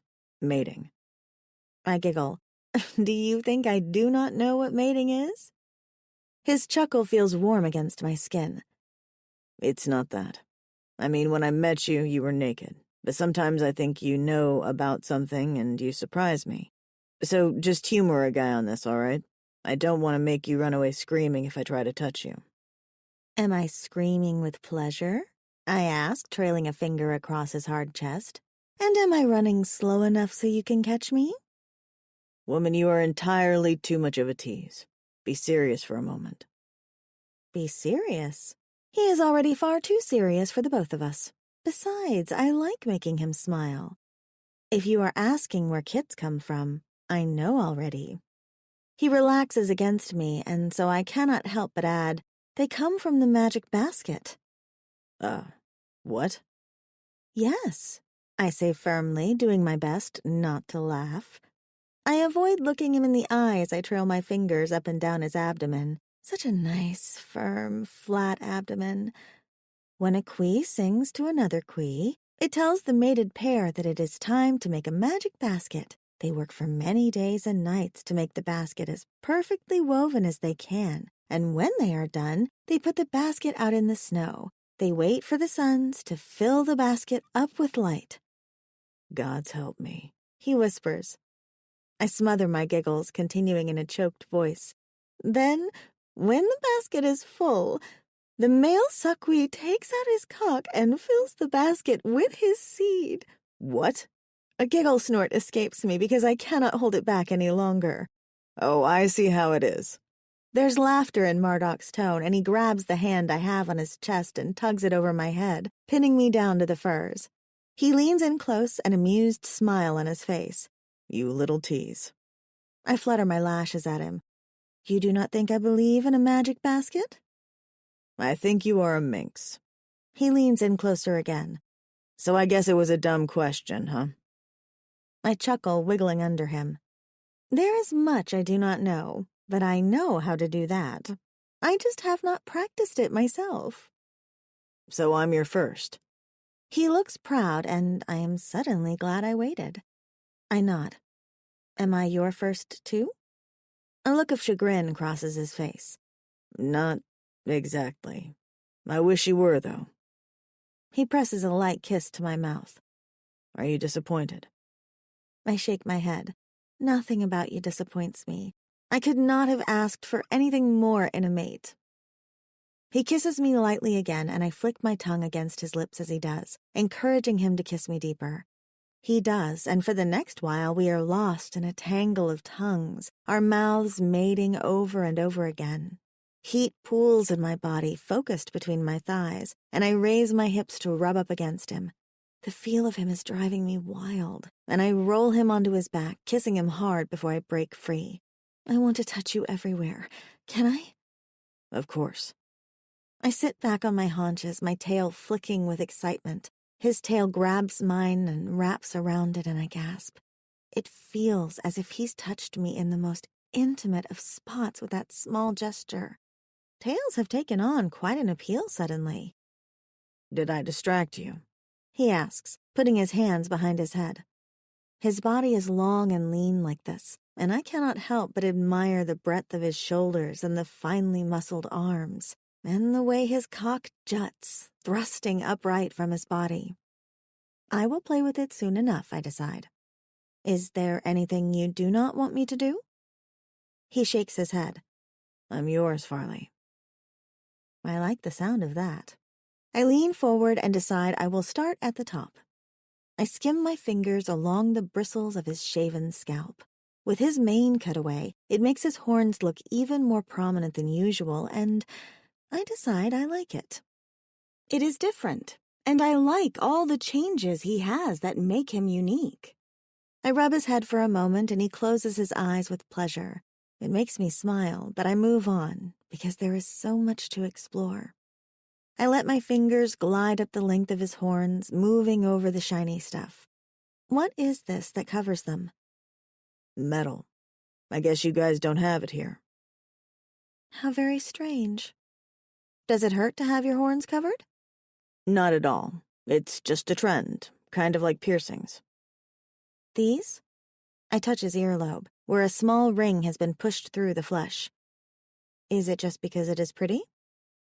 Most are.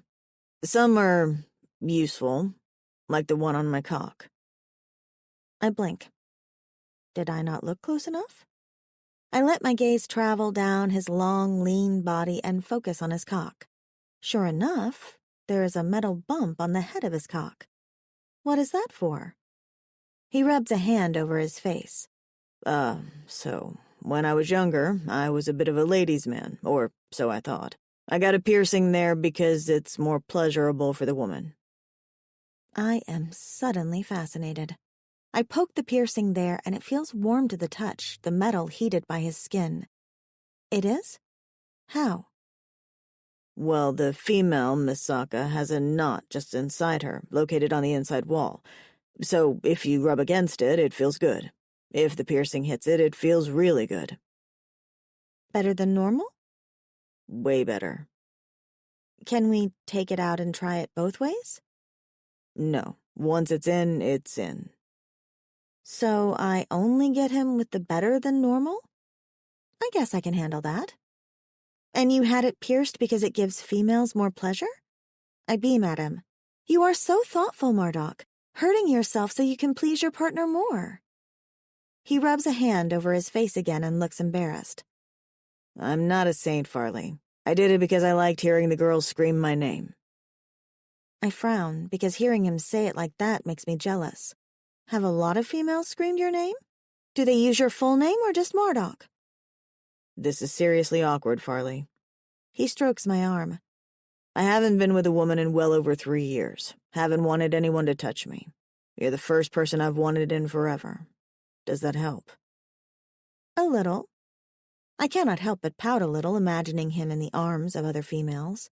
Did I say I did not mind? Clearly I was not thinking straight. I have a lump in my throat as a new horrible thought occurs to me. When you leave me behind, will you be seeking out other females? Marduk blanches. I don't even like to think about that. I don't want anyone else but you. Not sure I could let another woman touch me. That makes me feel better. You should be mine and mine alone.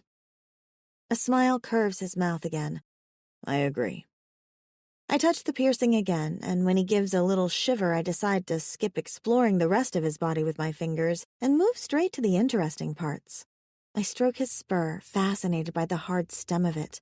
Females do not have one, and though I have seen my male tribesmates naked many times, I have never touched one here. It is hard, but a little bendy, a bit like the hard ridge along the top of my ear. He sucks in a breath when I caress it, and so I practice different touches to see which one he likes the most. Rubbing my finger along the underside makes him practically arch off the furs. Ooh. I do it again, and his cock twitches in response. Beads of fluid appear on the head, and one begins to slide away. I catch it with a fingertip and raise it to my mouth. Oh, Kef, you just have no boundaries, do you? His eyes are slitted with arousal, heavy-lidded and sensual. I lick my finger. The taste is salty, but pleasurable enough. I want to taste you. Is this bad? Should I stop? Don't stop. Hell no. He closes his eyes when I twirl my finger over the head of his cock again, making little shiny trails on his skin. Where I come from, there are so many people and so many diseases that no one does much touching anymore. It sounds miserable. And he wants me to go with him? I never really thought about it until now, watching you. So, how do you mate if you do not touch or taste each other? Body gloves, he says, and I notice he's panting just a little. You put a thin plast film over your private parts and any other exposed skin before you touch one another. It prevents from sharing diseases. That does not sound like fun. But I like the feel of your bare skin against mine. I do too. He reaches for me, caressing my thigh. I keffing love it when you touch me. His words fill me with a warm, glowing pleasure. I want to do more. I decide to use my full hand, gripping the hard length of his cock and giving it a little squeeze. He's thick and rigid here, the textured, plated ridging less prominent along the bottom of his shaft than the top. He groans again when I give him another squeeze and arches his hips. I love his responses, and I want to do more. Can I put my mouth on you? Marduk sucks in a breath. Absolutely. Pleased, I bend over him and give the head of his cock a test lick. Ugh! I jerk upright, startled. His eyes are squeezed shut, his face drawn tight. Marduk, did that hurt? Gods, Farley, I'm not sure I can handle that. He groans again and drags one of the furs over his face. Kef, and here I thought I was experienced. The moment you put your mouth on me, I'm ready to blow. But I like that, I tell him, happy that I'm able to drive him wild with just a lick. I lean over once more, eager. Can I do it again? His answer is muffled by the furs, but I think it is a yes. Amused, I give him another lick and feel his entire body shudder. Such small touches, and they eat away at his control.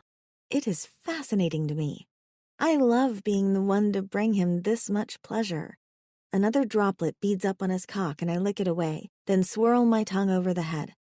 It is a bit like licking an icicle, which we used to do as kids.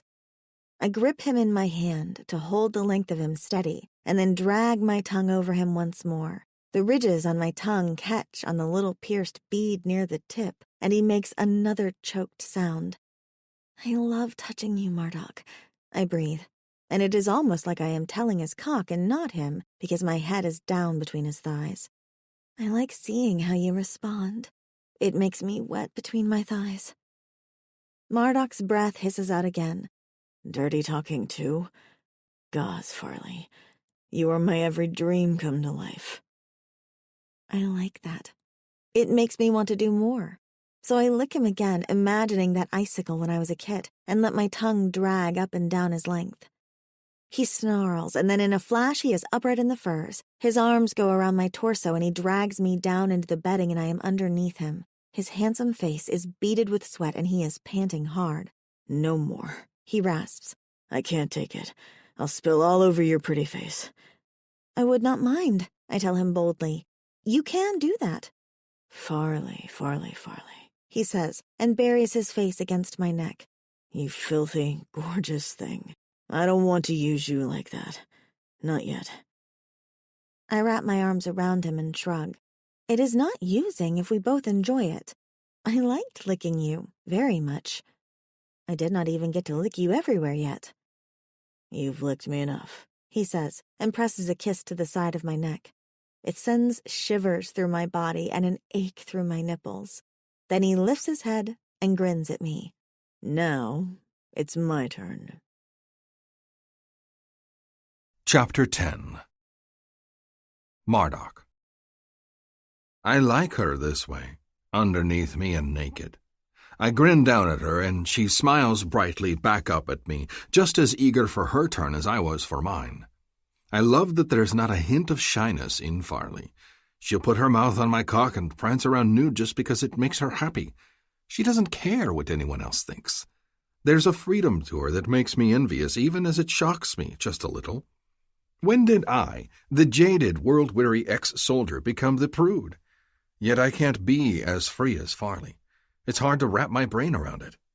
But I want to please her like she's pleased me, except I want to make her come. I need to make her come. I can't because I'll blow my load all over that gorgeous dark blue skin of hers in an instant if she puts her mouth on me again, and I need to see to her needs first. I can't wait to give her the same treatment, to put my tongue on her and watch her come undone. It's clear she can't wait either. She's squirming underneath me, utterly impatient, and my heart skips a beat at how beautiful and eager she is. How did someone like me ever deserve such a gift? I'm nobody, a washed-out failure of a soldier who scrapes by getting my hands greasy in a long-haul freighter. It's a job that few want because no one likes being away from family and friends for so long. I never cared, and after my father's death, I felt even more remote than ever. But that was before I met Farley. I imagined someone like her waiting at home for me, and I can't imagine how anyone could do this job.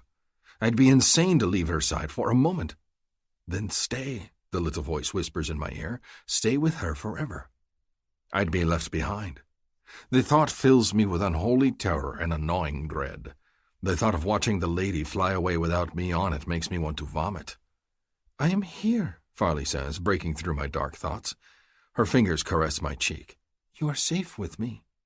I press my face into her hand, kissing it. Sorry, I just went to a bad place. Got distracted. It is all right. Her voice is gentle and soothing like rain, and her touch makes me feel instantly better. Do you need a moment to yourself? I can leave. Leave? Will I have her under me, naked and aroused? Kef no. My brain can just get in gear because this is an opportunity not to be wasted. I kiss her palm again, and as I hold her wrist, I begin to kiss down her arm. I'll let this be my answer. Her eyes are bright with a mixture of amusement and desire. Lie back, I tell her, and she obeys immediately. Her thick hair spills out from behind the curl of her horns, and it makes her look wild and untamed. I love that about her, how free she is. And it makes me sad even as it arouses me, because taking her back to the homeworld, they'd tame the wildness out of her. Make her like everyone else. I hate the thought of that. Before my thoughts can grow dark again, I kiss the soft inside of her elbow and then continue forward. I must stay focused, and right now my mission is to make Farley come. She's quiet as I kiss my way toward her shoulder, and then I'm near her delectable neck again. I brush a stray lock of hair aside and lean in to kiss her soft throat. She makes a noise then, a little sigh of pleasure. All right, the arm isn't doing it for her, I admit ruefully to myself. Perhaps my bed skills aren't as great as I think they are.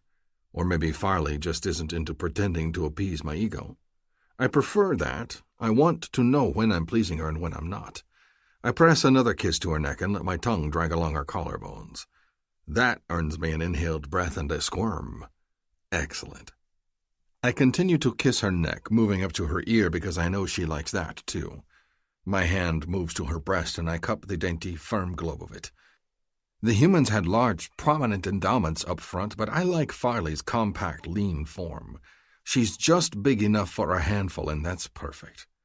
My thumb grazes over her hard nipple, and she gasps, arching into my hand.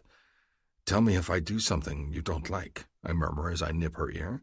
I like this very much, she tells me, starting to sound breathless and excited once more. I grin to myself and flick my tongue over her ear again, mimicking the motion with my fingers over her nipple. Within a few more licks and caresses, she's panting against me, squirming against my hand and clinging to my back. Her responsiveness is making my cock ache, and I need to pace myself or I'm going to come despite my best efforts to pleasure her first. I slide my hand down her flat belly and begin to kiss lower on her neck, lapping at her collarbone once more before dragging my tongue lower. It feels decadent to press my mouth to her skin without protective plasfilm to cover our bodies, but after being in bed with Farley, I'm going to be ruined for all other women anyhow. When she doesn't shy away, I kiss over to one breast, and then let my lips brush over her nipple. Her gasp is loud enough to echo against the stone walls of her house. "Oh, I like that very much," she tells me, and her hand moves toward one of my horns. She gives it a tug when I lift my head, indicating I should continue. As if I plan on letting up any time soon. I lower my head again and go to work on making her wild with need, using my tongue and sometimes teeth to tease, nip, and caress that hard little nipple of hers. I don't want her other breast to feel ignored, so I move over to it to give it the same treatment. All the while, Farley's little pants of excitement are making me painfully aware of how hard my cock is and how her leg is pressed up against it. I need to make her come in soon. Even as I let my mouth make love to her breasts, I slide my hand lower and then cup her sex, testing her reaction. "Oh," she breathes and arches against my hand. "Are you going to touch my cunt?" "I'm going to do more than just touch it," I tell her, and give her breast another lick. "Patience, woman." "I am very patient," she tells me, and then wiggles against my hand, disproving that notion. I can't help but grin even as I press another kiss to her nipple. I stroke my fingers over the delicate folds of her sex and find her hot and wet and ready. Just like that, my resolve goes out the door. I groan and press my head against her breast, needing a moment. It would be nothing to part her thighs and sink deep inside her, bury myself in her sweetness and claim her just like she wants to be claimed. As I gather my composure, I realize that her quee is singing so loud that her chest is vibrating with the force of it. And I remember Neri's words. She ovulates when you walk into the room. If I come inside her, there will be a baby. And I'm leaving. I can't do that to her. I can't impregnate her and abandon her. It goes against everything that I am. My cock can't get anywhere near her, cunt. Damn it. But I want Farley to have pleasure. I want her to come, and to come hard. I just won't. I'll hold off, take myself in hand later when I have a private moment if I must. And for now, my mouth will have to do. The moment the thought occurs to me, I am excited by it. Putting my mouth on her breasts feels outrageous enough, given how stiff Masaka society is about disease and personal cleanliness. Putting my mouth on her cunt like she did with my cock, there's nothing filthier I can think of, or more enticing. I want to know how she tastes. I want to bury my head between her thighs and push my tongue into her. I want to feel her walls tighten around me. Gods, I'm going to spill just thinking about it. You might be patient, I tell her, and press a kiss to her belly, but I find that the more I touch you, the less patient I am. Why? She asks breathlessly. Because I want to put my mouth on your cunt and taste you. Oh, she breathes, I want that too. And she parts her legs wide, a silent invitation. I can't resist. I quickly move lower and cup her hard, firm ass in my hands, then raise her hips as if I'm about to feast at a banquet. The scent of her arousal hits me like a wall, and I groan because I have never smelled anything more mouth-watering. I can't wait another moment, and I drag my tongue over the seam of her cunt. Her entire body shudders, and she gasps for air. More, Marduk! As if I'm going to stop now. I lap at her again, pushing her folds apart with my tongue. She holds on to my horns, gripping them tight, and her tail lashes underneath her, trapped against the blankets. I grip her tail with my own and wrap around it tight, holding her against me, locking her to me. It feels almost as intimate as my mouth on her, but not half as tasty. I take another long, slow taste of her, letting my tongue glide between her wet folds to gather every bit of moisture. She moans, still squirming in my grip, and I realize she wants me to go lower. That's good, because that's precisely my plan. I lick lower and find her opening as hot and wet as I've dreamed it. It's impossible to stop at this point because the taste of her is delicious and musky, and I'm drugged by the scent and feel of her in my arms. The little cries she's making are driving me wild, and I'm like a ravenous beast as I lick at her over and over again. I want more, though, more than just a few licks and tastes. So I push my tongue into her and use it like I would my cock, letting the ridges drag against her opening. Farley's cries are frantic now, and my own body feels as if it's about to lose control. I'm so close to the edge, and judging from the sounds she's making, she must be too. I fuck her with my tongue, moving it as fast as I would my cock, plunging it in and out of her sweet heat. Her thighs clench against my shoulders, and she stiffens, a loud gasp escaping her. I work her harder, and I can feel her walls constrict against my tongue, and then she's coming with a little keening sound, and my tongue is flooded with the taste of her once more. I don't stop, though. I keep lapping at her, licking up every drop of juice and wringing every ounce of the orgasm I can from her body. When she's shuddering and weak against me, I lift my head and set her hips gently back down in the furs. She's so beautiful, sprawled there, damp with sweat, and her eyes heavy with need. She raises a hand to me, beckoning me to get on top of her, to mount her and claim her as my own. Gods, I want to more than anything, but I can't do that to her. I can't make her pregnant and leave. So I take myself in hand and stroke my cock. She watches me in fascination, but when I come a moment later and spill in her belly, that fascination turns to hurt. And I feel like the biggest keffing asshole ever.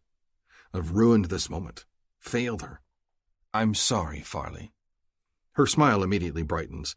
It is all right, Marduk. Next time we will make sure you are inside me before you lose your control. She thinks I accidentally spilled too soon. Somehow that makes me feel worse.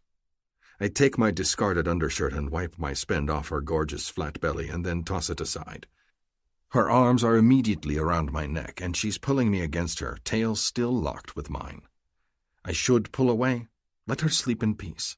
But I love the feel of her flushed skin pressed against my body, and I sink into the furs with her, my arms going around her waist. Farley. When I wake up in the morning, it is with my Quee singing a happy song, my mate in my arms, his cock pressing against my thigh. It is hard even as he sleeps, and I stroke my hand up and down his back, thinking of last night. It was not perfect, but what we had was good. Tonight it will be better when he comes inside me. We will just have to time our mating better. Resonance makes me itchy all over, but I can ignore it for a bit longer. As if sensing I am awake, Marduk lifts his head and gives me a sleepy smile. His eyes are still that strange, dull color that makes me sad, especially when I realize that I will never see them lit with vibrant blue. He does not want a Quee. He does not want to stay here with me. Suddenly, I am no longer in such a good mood. An ache builds behind my breast, even when he kisses me good morning and then gets up, shivering with cold. I watch him as he straightens the metal piece he wears over his nose, his breathing tool, he told me, and pulls on his warm, puffy tunic. I sit up in the furs. What will you do today? See what the captain has in mind, I suppose. I don't think he's ready to leave until he's sure what the entire tribe wants. If there's even one person that wants to leave, we'll take them with us. He shoves his leg through the clothing and then turns to look at me, pausing. His expression is hungry as he devours me with his eyes. I know there's still time, but I have to ask again. Farley, go with me. And lose my Quee? You won't need it anymore. He moves back toward the bed, his leathers falling off him. He gets down on his knees and then crawls over me, all graceful, deadly beauty. I put my arms around his neck and hold him close as he presses a kiss to my mouth, and his weight rests over my body. I love the feel of him like this. Just think about it a little more, all right? I will think of nothing else. It would mean losing everything I know and everything I have to go with him. Am I brave enough to do such a thing? But I nod. I will think on it. He grins and nuzzles my nose again. Maybe after I check in with the captain, we can come back here and play a little more. My heart speeds up. I like that idea, but I should check on Chompy first. Marduk kisses me again. We should both hurry back then. We mate with our mouths for a little longer and then reluctantly dress. He is wearing his thick layers by the time I pull the privacy screen back and leave my house. The moment I do, I hear a voice call out, They are awake! Oh no. I laugh as I glance over. My 3 brothers are hurrying toward me, spears in hand. So Luke leads the way, and Zenik has a supply pack over his shoulder. Pashov sees me and grabs me around the shoulders in a mock choke, tucking me under his arm and ruffling my mane. "What are you 3 doing here?" I ask. "It's past time for you to go hunt." "We are taking your new mate out on the trails with us," Luke says. "So he can meet the family," Zenik says with a grin. "And warn him about you." Pashov ruffles my hair again. "Warn him about me?" I laugh. "How is this?" "We will tell him that if he mates with you, he is stuck with the biggest, smelliest beast on the planet," Luke says in a grave voice. Zenik nods. "Chompy, and how you will not let us eat him." I snort, escaping out of Pashov's grasp. "Because he is my pet, and that makes him my family. You do not eat family, fools." "Are you sure? You are looking meaty lately," Zenik says with a pinch to my arm. I slap his hand away, laughing, only to have Zenik grab me by my waist and twirl me around. My brothers are silly. Marduk emerges from my house a moment later, and a moment later there is a possessive hunger written on his face. "Don't touch her." He stalks forward and grabs me out of Zenik's arms. "She belongs to me." Everyone goes still. Pashov hoots with laughter. "Do not touch her," Zenik mocks, tossing his mane and pretending to be me. "Farley is my mate." He flutters his eyelashes at me. I roll my eyes and jab my brother with my finger. "Are you pretending to be me or him?" Pashov grabs Zenik around the neck and ruffles his mane. "You will have to be patient with him, Marduk. Our brother is a little slow." They all 3 laugh, and Marduk looks at me. "Family," I say with a shrug of my shoulders. "These are my brothers." "Ah." He rubs his ear and that flustered expression crosses his face. Adorable. I sigh happily. "I am pleased to meet all of you." "And we," Pashov announces, giving Zenik's shoulders another squeeze, "are pleased you are so possessive of our sister. She deserves the best." "She does," Marduk agrees in a soft voice, looking over at me, and I feel my Kui begin to sing again. "Your captain is visiting the village today and staying with Vektal and Shorshi. We thought we would come and take you hunting," Luke says, ever the serious one. "Get to know you better before you get your Kui and join the family." I bite my lip. They do not know he does not want a Kui. "Perhaps," I begin, but Marduk surprises me by nodding. "I will go, if Farley does not mind." He looks over at me. Mind? Mind him spending the day with my brothers? Let them treat him as if he is family? Show him the beauty of our world in the hopes it changes his mind? Of course I do not mind. Marduk rubs his head and then nods. "All right. What are we hunting?" "Ah, my friend," Luke says, handing him a spear. "The better question is, what are we not hunting?" A short time later, my brothers set off with Marduk. My mate has been swathed in additional furs to keep him warm, holds his spear very clumsily, and listens as my brothers talk endlessly. I smile to myself as they leave. Part of me wants to go and hunt with them, but I need to see to Chompy and I need to talk with my mother. My heart is heavy with too many burdens to carry by myself. I head to my Devisti's hut and collect the dung that is frozen overnight, as well as refill his food basket and break the ice on his water bowl. Chompy is happy to see me prancing about and biting at my leathers to get my attention. I am focused on tending to him, and do not notice that I have company until I turn and see Sessa and Taushen standing in the doorway. I straighten. What is it? Sessa just gives me a sulky look, his arms crossed over his chest. In a few more seasons, he will be as big and strong as his father. For now, though, he is still far too young. Pouting does not help that either. Taushen is the one that speaks. "We heard your new mate was in the village." "He stayed with me last night," I tell them with a nod. "But my brothers just took him hunting. If you wish to speak to him, you missed him." Taushen looks at Sessa. When the younger hunter remains silent, Taushen sighs and gives me a faint smile. "I wished to volunteer to join in the Sakats hunt for him." He nudges Sessa. "Him too." Some of the tension leaves my body. To participate on the Sakats hunt of a rival means all is forgiven and you accept the loss of the female you wanted. I am pleased. "When is it?" Taushen asks. what to tell them. I hesitate, then go with the truth. It might not happen. Marduk does not like this planet and is not sure he wishes to stay behind. The look on Sessa's young face is incredulous. What? But you have resonated. I know. I feel miserable at the sight of their outrage. It is not the same with his people, I tell them. They do not have a Qui to bond them, so he does not understand. He does not like the planet, and to stay with me, he would give up everything he has. I try to smile, but it is difficult. It is not the same as Shorshi and the others. He is not stranded here. But you are his mate. You will carry his kit. Sessa is frowning fiercely, his fists clench. It is not fair that he takes the only unmated female in our tribe and then casts her aside. Furious, he storms away. I flinch at his words, hugging my arms to my chest. I hate that he is so upset. He is young, Taushen says, moving toward me. He squeezes my arm, his expression rueful. He has not yet learned what it is to wait. He will, though. I sigh. It would have been much easier if I had resonated to one of the tribe's hunters, I know, but I do not choose. And I would not choose anyone but Marduk. I love him.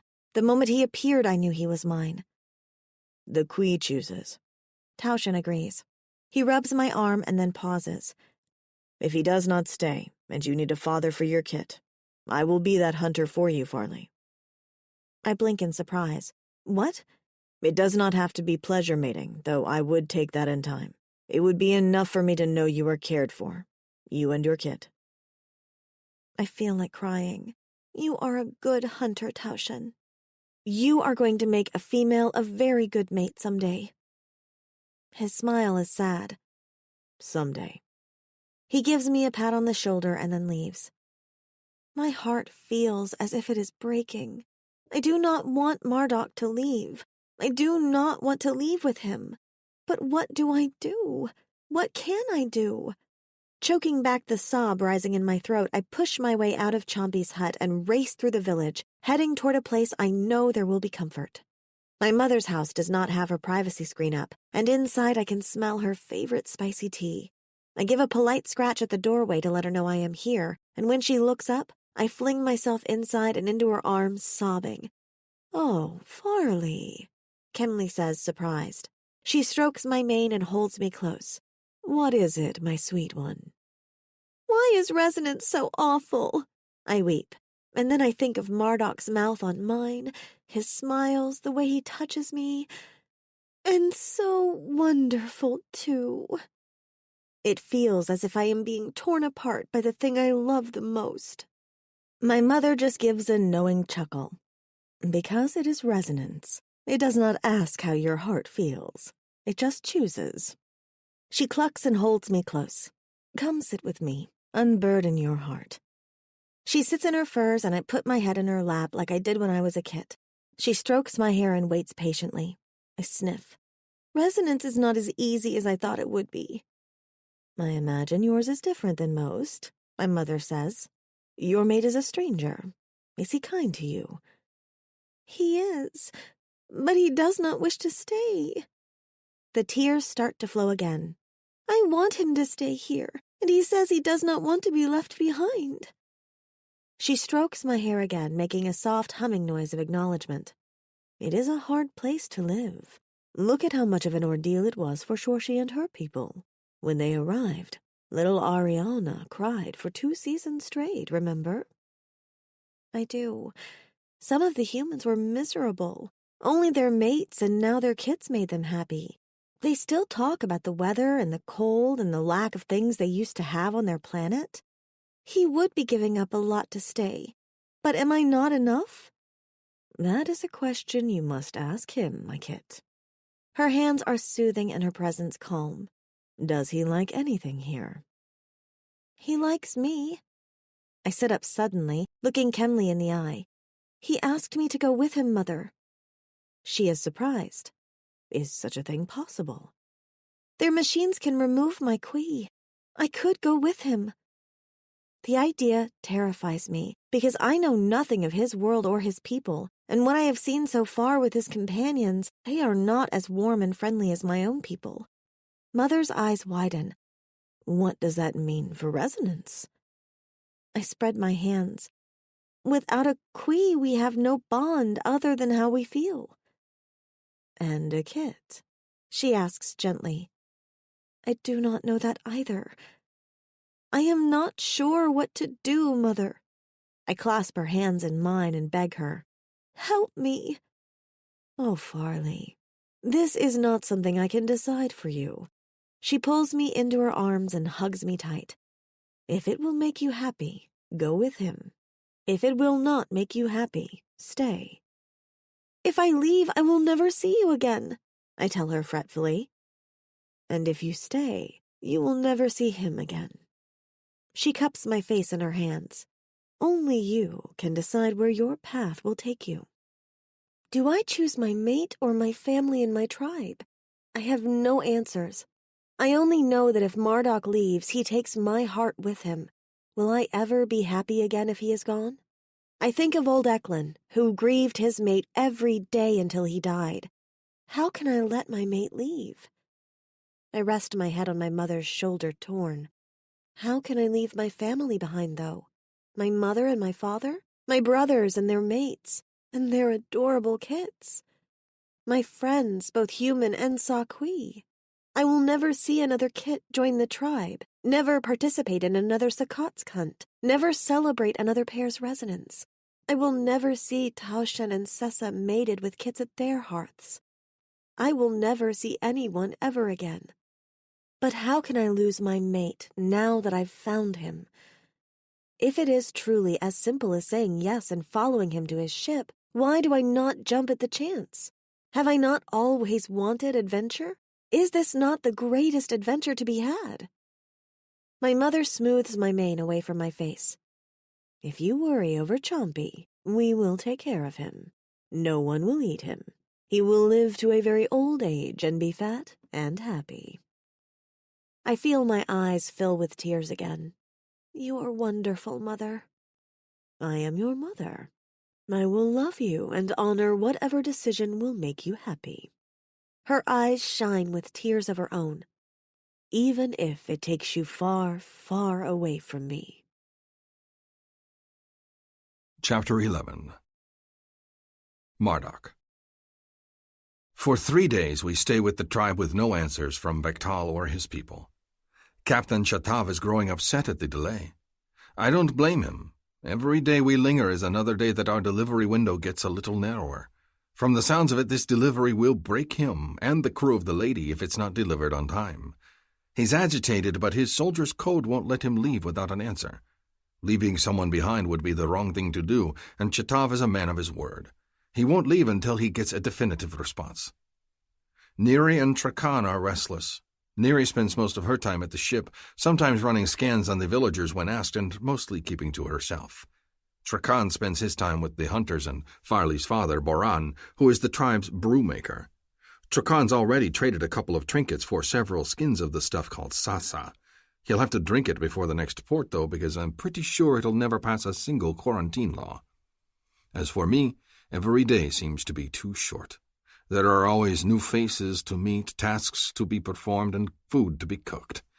The day is filled without a moment of time to squander, it seems. I fall into bed each night with Farley at my side, and I am exhausted. In a strange sort of way, I enjoy it. Living on this ship doesn't allow me to be physical, so unless I spend my time at the ship's gym, I end up sitting on my ass all day. This reminds me of back when I was a soldier, working with others on a physical, sometimes menial task. There's always a feeling of satisfaction once it's done, and the camaraderie is far more pleasant than with my cold shipmates. The planet's still horrible, though. My face feels wind-burned and numb from the cold. I'm pretty sure I'm going to lose a toe, and I've resorted to wrapping my tail from stem to tip because it feels like waving an icicle otherwise. It's snowed every day since we arrived, and while the Saqui aren't much bothered by it, it's harder for me to move around when it feels as if I'm frozen. Nights are spent in Farley's bed. We haven't fully had sex yet. Not yet, but we've licked and touched and explored each other for hours on end. We hold each other close each night and talk about everything and nothing. I love her mind and the way she approaches life. She hasn't asked me why I won't come inside her. I think she knows. She hasn't pressed and asked me to stay. I think she sees how miserable I am in the cold and how unhappy I'd be. So every night I tell her about my world, the spaceports in deep space, the beaches of homeworld, the greenery of my own planet, my time as a soldier. Heck, I even tell her about the exotic foods she could experience if she comes with me. She hasn't said yes, but she hasn't said no either. I'll take that for now. We're running out of time together, though. Chetov's ancient told me in private last night that Vektal has until the end of tomorrow to get all the decisions from his people. We'll leave then. It doesn't feel like enough time, but it's what I've got, so I'm going to spend every waking minute at Farley's side and making her happy. Like right now, we've taken a small crew to the place they call their Elder's Cave. Turns out it's an enormous old spaceship turned on its side. The tribe tells me that it happened during the last big Earthshake, and they made use of the computers there until then. Seems only fair that we get things going for them again, and I'm eager to get my hands on the engine, see if I can't poke around with it and make things run smoothly. We use the Tranquil Lady to tow the ship back out of the gorge. When it falls back onto its side, the boom of it is deafening, and I wince, anticipating utter destruction of the equipment inside. But the tribe is pleased, especially the orange-haired human, Harlow. It seems that of all the humans, she's the one with a mechanic's mentality, and this wreck of a ship is her baby. She tells me she's tried to make equipment to help improve their lives here on Copan 6, but she's limited by her knowledge and that of the ancient computer. All of this makes me eager to try my hand at it, of course. Maybe that's arrogant, but I'm curious to see what I can do to help. I've got more modern equipment and an entirely different set of skills than the humans do. I know I can help out. Maybe it's my way of apologizing for the fact that I want to take Farley away from them. I don't have to ride the sled, Harlow tells her mate as we disembark from the lady to cross over to the Elder's Cave. I can walk, really. He just growls and points at the sled, piled high with warm furs. She sighs and takes her seat on the sled, and her mate pulls it, carrying her forward. She does look 100 times better than when I first saw her. The painful hollowness is gone from her face, and even though she's still weak, she looks more vibrant every day. She puts her arms out, smiling, and her small son crawls onto her lap, trying to get comfortable next to her big belly. I might be taking Farley away from them, hopefully, but I've given them back Harlow. It's something. I'm trying to justify it in my mind, I know. I can't help it. Farley walks at my side, smiling and happy, and I can't get over the feeling of guilt that I'm going to be taking her away from a people that adore her and dropping her into my world where she'll just be another person, another refugee in a galaxy full of refugees of one kind or another. But I can't bear the thought of giving her up. She's mine. As we approach the ship, I eye it speculatively. The hull is completely compromised, with gaps between metal panels and missing bolts. I'm surprised it's managed to stay together as much as it has. It's ancient, all right. I've seen vids of old sock space vessels and had a good laugh at how clunky and crude they seemed compared to the sleek modern versions. Seeing one in front of me fills me with a sense of history and wonder, and I can't wait to get inside and poke around. Once inside, Harlow takes charge. She powers up the decrepit computer and runs a diagnostic just like I would. Immediately, the system comes back with a ping. Completed, Harlow says. No errors. Huh. Something sizzles. We both look over at one of the panels where sparks are flying out from the metal. No errors, eh? I say. Pretty sure that's wrong. The lady's computer is pretty new, and after a tump-over like that, she'd be throwing errors all over the place. Let me take a look. Please do, Harlow says, moving to the side. Take this brief pause to let your mind settle. The journey ahead awaits with new emotions and new discoveries.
Rukar, why don't we clean up in here and start a fire? Farley says brightly. We can get this place like it was before while your parents and my mate work. She takes the little boy by the hand and leads him deeper into the ship's main storage area.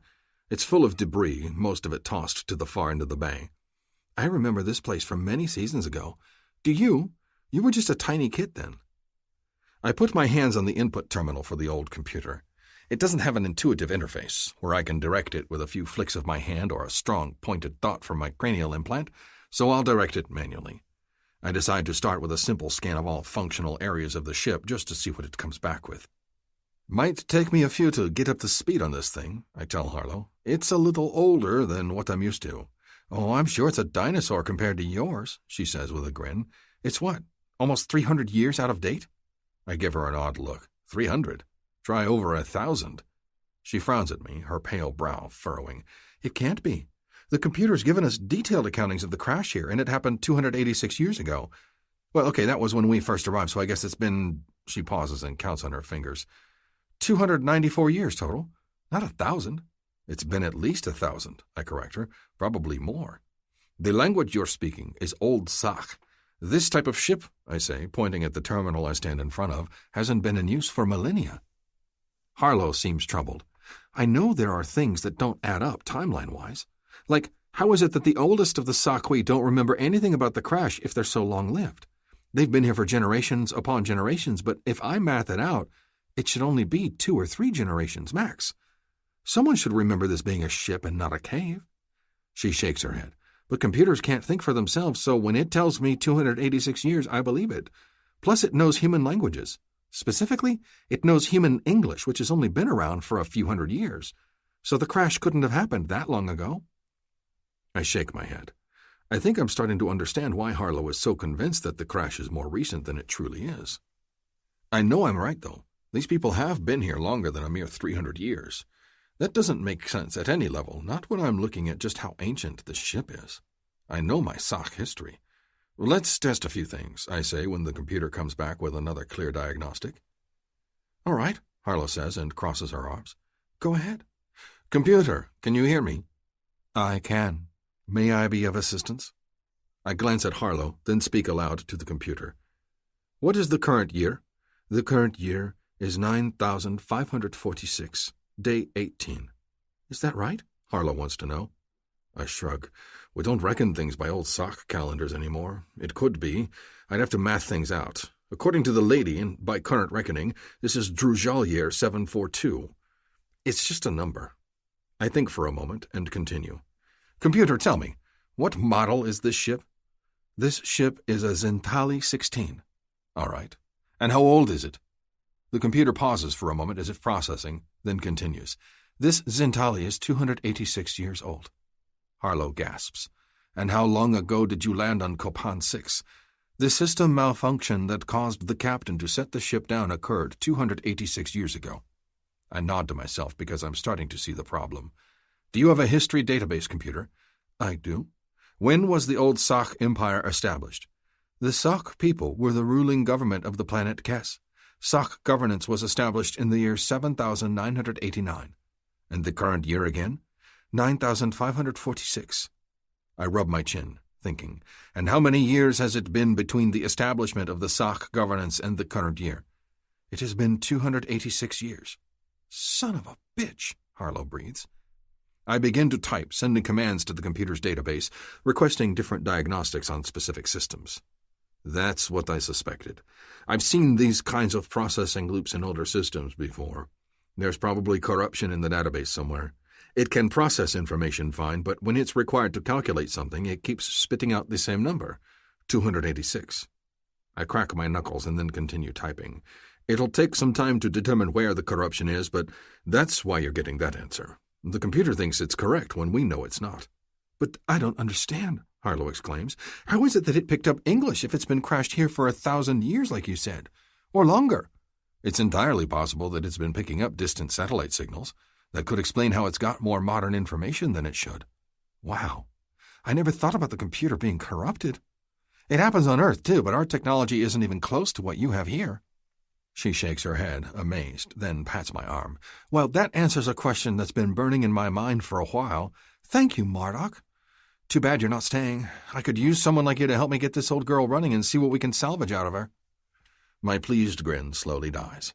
Helping Harlow fix this old ship, or at least tinkering with her parts, would be a fun project, but I won't be here for much longer than a day or two. I'll be lucky if we even finish a single detailed diagnostic. I'll do what I can while I'm here, I say, my tone brusque. I glance back at Farley, and she's picking up debris with little Rukar. They're laughing, and it looks as if she's making a game of cleaning, comparing her pieces of scrap to his. She's so beautiful when she smiles, and my heart aches all over again. She has to come with me. "You get this slag heap up and running yet?" Trakan calls out from the doorway. I turn, scowling in his direction. "What are you doing here?" "Got bored on ship. Beck and Vaza went hunting. Didn't want to go with them." He shrugs and heads inside, immediately turning toward one of the broken, loose panels and poking at the wiring. "Thought I'd come help out here. You fix it all up yet?" I resist the urge to go over and slap his hand away. This would be a very long-term project, not a short-term one. I'll help with what I can, but getting it totally functional isn't on the table. So it's salvage." There's a speculative gleam in his eyes. He grins. I fight back the growl rising in my throat. So that's his angle. He's not here to help the tribe as much as he is to help himself. Salvage, especially from a ship as old as this one, would go for a pretty penny on the black market. "It's not salvage," I tell him, putting a note of warning in my voice. "The people here are still using it." He gives me a sardonic look. "You mean the people dressed in leather skins? The ones carrying around bone spears and eating raw meat? They're using computers in a spaceship, huh?" "Those same people," I tell him, turning back to the computer. I'm not going to dignify his comments by giving him attention. You're not removing this ship, and that's final. Or what? I bet the captain would be real interested in salvage rights in exchange for our assistance. His expression is innocent. Harlow looks worried, and anger begins to burn in the pit of my belly. Is he trying to blackmail me into silence, hoping that they'll back down? I turn away from the computer terminal, face Trakan, and crack my knuckles. Slowly. It's a reminder to him that I can brawl with the best of them, and I'm not afraid to show him my skills. Trakan's slick smile fades a little, and he pushes away from the broken panel, trying to look casual. Fine. You want to let these fur-wearers poke their bone tools at a priceless bit of salvage? Be that way. He tilts his head, thinking, and then gestures at one of the distant broken doors that leads to another portion of the ship. Say, can I rummage through things? Look for credit chits? If this is a shipwreck, I bet there's some lying around, and the savages don't have any use for them, do they? He's got a point, and it'll give him something to focus on that isn't detrimental to Harlow and her people. Fine, whatever. Just leave the electronics and the ship itself alone. He gives me a mocking salute and then jogs away, heading deeper into the ship. I can hear him banging about as he crawls over piles of debris. Harlow watches him go, then turns to me. So, just so you know, before the earthshake, those portions of the ship weren't exactly stable. Good, I growl. Maybe he'll fall through the floor. Harlow chuckles. Harlow and I work on the computer for hours. I take one terminal and she takes another, and we both work independently, occasionally calling questions out to each other. The programs and commands I know don't match up with what this machine has, so figuring out how to make things work as I want them to is a challenge. I don't even comprehend how much time is passing until Farley appears at my side with a water skin. Drink something. You've been at this all day, Marduk. I take the skin and guzzle it, realizing for the first time just how thirsty I am. My stomach's growling, too. Didn't realize it was so late. You have been very focused, she says, a tease in her smile. It is good to see you so happy. Am I happy? I guess so. The big old ship is like a puzzle that I want to figure out, and it feels good to have a skill to put to use. When her brothers took me hunting, I was a mess. I thought I was in good shape, but the way the Sakui effortlessly jogged through the thick snow and ran for hours, leaping over rocks and dashing over the edges of cliffs to chase prey, it told me I wasn't nearly as fit as these people, and I felt useless. This I'm better at. I'm sorry I spent so much time on this and not on you. Silly. Farley gives a little shake of her head and puts her arm around my waist. I enjoy just being in your presence. We do not have to stare into each other's eyes every moment. I laugh at that mental image. As I take another sip of water, I glance around and realize we are alone. Where is everyone? Rook made Harlow return to the lady to rest. She wanted to keep working, but he would not let her. And I believe Trakan is still digging around in the bowels of the ship. I hear noises from that direction every now and then. She shrugs and snuggles against me. I thought I would let you keep working. You seemed to enjoy yourself. I want to get as much done as possible before I have to leave, I tell her, capping the water skin and handing it back. Then do you wish to stay here tonight? I can build a fire and we can camp out near it. I like the idea. There's something about this old ship that eats at my mind, and I don't want to leave it until I can get more done. Plus, the thought of being here with Farley instead of on the ship, where it feels like all eyes are paying attention to where we sleep. Let's do it. Her eyes light up with pleasure, and I realize I've said the right thing. This is what she wants too. Rook brought back some fresh meat, and I still have some of it. It will not take long to make a fire. So she can cook it? If this is my last night with her on this planet, I want to try how she'd eat it. I can do raw. Are you certain? I'm sure I've eaten worse on a few low-end space stations. I want to enjoy it like you do. I pull her close to me and press a kiss to her forehead. Live like you do, even if just for a night. And tomorrow? She asks in a faint voice. I don't want to think about tomorrow. I just want to think about today. I touch her chin, tilting her head up so I can gaze into her luminous blue eyes. She's different from anyone else I've ever met, and it's strange how little time it's taken for us to become so close. I'm obsessed with her. I don't know what I'm going to do if she doesn't go with me. Farley. She throws her arms around me and kisses me, silencing my words. Fair enough. I slick my tongue against hers and devour the little moans she makes as our kiss grows deeper, more intense, more erotically charged. I love the rub of her lips against mine, the accidental scrape of our teeth as we grow too enthusiastic. Even when we kiss badly, it's still keffing amazing. I need this, and I need her like I need air. I wrap my hand around her thick, wild hair, pinning her against me as lust drives through my body. It's not enough to claim her mouth. I need more, and someone coughs behind us. Grr. I pull my mouth from Farley's soft one reluctantly and glare over at Trakan. What? He gives us a dopey grin as he saunters past, a lumpy sack slung over his shoulder. Don't mind me. Don't want to interrupt snuggle time. I'll just be heading back to my chambers. I put a hand out and flick my fingers toward him. Let me see what's in the bag first. Trakan sighs heavily as if I'm being completely unreasonable. He holds the bag out and gives me a cross glare, which I ignore. Come on, I tell him, indicating he should head out. Time for you to go back to the ship. You staying out here? He frowns. You're not going to take anything while I'm gone, are you? My glare silences him. Right, because you're so noble and brave. Big hero of the savage people. Go you. Can I have my damned bag back now? I pick through it, but it's small, useless junk and nothing worth worrying over. Rusted utensils and little mementos of an old age that aren't worth anything to anyone except collectors. I hand back the bag, but when he reaches for it, I prompt him, and where did you find this stuff, if anyone asks? Salvaged it off a wreck floating in space. Don't know the coordinates. Pretty sure it flew into the nearest gas giant. Luckily, I managed to get there just in time. He gives me a smirk. Will that do? Yeah. I release the bag. Buy something nice for your girl back at the station. His sneaky expression softens, and a genuine smile creases his face in what feels like the first time. Blunt, huh? Yeah, she deserves something nice. Gonna buy her something shiny and watch her eyes light up. That's the best thing, you know? Making your girl happy. He glances back behind me. Farley's moved off to one side and is busy making a fire. She crouches low, blowing on a tiny flame, and her features are lit up by the orange flickers. Any other girl would look ghoulish, but Farley just looks... well, she looks keffing perfect. But then, she's always perfect in my eyes. She's a good girl and deserves better than a long-haul crewman, Trakan continues, and for a moment I think he's talking about Farley. I narrow my eyes at him only to realize he's still got that faraway look on his face, thinking about his lover. Which is why, he says, I'm quitting. I'm surprised to hear this. We've all been crewing the lady for years now, and even though we're not close, Trakan's a fixture in my life. You are? He nods. Gonna give her the life she deserves, you know?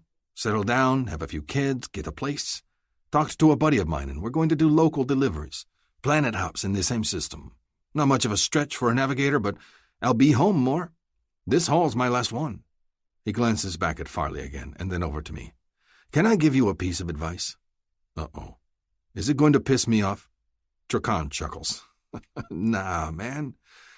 Just gonna tell you that when you find the right girl, don't let her get away. This job's just a job, you know? The moment I leave, Chitav will have me replaced and won't give it a second thought. Won't think about it again. Neri won't give a shit. I know you won't care. It's a job, but it's not a home. My home's with my girl. I'm a big calf up a lot of the time, but I know that me being home is going to make her happiest, and that's what I'm going to do. If you like the barbarian girl, let her know. That's all I'm saying. We're not going to be here for much longer, and regrets are a shitty thing to sleep with at night. Thanks, I say dryly. I think he means well, but the advice isn't necessary. I know I want Farley with me. I just have to convince her that she needs to leave with the tranquil lady when I do. And tonight I need to work hard on convincing her. I don't know what I'm going to say, only that I have no choice. Leaving her isn't an option. She's got to come with me. I need her. Yeah, well, it's just good advice, you know. I could crude it up, but I'm pretty sure you wouldn't listen. The smirk returns to his face, and he slings the bag over his shoulder. Well, I'm heading out. I'll let Chetov know you're hanging out here tonight. Wouldn't want you to be left behind. He leaves. And I'm frozen on the spot. His words send a bolt of cold fear through my gut. Left behind. Chapter 12. Farley. Marduk? What is it? He stands frozen in the doorway, a bleak look in his eyes. I recognize that look. He's gone to the dark place in his mind. I move to his side and gently touch his arm, letting him know I am here. Marduk jerks in surprise, seeming to come back to himself. He shudders and then rubs his arm. Sorry. All is well, I say softly. Come sit by the fire. He hesitates, glancing out at the moonlit snow where Trakan is crossing over to the waiting lady. The other ship is lit up with all kinds of glowing lights of different colors and seems inviting. In contrast, the Elder's Cave is dark and shadowy, the only light the fire I have made. Is it the dark that bothers him? Or is it the safety that the other ship represents? I have to ask. Do you wish to go back to your house on the ship? Shall I put the fire out? For a moment he looks torn. Then he slowly shakes his head. No, I'm good. I just have to remind myself they won't leave me. They can't. But he still hesitates before pushing away from the door and moving toward the fire. I follow him, torn between not wanting to pry and needing to know the truth. If I am to help him, I must know what bothers him. He drops to the floor by the fire, crossing his legs under him and warming his hands. I move to his side, but instead of sitting, I lean against his back, drape my arms around him, and hug him from behind. I want him to know I am here. Marduk touches my arm and then rubs it in slow, idle motions. I'm sorry. Sometimes my mind gets away from me. What is it that brings the darkness to your eyes? I ask him. Is it something here, on this planet? His hand tightens on my arm and then releases. It is almost as if he has to force himself to relax. It is not something we should talk about. Why not? Because it's in my past and I need to get over it. His voice is sour. He stares into the fire, ignoring me. It's not something I'm proud of, and you wouldn't understand if I told you. I understand that you're hurting, I say gently and press a kiss to his ear, and that perhaps talking about it will make it better, or help me to understand why you struggle.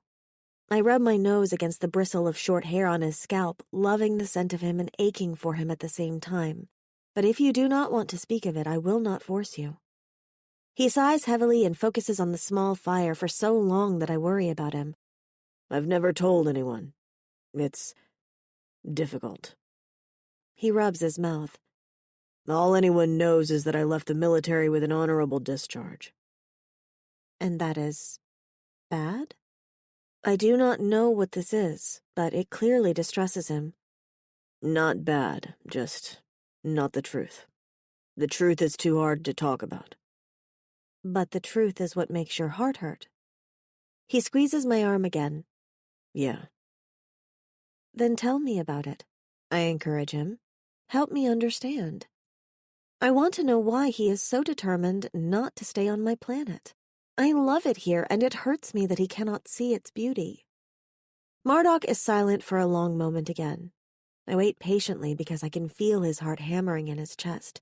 He is nervous and unhappy, and this is taking all that he has just to talk about it. I will not push. If he is not ready, he is not ready. I don't want you to hate me, Farley. I could never hate you. The thought is absurd. I press another kiss to his ear and hug him tighter. Do you hear my Kui singing to you? It knows how much I care for you. It knows how strong my love is. That is why it sings. The moment I met you, I knew you were the one for me. Whatever you tell me will not change that. I killed people, He says in a curiously flat voice.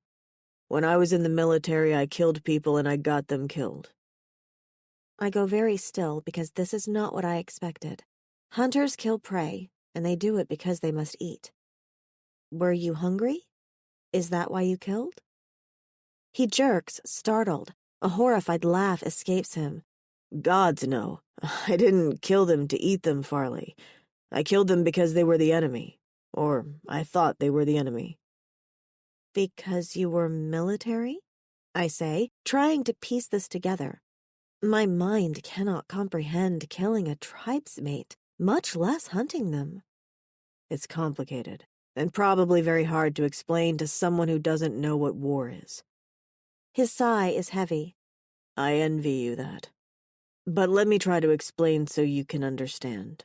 So, let's say one of your brothers decides he is going to make his own cave. He does not want to follow Vektal's leadership anymore, and he takes half of the tribe with him. What would Vektal do? I think for a moment. He would be sad that the tribe is not happy and work harder to ensure the rest of our people are pleased with his leadership. It is not a fun job to be leader. He is responsible for all of us, and it weighs heavy on his heart. Right. Now let's say that he does not want the others to leave and will do whatever he can to force them to stay. That is what war is. People disagree, and they get so angry at each other that it becomes a fight that ends in bloodshed. I gasp. Killing? Killing, yes. That sounds horrible. It is horrible. No one likes war except for the people that don't have to experience it firsthand. The chiefs make the decisions, but it is the hunters that must carry them out. And the tribes are not just 10 or 20 hunters, but hundreds, thousands. More hunters than you can possibly imagine, all fighting each other, not because they want to, but because their chiefs make them. I feel sick to my stomach. This sounds like a terrible thing to do. I cannot imagine a chief that does not put the well-being of his people first. If they want to leave, why does he not let them? A variety of reasons. He sounds tired, my mate. Tired and heartsick. Sometimes it is pride. Sometimes it is not that people wish to leave, but a different reason. Maybe they look different or believe different things. Maybe they are on land that a chief wants for himself. Maybe... This is awful, I tell him stunned. Attacking people because they look different? Killing them? Or worse. I cannot imagine worse, but judging from his grave face, there must be. I do not want to hear more of this, and yet I told him to confide in me, so I must listen. And your chief made you hurt people? Kill people? My poor Marduk. He nods. I didn't join the military because I believed in my chief's cause, though. It was just, well, a way out. My mother died with a huge pile of debt, and she wasn't married to my father. They were long separated, so due to the law, it passed on to me. I was just a kid, fresh out of mandatory schooling when I got hit with that. The only way I could pay it off was to enlist in the military, which was offering to clear personal debts for soldiers that took on high-risk positions. When you're young, you think you're invincible, so I signed up. It seemed like a good idea at the time. His expression grows distant. There were things I liked about the military, mostly the camaraderie and sense of brotherhood. I didn't have siblings, so it was nice to be part of something bigger, to feel like you belonged. And I liked the physical exercises and the opportunity to work with my hands. It was just everything else. I remain quiet, waiting to see if he continues talking. I was in for a few years, managed to get by all right, had my friends, my debts were paid, and if I didn't always like the jobs I was assigned, they didn't bother me much. Then war broke out on a colony planet, Uzokar 4. The local militia was attacking and killing everyone from Homeworld. My regiment was sent to secure the situation. That's what we did, you know. We were the high-risk group, which meant we got sent in on the dangerous shit. And most of the time, we were okay with that because our pay scale was a lot higher. This time... He shudders. I rub his back soothingly. Some of the things he mentions, pay and militia, do not make sense to me, but I do not interrupt. He needs to get this out of his head, and I do not want to distract. By this time, I was squad leader of my group, which meant that I was in charge. Kind of like a chief of a hunting party, I suppose. And right after I became leader, we received a mission, a risky one. Our instructions were to land outside one of the villages, attempt to subdue the rebels, and use it as an example to the other villagers that things could be solved peaceably. He laughs, and the sound is hard, bitter. Except it didn't work out that way at all. They were waiting for us. Maybe they had some sort of scanner that could pick up the frequency of our ship, or maybe they just managed to eyeball it, even though we landed a good day's hike from their village. Whatever it was, the moment we set foot on the soil, they attacked. I ordered my men to take cover anywhere they could, bushes, trees, whatever. It was a bad call. I guess I was so caught up in the fact that we needed to do this mission that I didn't stop to think about what I was sending us into. Uzakar's not a very green planet. It's scrubby at best, and there weren't many places to hide. Within moments, half my men were slaughtered. Guys I laughed with, joked with, knew about their families. Gone in a flash of laser fire, just gone. He sucks in a ragged breath. I told the rest of them to retreat, to race back to the ship, and we'd get the kef out of there, abort mission, except the ship that sent us, the pilot got scared and retreated. Just headed back into space to the transport ship and left us all on the surface to die. He closes his eyes. I see that just as clearly as yesterday. Just that awful, sick feeling when you see your only chance taking off the ground and leaving you behind. My men running for it, hoping that if they get to it in time, maybe they can catch that keffing coward of a pilot. Instead, they just got mowed down. He rubs his face with a big hand. My fault. I should have called an immediate retreat. I watched my men die right in front of me, knowing that I'd killed them with a bad call. It was not your fault, I say soothingly. Actually, it was. Marduk's voice is raw. I made the call to land there. Then I told them to go back. Any other leader would have stuck with one decision, but I just sent them running. And I was the one that chose the pilot for the troop ship that day, even though I knew he was a coward. Funny thing, I put him in charge of piloting instead of our regular guy because he was a keffing coward and I didn't want him to break lines and cause a problem on the ground. His mouth pulls up in a hard, angry version of a smile. Funny how a decision can haunt you like that. What did you do? I ask. How did you escape? I didn't, not really. He pats his discolored side. Our entire squad was mowed down. I had a hole blown through my middle and my arm sheared off. I think I also got struck in the head, but I don't remember much after that. He touches his temple and I see a small, silvery scar just below one of his horns. They must have thought I was dead, because I woke up half buried in the pile of bodies they'd left behind on the plains. I shiver, horrified. It was night. I remember that. I remember looking up at the stars and smelling the dead.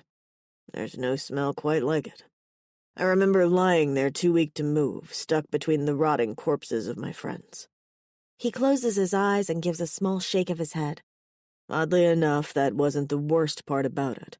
I couldn't move, but I could look up at the stars.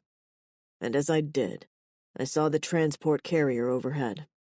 They'd kept it low enough to be visible to the naked eye, I guess because of a change in maneuvers, and I remember staring up at it and feeling so abandoned. I'd been left to die. He shudders again. Took them 3 days to find me. Still not sure how I lived through it. He meets my gaze and manages a small smile. They patched me up and asked me if I wanted to continue my contract. I didn't, though. I bailed out. Got a pension, and I had it set up as a trust for the families of the guys in my squad. Didn't seem right that I take the money. I rub his shoulder, hurting for him. I am so sorry, Marduk. His hand covers mine. I think that's why I have issues with the thought of being left behind somewhere. It all goes back to that night. The moment I hear a ship taking off without me, I just panic. I think Trakan's words hit a little too close to home. I feel sick to my stomach. He'll never stay with me, I realize. Not here. Not when it is his worst fear to be left behind. And I am full of sorrow for what he had to go through, but also heartsick for him because I love him. I cannot leave him. If it means choosing between my people and the man I love, the mate I am destined to have, I pick him.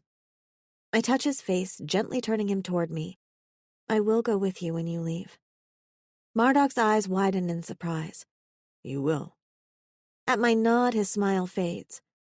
I didn't tell you my sad story to try and push you into the decision, Farley. I just wanted you to understand that sometimes my head isn't in a good place. I know this, I tell him soothingly. I slide around and move into his lap, keeping my arms around his neck. I press my forehead to his, our horns interlocking. I would not make you stay behind, not if it means hurting your spirit. Not when you do not like it here. I can go with you, see the world like you have promised. You want to? I cup his face in my hands. More than anything, I want to be at your side. It is where I belong. I will not think about what I lose if I leave. My family, my tribe, my pet, the life I have known. I will weep for those things another time. For now, I am with Marduk, and he needs my love. Gods, I love you, Farley, he murmurs, his gaze searching my face. You're sure? I am sure. He leans forward and his mouth captures mine in a hungry kiss. I eagerly return it, pressing my body against him as our mouths meld. There is nothing for me here if Marduk leaves. Without him, I will be lost, and I suspect he will be too. This way, we are together forever. Hungry for him, I lick at his mouth and he groans and holds me tighter, stroking his tongue against mine. The kissing soon becomes hot and fierce, and I am panting between each crash of our mouths together. I pull away briefly, though it is difficult. I want nothing more than to kiss him for endless hours, until the moons fade and the suns return. I could spend a lifetime kissing his perfect, wonderful mouth. And I will. But for now, are you hungry? Do you wish to eat? He nips at my mouth, sending shivers through my body. Only hungry for one thing. You. Such bold words make my skin tingle. My Kui, already singing proudly, grows louder by the moment, the song filling my heart and my spirit as we mouth-mate once more. We somehow end up with my back on the metal floor of the ship, and Marduk's weight is pressing over me. It feels right, the crush of his hips, the feel of his chest against mine. The only thing that is missing is the matching song of his Kui. A tiny bolt of sadness shoots through me, and I push it away. I have my mate. Nothing else matters. We are still together, even if we are not bound by Kui or resonance. We choose to be together. Nothing more is needed. I gasp when he slides his hand inside the front of my tunic, cupping my teat. Every time he touches me, it feels new. We have mouth-mated and pleasured each other in the furs, but he has never put his cock inside me. We always stop before. Sometimes he spills on my belly, and sometimes he spills in my mouth. I enjoy it, but I want more. Tonight, I tell him between fierce kisses. Tonight I want to belong to you completely. I want you to come inside me. Won't there be a baby? He searches my face, caressing my cheek. I didn't want to make you pregnant if I was going to leave you behind, but if we are staying together... Then you can come inside me. There are ways to prevent children if you want, he says softly. A plas film worn over the cock or a shot of medication, both can stop it from happening. Resonance sometimes takes days before a kid is conceived. It might not happen tonight. And if I leave with you, it might not happen at all. I cannot help but ask, do you not want a kid? Actually, I do. A grin breaks across his face. The thought of you with my child inside you, nothing brings me greater joy. But it's about what you want, Farley. It's your body. I smile happily because it is what I want too. I would love to make a family. So no plas film. The thought is unpleasant. I want nothing between us when we mate. The look in his eyes grows fierce. Me either. You're mine, and I want to claim you in all ways. I have since the moment I met you. He presses another fierce kiss to my mouth, then begins to move down my neck. His fingers tease my nipple, dragging over it and tormenting me with every brush of his skin against mine. More, I beg him. I tug at the seam of his heavy, thick tunic, wanting to get to the warm skin underneath. Do you need furs? I want to be naked with you. He shakes his head, his mouth licking a trail down to my teat. I push open his tunic, and I feel his entire body shiver in response. I am not sure if he is reacting to the cold or my touch, but it is enough to make me stop. Marduk. All right, maybe we get out a few blankets. He looks rueful. But then I get to lick you from head to toe. As if I would refuse. He grins, and then we are both racing for my pack. We traveled here on his ship, the Tranquil Lady, but I knew he and Harlow would be working and that he has no Quee to keep him warm, so I brought extra wraps just in case. I am glad I did, because we shake them free and pile them near the fire, and then we are tearing at Marduk's heavy coverings. I would love to see him dressed like my people, wearing nothing but a loincloth and letting his fine chest be bared. His shoulders are so wide and appealing, and I run my hands all over the artful designs that dance over his skin. I love the way this looks, I tell him. It is so strange and yet beautiful. People decorate their bodies all the time back on my planet, he says, stripping off his tunic. I love your beautiful bear skin, but we can get you a tattoo if you want. I am intrigued by the idea, but I will explore that thought later. For now, the only exploring I want to do is him. I help him pull off the rest of his clothing except his boots, and then run my hands hungrily over his bared skin. I caress his chest as he tugs at my leathers, and then slide my hands down to his erect cock, toying with the fascinating piercing there. I will finally get to experience this? Absolutely, he murmurs between kisses. He pushes my leathers off my shoulders, exposing my teats, and then begins to press kisses there. I moan and cling to his horns, my tail seeking his own. His shortened one wraps onto mine tightly and squeezes, and it sends another burst of pleasure through my body. He shivers in the cold again, and my pleasure changes to remorse. I keep forgetting that he cannot withstand the cold. Under the blankets, I demand, and finish undressing. I slide under the blankets after him and pull him close so he can share my body heat.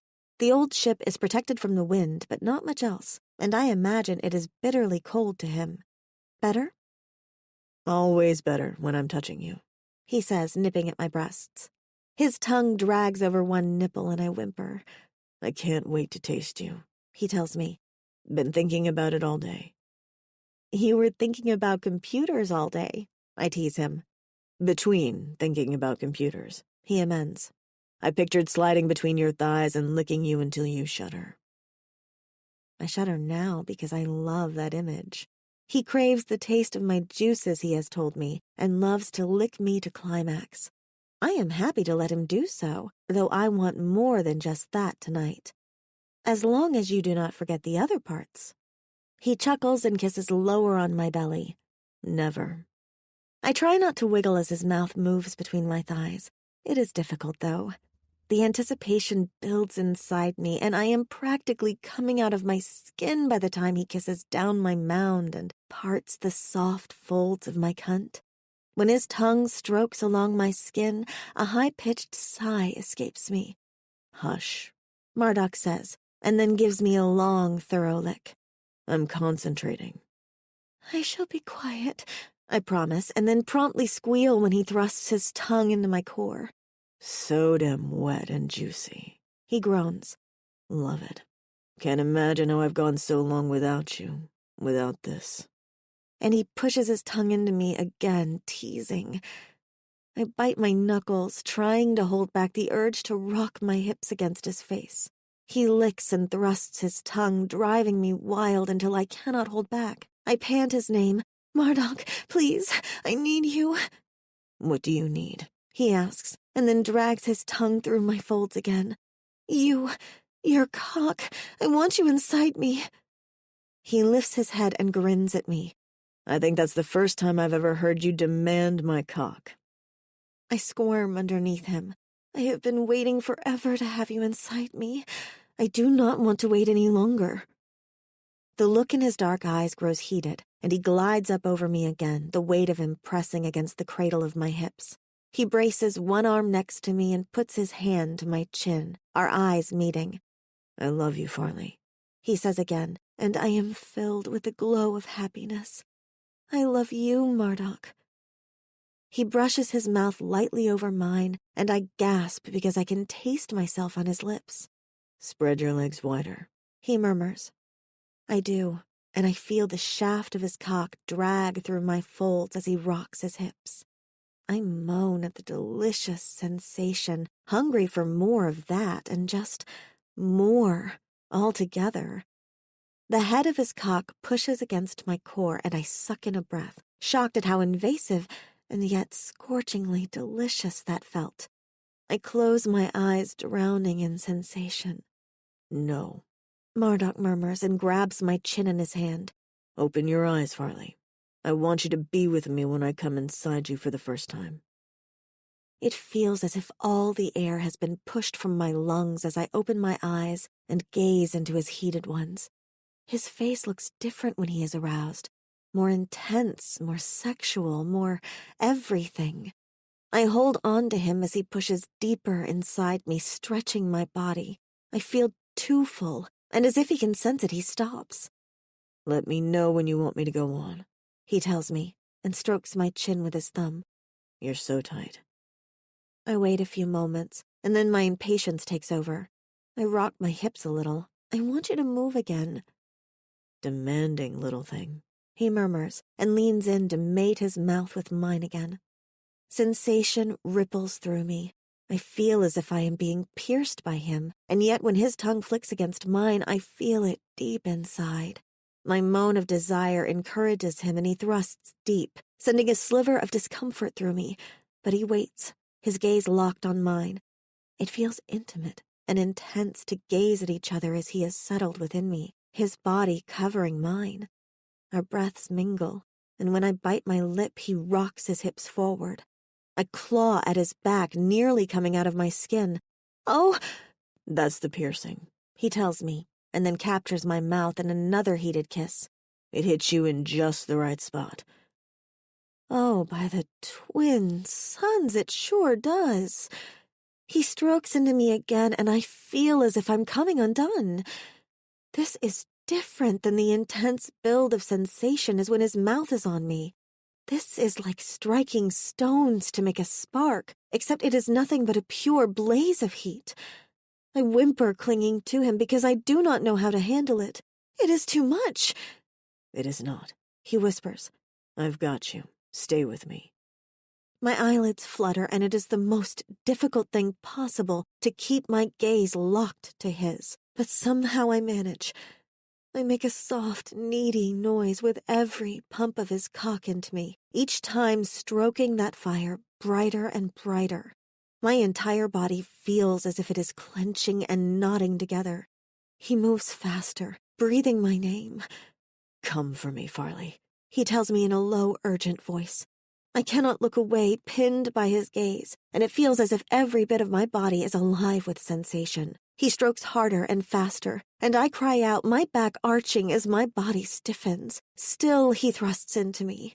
I come apart with a cry, the world shaking around me. Spots dance in front of my eyes, and the breath explodes out of me. I feel as if I am as tight as a stretched-out drum skin, and still he pounds into me, and I come again and again. Over and over, it feels as if I am being driven to the edge, only to fly over once more. I do not know if it is the piercing, or resonance, or Marduk himself, only that I am out of my mind with sensation. The world is an endless cycle of thrust and climax. Your eyes. Marduk grits, and there is strain in his voice. Give me your eyes again, Farley. I want to have you with me when I come. It feels like the most difficult thing in the world to open my eyes again, but I do. And as he surges into me one last time, we are locked together. He comes with a shout, and I come again too. My breath is gone, my energy gone, my mind possibly gone? I am nothing but a boneless, happy mass crushed under Marduk's delicious weight. I wrap my arms around him and somehow find the strength and breath to sigh. He pants, pressing exhausted kisses to my face. Farley, my Farley. That was... I have no words. Yeah, he says, dazed. My Quee's gentle song continues, the only sound other than our breathing. I thought it would stop if I were pregnant. Perhaps it did not happen then, and tomorrow my Quee will be gone. I feel a sudden sense of loss. Tomorrow I lose my Quee, Chompy, my family, my world, everything. I will follow Marduk to his strange, cold world where everyone is unpleasant like Neri and Trakan, where everyone eats bland food, and people kill each other because their chiefs demand it. Marduk will be there. I must cling to that. I will be happy with him. I know I will. But I cannot stop the tears that flow as I bury my face in his arms. Chapter 13. Marduk. It feels wrong. All of it, just wrong on every level. I can't get over the feeling that a mistake has been made as we fly the Tranquil Lady back to the village. Rook, Harlow, and their small son are glad to be returning. They talk of visiting the Elder's Cave. I think in their eyes it will always be a cave and not a ship, and working on it again soon. They are excited for the future and what this means if Harlow can get the computers to work again. Her eyes are bright with excitement and she looks much healthier than before, so I am glad about that. I cannot help but notice that Farley is quiet as the lady lands on the ridge at the edge of the crevasse for the last time. She is at my side, her hands on me, and a smile on her face, but silent. I remember how she cried last night in my arms. Gods, it made me feel helpless. I think she didn't want me to know, but how could I not? Her sadness eats at me, but I'm not ready to give her up. I need her with me, at my side, for whatever the future may hold. And she wants to be with me. So why does this feel so hollow? I squeeze her hand as the ship settles to the ground with a little bump. She looks at me, and her smile brightens. Her Quee hums gently in her breast, the song barely loud enough to catch my attention. She's not pregnant. I don't know if I'm happy about that or sad. Sad, I think, but maybe it's for the best. Maybe now's not the good time for her to get pregnant. Maybe we can be like Trakan and his girl. Find a nice space station and settle down. I can get a job fixing ships at a dock or running security, something that won't involve me leaving her behind. But a space station seems like the wrong place to take someone as wild and free as Farley. She needs to go planetside, even though that's far more expensive than what a simple mechanic can make on his salary. I'll figure something out. I have to. She's the most important thing in the world to me. The entire village shows up to greet us, and as we descend down the pulley, Farley flings herself off the platform and races into her mother's arms. She holds her tight and then hugs her father, then her brothers, and finally showers attention on her prancing Chompy. She seems to be on the verge of crying, keeping a desperate grin on her face as she hugs everyone again. I realize she's trying to get it all in before she has to leave. And the feeling of wrongness slides under my skin and won't leave. I am silent, unsure what to do or say that will make this better. I am taking Farley away from everything she knows and loves to come live with me in some tiny apartment in space, all because I cannot bear to leave her behind. She will lose her family, her Quee, everything. Getting me in exchange doesn't seem like much of a deal. I don't have family waiting for me. My father was the last one, and he died months ago. I can't even say that I'm sad that he's gone, just filled with regret that we were never close. I can't give her a big family like the one she's leaving behind. Farley's mother has a sad expression on her face as she hugs her daughter again and holds her close. It's as if she knows what Farley's going to say before anything is spoken.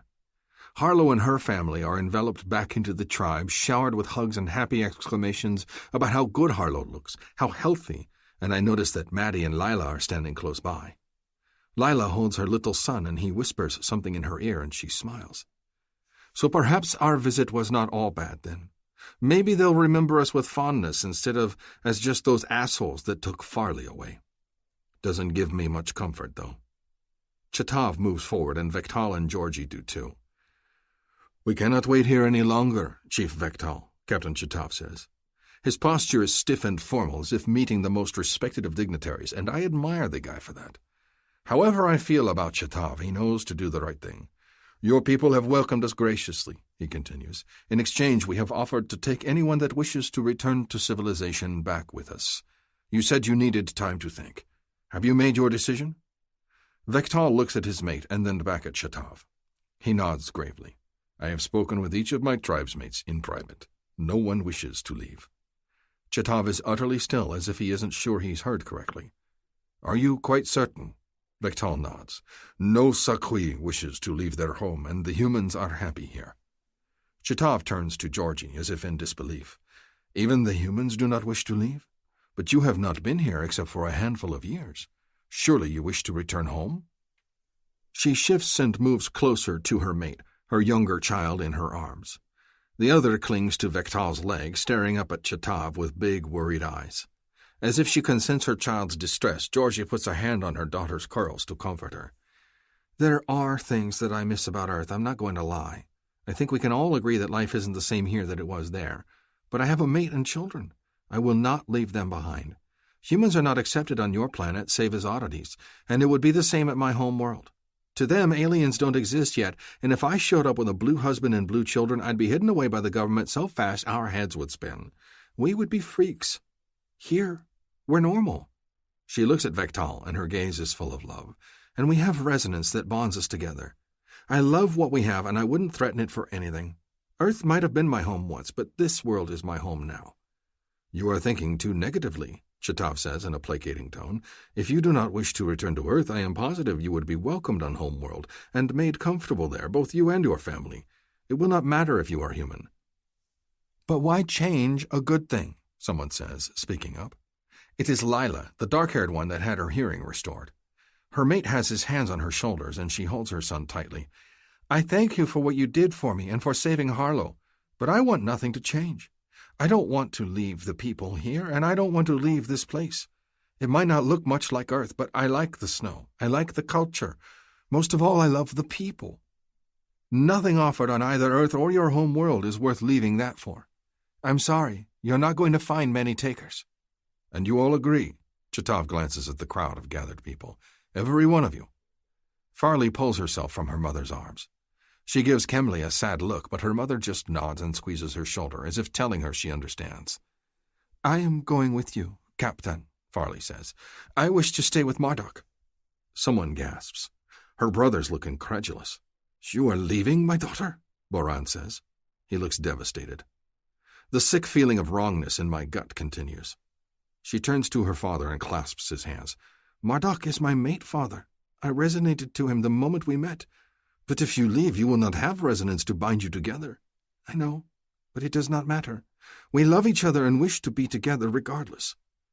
"You must do what you feel in your heart is right, my daughter." Kemley puts her hand on Farley's arm. "We will miss you terribly, but you must walk your own path." Her smile wobbles. "Even if it is not with us." "Oh, Mother, I will miss you." Farley flings herself back into her mother's arms, sobbing. Her father and mother embrace her tightly, stroking her hair and whispering to her. Farley's 3 brothers look shocked, but they move to hug their sister as well. Soon she is enveloped by the entire tribe as each person wishes her goodbye. She has made her choice, I remind myself. It shouldn't feel wrong. Farley is an adult. You both want to be together. But I can't get over the feeling that this isn't how it should go. I watch as she moves to her pet and hugs him one last time. She strokes his shaggy fur and murmurs to him, and the Devisti licks her face and bleats happily. She eventually moves away, heading back to my side, and he tries to follow. Kemley grabs the Devisti by the collar and pulls him back, and it looks as if Farley will start crying all over again. I turn to Chitav. "Captain, before you ask, Vendasi," Chitav says in a cool voice, "that animal will never make it past quarantine. Better for it to remain here." He's right, of course. Doesn't mean that it's not tearing my heart out to watch Farley have to give up everything and everyone she loves. Except me, of course. The wrong feeling seems to be permanently lodged in my gut. I pull Farley into my arms and hold her close, pressing a kiss to her brow. She buries her face against my neck, and I can feel her tears freezing against the collar of my envirosuit. I wish I could make this easier for her. I wish she didn't have to do it at all. There's still time, though. I could change my mind, stay behind with her, let the ship leave, stranded again.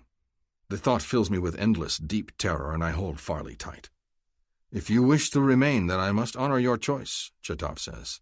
I do not understand it, but I honor it. Thank you, Bechtel says, and clasps Chetov's hand. You are welcome back to visit at any time, of course. My people will welcome you with open arms. His words are directed at Chetov, but I suspect they are for Farley. I do not think this is likely, Chief Bechtel, Chetov says with a polite smile.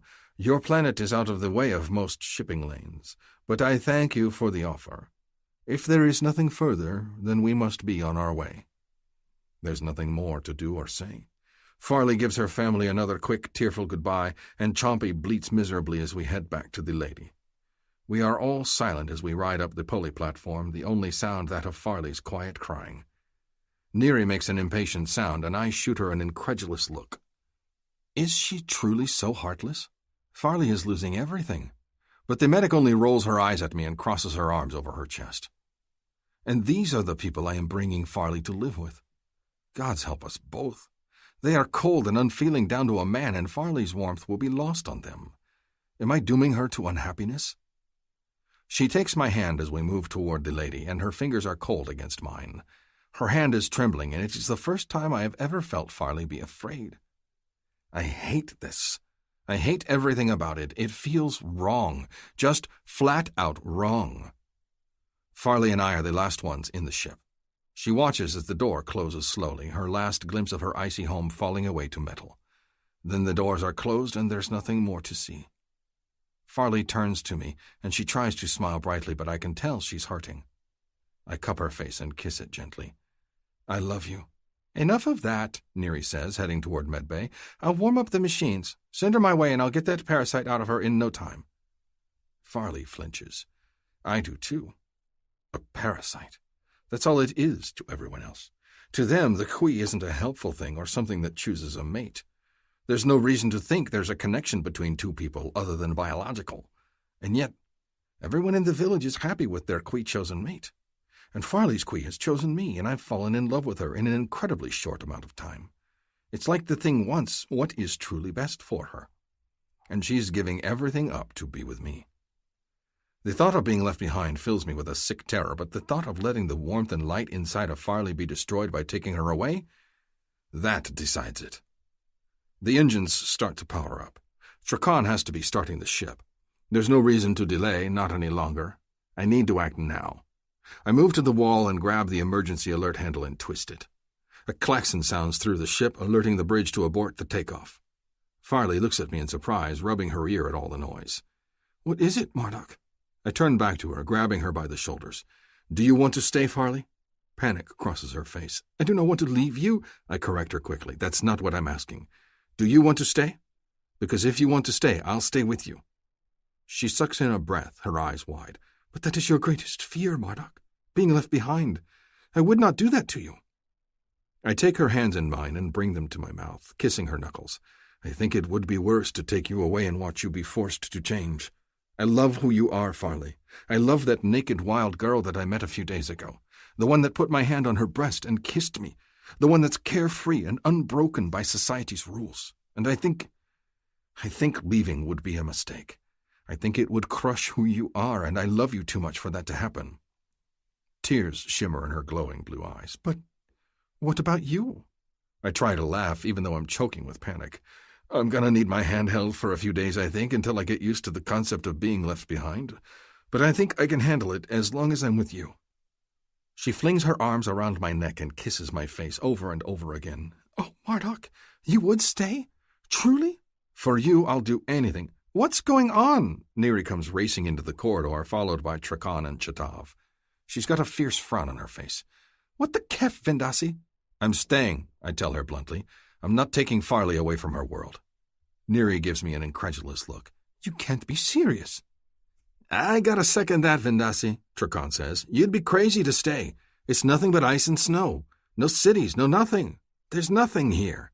That's where they're wrong. Farley's here. Her warm, loving people are here. There's a life for us together here, and a child. That's enough for me.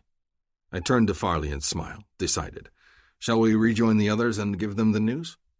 She hugs me again, her eyes brimming with joy instead of tears. The tribe will celebrate. There will be a feast tonight in your honor. All I really want to do is go back to her house and curl up with her, but I nod.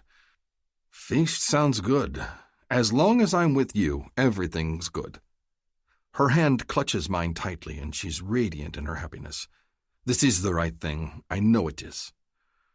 Well, damn, if there's a party, I want to stay another night too, Trakan says. We gotta send our boy off in style.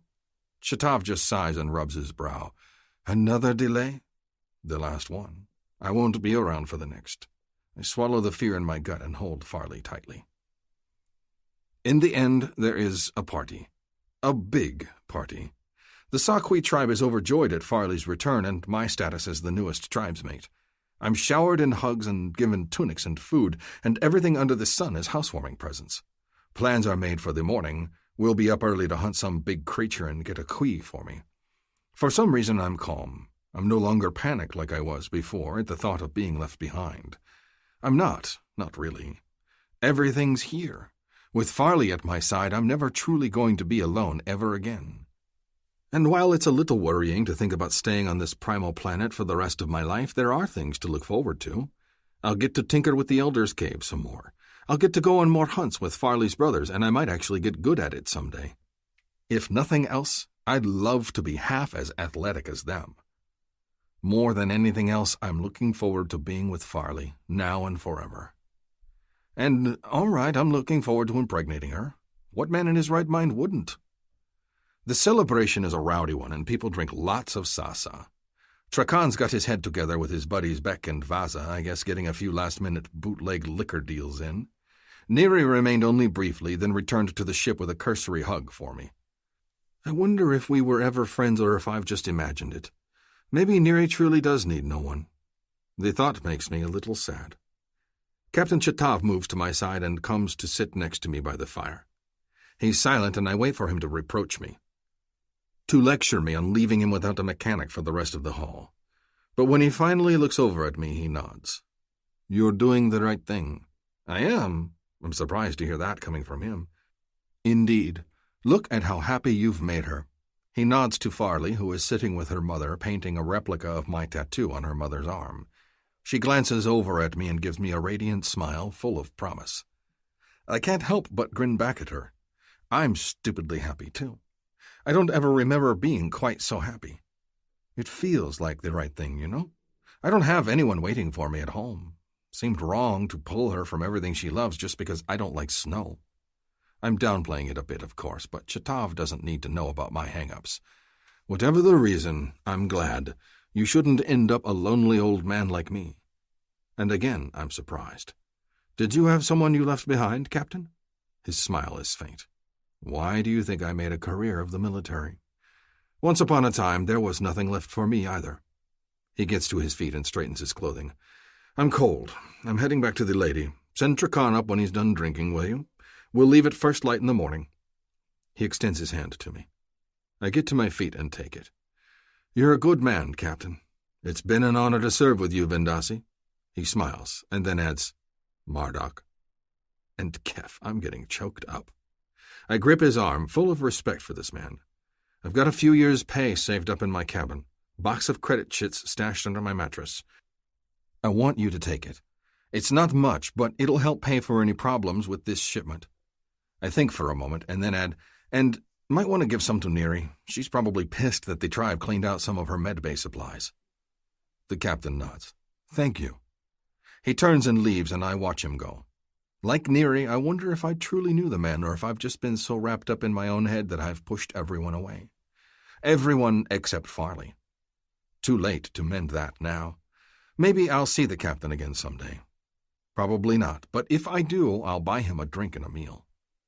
Or since I'm going to be one of the local savages, I guess I'll slaughter him a meal and brew him a drink. There are so many skills I need to learn here, but I'm looking forward to the challenge. As long as I have Farley, I'll be able to handle anything. I look over at her, and she's now by Georgie's side, chatting and drawing a replica of my tattoos on Georgie's arm with a paintbrush and yellow paints. She glances up at me from across the fire, and a shy smile of delight curves her lovely mouth. My heart surges with joy at the sight of her. This is good. This feels right. This is where I'm meant to be, at her side, her mate. I make my way through the cluster of people near the fire and lean in to whisper in her ear. Think we can get away without being disturbed? Of course. Why? Her eyes are full of amusement. Because I want to go and make a baby with you. She jumps to her feet and flings her arms around my neck. Let us go then, and quickly. Laughter bubbles up from the crowd. I grin as I pull my mate into my arms, carrying her. We've got a few hours before we have to be up for the big quee hunt in the morning, and I intend that we don't sleep for a single one. Back. You're sure we can do this?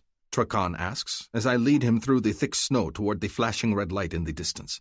Positive, I tell him. But Marduk lost his shit when we tried to salvage the other ship. What makes this one so different? Trakan glances back at Captain, whose face is impassive. I bite back my impatience because I need this fool. The other cave was home of our elders. It means a great deal to my people. This... I flick a dismissive hand at the wreck before us. This is nothing but an intruder. No one comes here to salvage things or to commune with the ancestors. In a few seasons it will be completely covered in snow and gone. I step past a frozen skyclaw carcass. You said you wanted a cave like the Elders' Cave. I have brought you one. Another crashed ship, Trakan breathes as he follows close at my heels. For a planet in the middle of nowhere, you guys sure do get a lot of play. I do not know what he is talking about. I do not care either. This is the cave ship that brought Lila and Mahdi. No one is attached to it. No one will care if it has been ransacked as these greedy ones wish to do. And you won't get in trouble for bringing us here? The elder, Captain, asks. I shake my head. They are off on a Sekotscont and will be gone for many days. No one will notice I am gone. I lead the way inside the broken hull of the cave ship.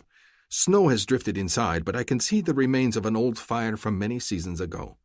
No one has been here since then. Even the animals and Metlaks avoid it. The two strangers wander inside, shining beams of light from their hands. Trakan whistles. This looks like a Sist cruiser. It does, Captain agrees. Salvage of the ship itself is a bad idea, then. A single registration number and this baby gets out and we're going to have every bounty hunter in the galaxy after our asses. Better to just see what we can take and go. Trakan glances at me. Which way to the bridge? I frown, arms crossed over my chest. Bridge? Right, I keep forgetting. You probably don't know what that is. Never mind. Captain shines his light beam onto the wall where the two pods were broken open. Cryo chambers. Two open, the others empty. Slaving, you think? He looks to Trakan. Only one reason for Sist to have cryo. Intelligent cargo. I do not know what they are saying. 2 humans came from here. Are there more? My heart gives an excited thump. Perhaps someone was missed?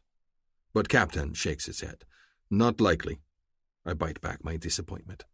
What happened to the crew? Captain asks. Dead, I tell them. One of the humans made sure they did not leave. I gesture up ahead where the cave forks into narrower passageways. They are in that direction. We need crew quarters, Trakan says, moving his beam in that direction. He heads aside and then tilts his head. Think I found a dead guy here, frozen solid. He bends down and pats the body. Nothing worth taking. I wait. Surely they will find something they want.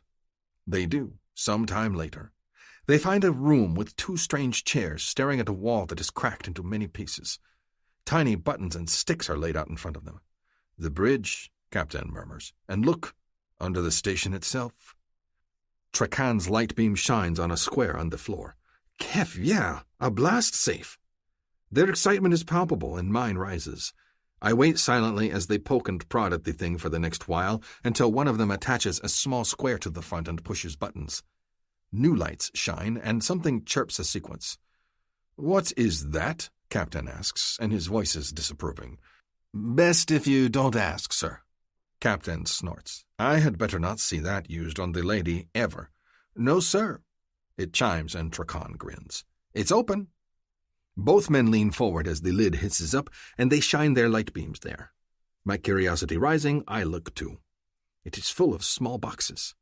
It does not look exciting to me, but one of the men sucks in a breath. Trakan grabs the first box and pulls the lid off. Kef, he breathes. Credit chits. Hundreds of them. These fools crashed with a fortune on them. He pulls one out and flips it over, then looks at Captain in excitement. Non-traceable. Captain sags in obvious relief. That is good. That is very, very good. This is your salvage? I ask. This is what you want? This is amazing, Trakon says, grabbing another box. We're keffing rich. I put a hand on his shoulder. Good. I need something from you. Excitement rises through me, and I force my expression to remain calm. Captain's eyes narrow at me. What is it you want? Credit chits are of no use to you here. I want none of this. I gesture at the cave ship of the bad ones. You can take all of it. I said I would take you here, and I did. But I want something in exchange for what you take. It is only fair. Whatever you want, name it, Trakon says. Even Captain does not hesitate. He nods. Speak. I choose my words carefully. It is something Vaza and I have discussed ever since the newcomers arrived and Farley resonated.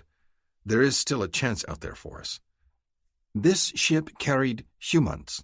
Slaves, Captain agrees. Illegal slaves. But there is a way to get more of them and bring them here. I pause and then continue before they can object. I want a mate.